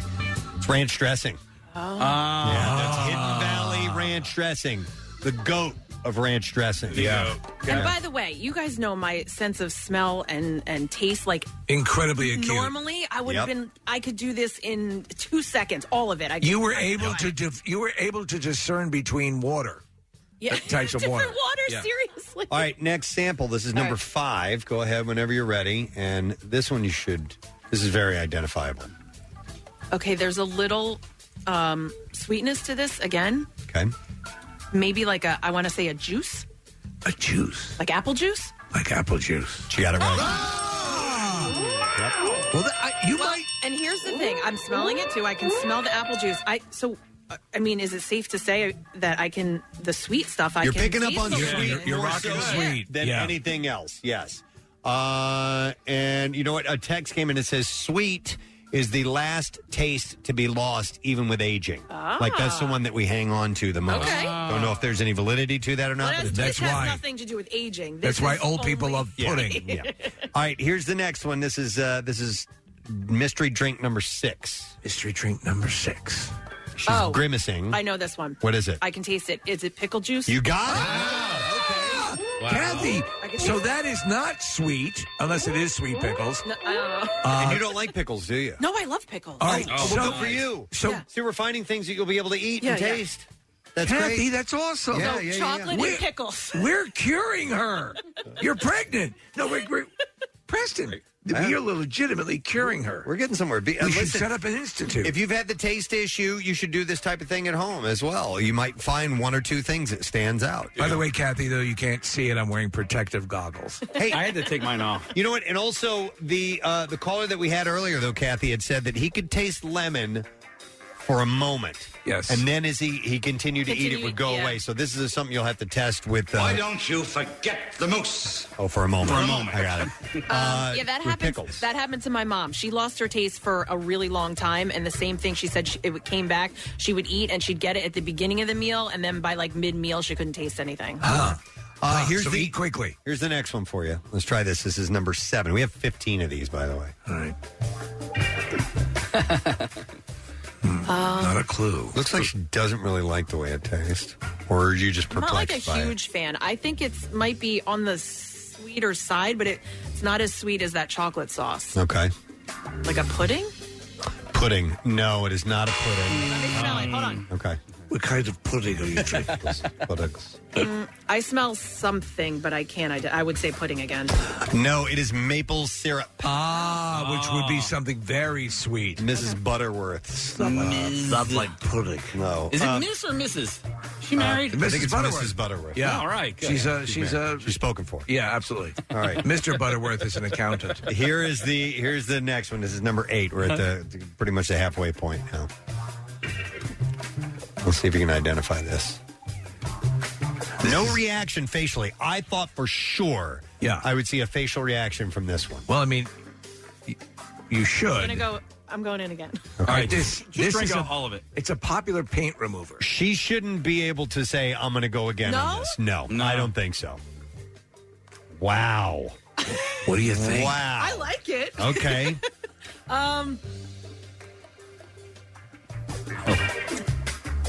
I don't know. Don't know. Wait, look. Preston, so we don't know. Preston has the answers. All right, she doesn't know, so you can take a sniff and now guess after smelling it. What Is it lemon? It is lemon juice. It's Yeah. straight up lemon juice. Normally, If one is drinking straight squeezed lemon juice, you'd be puckering up and going, Kathy, you didn't do any of that. Not even a win. So that Preston. So she got that wrong. She could smell it, but she couldn't taste it. That raises the question. That reflex. Yes. What causes that reflex? It's a good question. Well, let me ask. I'm going to show you guys. I'm going to try something. We're going to do a scientific experiment here. I'm going to drink this lemon juice, but I'm going to hold my nose. Now, we've never met. We've right? never. Well, we have met many times. All right. Many times. But I'm going to hold my nose so that way the smell part does it. That's the way to do it. It's still sour. Like you made the face? But your taste is intact. Yeah. But I wasn't sure if like any of that stuff was... Kathy drank it, and there was no puckering, no pursing whatsoever. Like, even with her drinking that, and I knowing what it is, caused my mouth to salivate a little bit. Yes. Because that's what I'm a little engorged. Your mouth will do. Well, that's great. All right, so here's... Okay, this will be interesting. Oh, boy. This is our only solid of the day. Oh, God. All right, Kathy, go ahead. So wait, do I have to like... Yeah, just stick your tongue in there. Yeah. Stick your tongue in there. Stick it in. Stick it deep in there. Ew. What? I don't like that. I'll give you a hint. It's not sand. Yeah, like that. It's gristly. Yeah. Move your tongue around. I have no friggin' idea. No idea. Smell it. I feel like it's probably a spice or something, but I have no idea. But it should be very recognizable by taste, no question. Nothing when you smell it? I'm trying. She's not getting it. And she's inhaling deeply. You would know this in a heartbeat. Cinnamon. Cinnamon. It's just straight up cinnamon. No. Yeah. Nothing. Even after you know, you don't recognize it. Not that one. Okay. The more you know. If you're tuning in, Kathy lost her taste, and we're testing her on that. Let's do number 10, if you will, please. And we're back to liquids now. Okay. Let's have a little sipperoni and see what you get from that. Is it alcohol? Like rubbing alcohol, yeah. No. That's all I She's get. saying It alcohol. doesn't taste anything, but I feel like maybe is like it vodka? Like a vodka or something like that. Do you get a burn from it, or Yeah, like a little burn. Down your throat? Yeah. Okay, then that's why, because it's alcohol. It's vodka. She can taste that it's alcohol, and I get that. Because as you... 93.3 WMMR, Mary Jane's Last Dance. 10:19. Wednesday morning, we have a secret text word on Wednesday mornings, and we were looking for a specific caller, number 3, I believe, to give us the secret text word. So why don't we go over and talk to Danny for a moment. Hi, Danny. Good morning, buddy. Good morning, Preston. I'm number 1. Never forget that. All right, you, sir, are number 1, but I do need to know what the secret text word, what is it? The only Christmas present better than a Red Ryder BB gun, a flamethrower. Yes! That is correct. A flamethrower. Hang on, Danny. We got some tickets for you to go see this guy right here, Tommy Conwell and the Young Rumblers, Saturday, November 23rd. And this will be at Ardmore Music Hall. And it's hosted by Jackie Bam Bam. Hey! Tickets are on sale now. You can go to ardmoremusichall.com for tickets and information. All right, we are going to pose a question to you, the lesson question this morning. And we are going to give away as a prize a pair of tickets as MMR rocks Rod Stewart for the One Last Time tour with Cheap Trick. It's going to be Saturday, July 12th at the Man. So the question I have for you is this. Principal's sister, Helen Thomas, is celebrating her 45th year in Catholic education in the Archdiocese of Philadelphia, and she can name all the members of which band? 215-263-WMMR. I'll read that to you one more time. Principal's sister, Helen Thomas, is celebrating her 45th year in Catholic education in the Archdiocese of Philadelphia, and she can name all the members of which band? 215-263-WMMR. That's from about 7:05 this morning. Let's see if you were listening. The trash business is a gold mine. 93.3 WMMR with Preston and Steve's Hollywood Trash. Brought to you by Horizon Services. Clogs, leaks, busted pipes. You can trust the experts at Horizon Services to handle it all. Right now, you can get $50 off of any plumbing repair. Horizon Services. Book today, and help is on the way. What's up this morning, Steve? Well, director Ridley Scott saying Denzel Washington's claim that his gay kiss had been cut from Gladiator 2 is nonsense. noting that it was never actually in the script. Scott says that's the same reason why you won't be seeing the hand job he gave to a key grip. Whoa. Hey! The family of Malcolm X, this is interesting, suing the federal government, alleging the feds played a role in the civil rights leader's assassination. The FBI issued a terse statement refuting the lawsuit and demanding to know when the people behind it would most likely be alone. Oh, my God. And finally, the post office releasing more info on the planned Betty White stamp, saying it will be a portrait of White at the age of 90.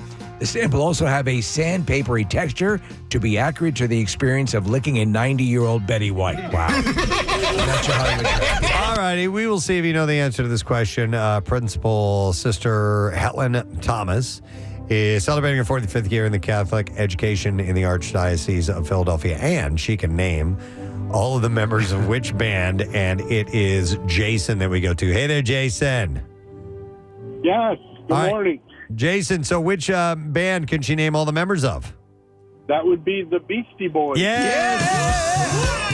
Hang on, Jason. You're going to see Mr. Rod Stewart, the One Last Time tour with Cheap Trick, Saturday, July 12th at the Man. Tickets go on sale this Friday at 10 a.m. via Ticketmaster. You can go to WMMR.com for the pre-sale password and another chance to win tickets. I failed to mention something. What? Our secret text word, random texter, was Mark McLaughlin of Philadelphia. Oh. So he's going to get those Tommy Cocktail Nice, tickets. So I wanted to make sure that I mentioned Mark. So congratulations to you, bud. All right, music news. Now, Preston and Steve's Music News on 93.3 WMMR. Brought to you by Helium Comedy Club. Bringing the laughs to Philly for many years. Helium Comedy has the best comics of today and tomorrow, live every week. Tickets and lineup at heliumcomedy.com. Last month, Tim Herb Alexander, or is it Herb? Decided that it was time for him to leave Primus, which means that the band was looking for a new drummer. And even though they haven't released an album since 2017, they're still looking for a replacement in a unique way. The band is putting out an open call for drummers to audition, seeking a well-mannered, affable individual with original sensibility and aesthetic, possessing a desire to open new doors in the creative world. The extremely metal announcement continues with, flashy chops are wonderful, but groove, pocket, and the ability to listen, react, and contribute to the musical conversation is a must. It's an arduous process to do something like that. Yeah. It's a lot of people are going to line up for this. Anyone wanting to audition to be the new drummer for Primus is asked to send a resume and a video of a recent performance to drumsearch@primusville.com. You going to submit? No. That's okay. It's hard to pass up a chance to get your hands on something that holds sentimental value, even if you're Billy Corrigan. So Ellis Park Wildlife Sanctuary is holding a benefit auction, and one of the items ticket holders can win are the lyrics for the whole single Violet, handwritten by Corrigan's ex-girlfriend, Courtney Love. The song was written about Billy, and over the weekend, the Smashing Pumpkins singer posted about buying a ticket and said he'd love to win the lyrics and hang them on his wall, saying, I think it's about a guy I know a little bit about. And the raffle is open to everyone. If you can find out, and also you can find out more about the Violet lyrics and a lot of other memorabilia. Ticket holders can win at ellispark.org. A new album brings new singles, which means new videos. And Coldplay is pulling out all the stops. The video for the song The Karate Kid, a new song from Moon Music Full Moon Edition, stars the kid himself. Ralph Macchio is the star of the video. So that has. I did. It's great. I like it too. Because I'd seen footage of Ralph Macchio at a Coldplay concert, and I was wondering what that had to do, why he was there, and this is obviously the reason. Yeah, the video was filmed in Melbourne during the band's recent Australia-New Zealand tour leg. How did it happen? Well, Macchio bragged about the song on social media last month because it's called The Karate Kid, calling it a beautiful track. And then Chris Martin reached out to him and asked if he would be in the video. And Macchio said, when Chris Martin pops up on your FaceTime asking you to help create a video to accompany what I found to be a beautifully emotional and poignant song, he said there was only one answer. Wow. That's cool. It's a beautiful song, too. I haven't heard it yet. Yeah. It doesn't really, it's not about the Karate Kid. I guess maybe poetically it might be about somebody who's going up against the odds. You're the best. That's not it. Around. You could never bring you down. But it's a beautiful song, and the video is sweet. It's really nice, so enjoyed it. The Offspring are the latest group that's joined the Billions Club on Spotify. Wow. The Kids Aren't All Right is the second song. The second song that the band president of Billboard seen hit that list this year after You're Gonna Go Far, Kid. It crossed 1 billion plays over the summer. The Offspring will be part of the lineup at the Alter Ego event at the Forum on January 11th. Also, I have a lot of music news today. The Killers started their Las Vegas residency in August, and now they've announced 3 encore shows. The residency was to celebrate the 20th anniversary of Hot Fuss, their debut album. Performed the entire record from front to back. And now they'll be back at the Coliseum at Caesars Palace on January 22nd, 24th, and 25th. Artist pre-sales start today at 10 a.m. local time, and sales to general public starting Friday, 10 a.m. Pacific time. He's from Vegas, right? Brandon Flowers? Yes. The whole band, they're considered a Vegas band, so yeah. And then one last story. Fleetwood Mac, a band whose story is ripe for a documentary, is now getting one.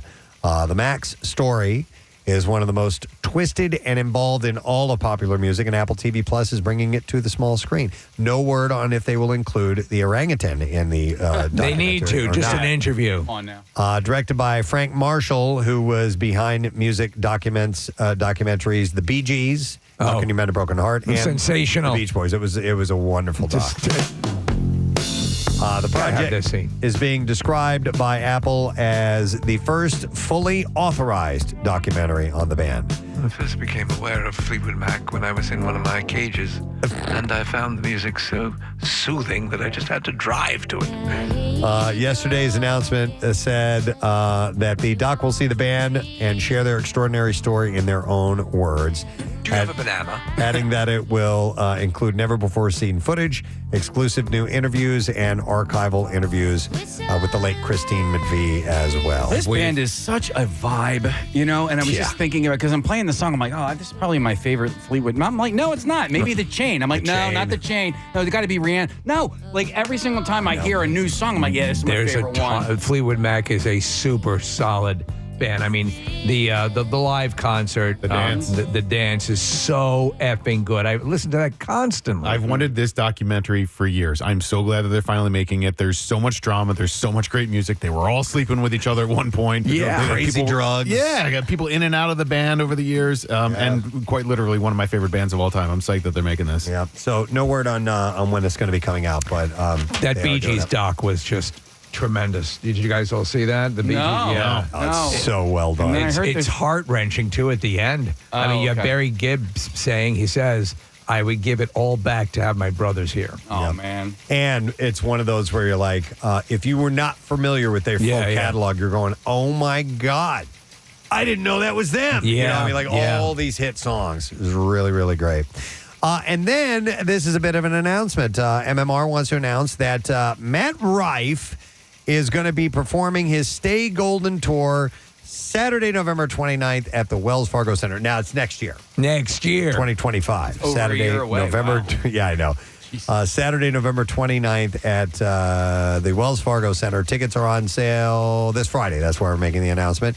At noon via Ticketmaster. And we will have a pair of tickets to give away on Friday of the Preston and Steve Show. So listen up for your chance to win tickets. You can also go to WMMR.com and another chance to win tickets and for the pre-sale info and password.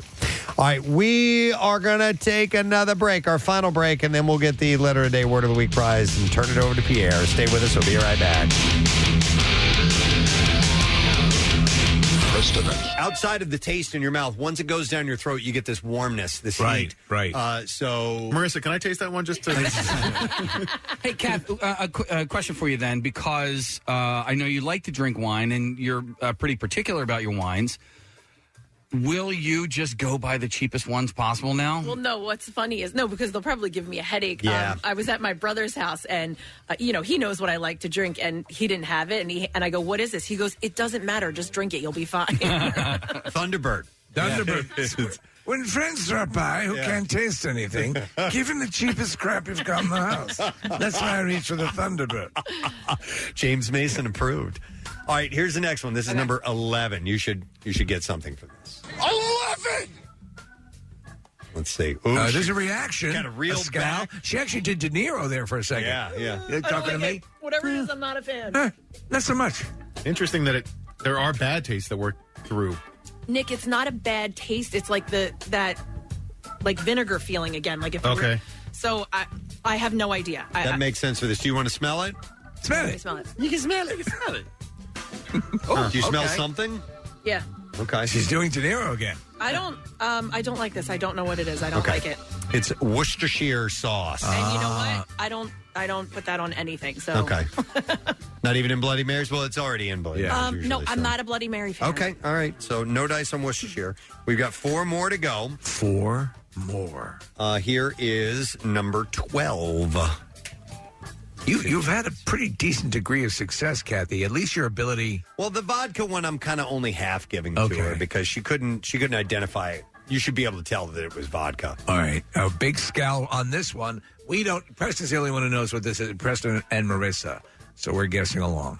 This gave the puckering again. I don't know what it is, but again, it's like triggering something in my mouth. Take a smell. Take a All right. sniff. You don't know. You can't taste it. Vinegar. Okay. Wow. But it's a very specific kind of vinegar.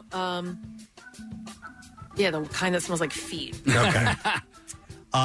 It is apple cider vinegar. It'll cure everything. There's a shot of that every day, right? That's what they say. I should get my taste back after that. Yes. Right. All right, we have 3 more. This is mystery taste number 13. And let's see how you do on this one. My stomach's going to be great after this. I know, right? Fortunately, you're just taking little baby sips, so. You're going to be farting clouds. All right.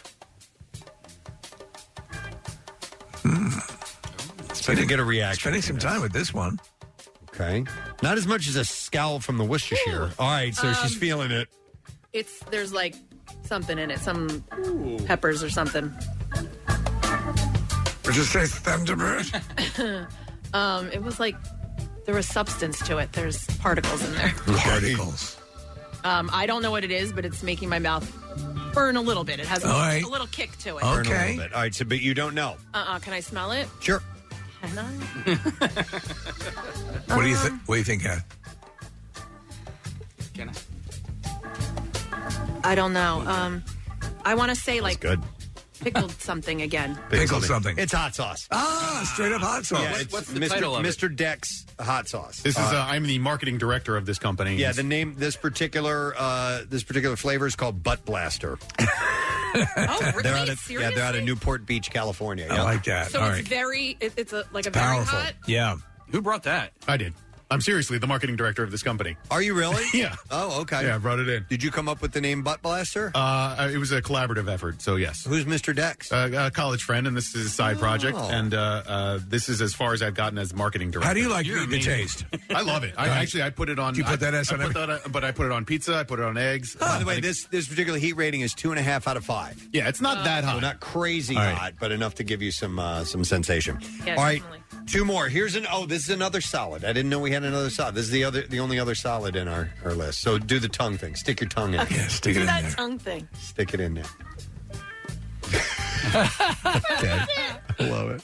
Stick it down in there. Come on, man. She's like an inquisitive look. This I get absolutely nothing. Really? Absolutely nothing from Okay, this. so that's a nothing, and you should be able to taste it, smell it, and see if you can come up with something there. Nothing, huh? Like a, I don't know. Maybe there's pepper in it. No, because I didn't feel that on my tongue at all. No. It's garlic powder. Garlic You would powder. absolutely know, I'll give you a right? piece of gum later. Yeah. Thanks. All right, we have one final taste in our test for you, and let's see how you do with this one.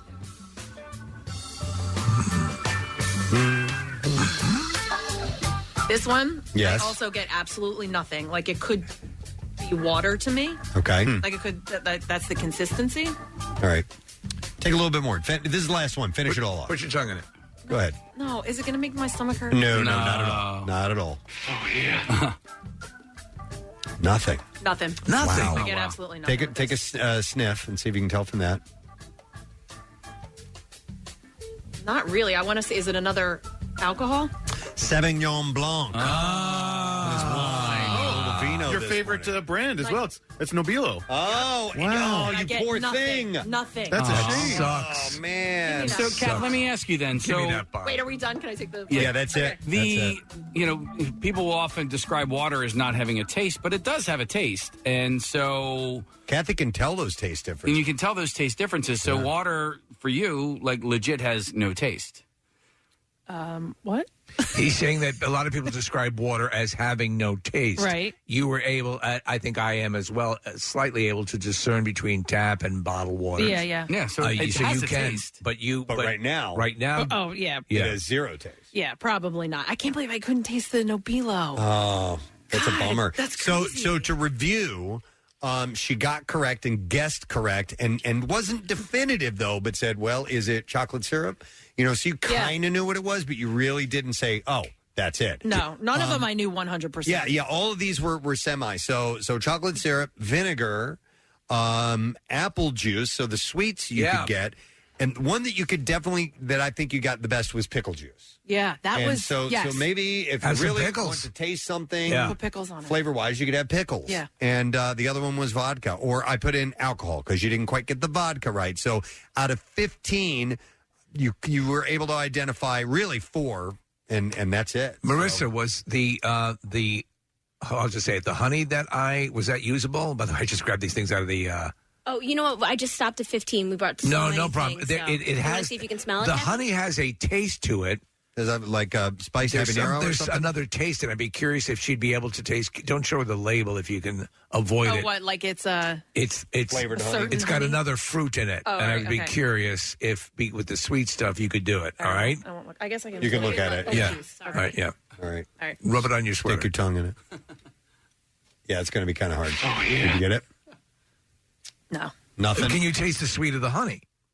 A little bit. Okay. Yeah, I can taste the sweet of the honey. Nothing else? No. Because it's blueberry honey. Blueberry honey. Okay. No, and I'm having even the smell with this one is a little tough. All right. Wow. Well, that sucks, man. Hopefully this is going to be quick. Just acting 400 days. And yeah. I know that poor guy. I know. I really hope it doesn't. He said he was rage eating. Just eating out of anger. Even though he can't taste it, he's still going to eat something that he knows his body likes. I'll tell you what, though, I'm not. I mean, I'm still eating meals because yes, you still get hungry, Yeah. but Yeah. I'm not really snacking because what's the point? Like, I don't feel like anything because I know I'm not going to be able to taste it. Yeah, a lot of times snacking is just you want some flavor. What about You know? hot drinks or things like that, like coffee? Nothing. Not really. I mean, I know people have it's said coffee is a big inciter. well, and you know what, Steve? When it first happened, I was not leaving the house, obviously, Right. so I wasn't going to get my coffee. I could make it Yeah. at the house, but I was kind of skipping it because Right. I couldn't taste it, and I was getting the headache. Do you think And you'll I'm try? like, oh my god, wait, that's like the caffeine headache. You need it. Do you think you're going to try that orange thing? Listen, I'll try anything. Let's. Might as well, right? I mean, Try if it it. doesn't work, it doesn't work. Yeah. And if it, for some reason... Love that at the end. Breed, my favorite Nirvana song. 93.3 WMMR. It's everything that rocks. 10:40 a.m. as we are bringing the show to a close. Enjoyable one today. I would like to thank a few different people for being on the program. We had Vince Rizzuto. Yes. From PhillySportsTrips.com and Glenn Sudge, the proprietor of Coco's Crush Bar in Clearwater, Florida. And we got caught up with Glenn on how things went post-hurricane there, and he's getting stuff back into shape, and they're almost everybody's almost fully up and running. So by the time we're ready to go in the spring, they'll be in a good place. And so you can get a trip and join us. Sorry, I dropped something. You can join us for spring training, which will be in March of next year by going to PhillySportsTrips.com, and they take care of everything. They do. Yes. Glenn is 100% on board with creating a Preston and Steve crush drink for spring 2025. I have some ideas. All right. do. So I'd like to talk to him Can about you? that. You know what? Well, actually, when we were down there, I had the virgin versions of a couple of them, and Yeah, they good. taste great. Yeah. So we thank those guys, and also Jessica G, who was on the program. Yes. Her book is called The Bucket List Family. It's a new travel guide from National Geographic. Interesting story about how she and her family, for the better part of a decade, traveled around the world, documented it. They have a huge social media following. And they have great ideas for you should you be embarking nationally or internationally. They sold off everything, only had $40 million in the bank. And that's the part we didn't cover. He had sold, her husband had sold his company for $40 million. So they were able to pull it up. Although they traveled on less, yeah. Yeah, like $40,000. Yeah. I have a big jug of change. I might be able to. Maybe. Wait, I have one too. Should we put it together? Yes. And then I'll go on vacation. Let's put on a show. Hey, kids. We have a barn. Let's put on a show. How you doing? Yeah. How you doing, Pierre? Fine, thank you. Excellent, man. All right, we're ready for you. So you want to do the letter of the day? Yes, please. Here we go. Preston and Steve on 93.3 WMMR. Now, the Daily Letter. The Preston and Steve Show is brought to you today by the letter. A as in ass. A is in ass. Yeah. All right. We got a $500 gift card. Donkey. To Botto's Italian Market and Restaurant in the heart of Swedesboro. Find your own little Italy at Botto's and get all your holiday needs from fresh turkeys, homemade pies, cookies, and Italian pastries to handcrafted gift baskets. And let Botto's do your cooking this holiday season with ready-to-eat complete meals, you ass. And we will give that away on Friday. So... you look like you're in a good mood today. Fine, thank you. Excellent. What's up on the program? On the program, by the way, tomorrow, we had Rise Against in a few weeks ago playing at the Electric Factory. Did a great show, and I had a conversation with Tim McElrath, the lead singer, before, and we're going to run that tomorrow, I think around 1 o'clock. Cool. So wanted to mention that. Forgot to plug that yesterday, but tomorrow, a Rise Against interview. Today, however, workforce blocks of The Killers and the great Joe Walsh. He is celebrating a birthday. So many incredible songs, some Eagles, but his solo stuff is just amazing. Yep. That will get you. And we had a request for some one-hit wonders, which we will honor, of which there are many. This is not One-Hit Wonder Day, which I've gone for 2.5 hours on before. But it will do a smaller block of one-hit wonders. Oh, I love the one-hit wonders. Although, wouldn't you just hate to be the band? Say it's Steve's band, and you had a hit with "Piece of Paper." Yeah, I made everyone "Piece of Paper," but you made like 5 other albums. They don't. Wouldn't matter. it make you crazy that everyone only knows you for "Piece of Paper"? There was an interview or a documentary, I should more properly say, with a bunch of one-hit wonder bands, and a lot of them had adopted some bands never even have a hit. Well. And so that that's a blessing in and of itself. I interviewed Leonard Nimoy, and he had written years ago when he was rebelling against Spock. He said he wrote a book called "I Am Not Spock." I remember, yes. And then he came, about 20 years later, he wrote a book, "I Am Spock." Right. And sort of, owning the character and his, and all the parts. And I said, well, I wonder about different actors who are known for a role, like Ray Bolger. And, he did other things, but he's known for the Scarecrow in The Wizard of Oz. He goes, yes, but what a wonderful thing to be known for. It's pretty miraculous. Similar vein. So there you go. All right. One-hit wonders. That is fun. So join Pierre for that. I want to thank our sponsors. The Preston and Steve Show is brought to you today by Dunkin', and the Preston and Steve Show runs on Dunkin'. And it's also brought to you by Acme Markets, the official supermarket of the Philadelphia Eagles. And by Company Wrench. Visit them at 2636 South Black Horse Pike in Williamstown or at CompanyWrench.com. Tomorrow on our program is the Great American Smokeout. So Dr. Rosenpenis will be here with us. Yes. And we will also have Tom Sucking on a Chili Dog McGovern joining us via Zoom tomorrow. He's the guy who actually sings this. Sucking on a chili dog. Sucking on a chili dog. But he's got a lot of really fun novelty and parody songs that are just genius. So we'll have him on tomorrow to talk. That's it. We're done. Rage on. Have yourself a great day. We'll see you tomorrow, friend. Bye-bye.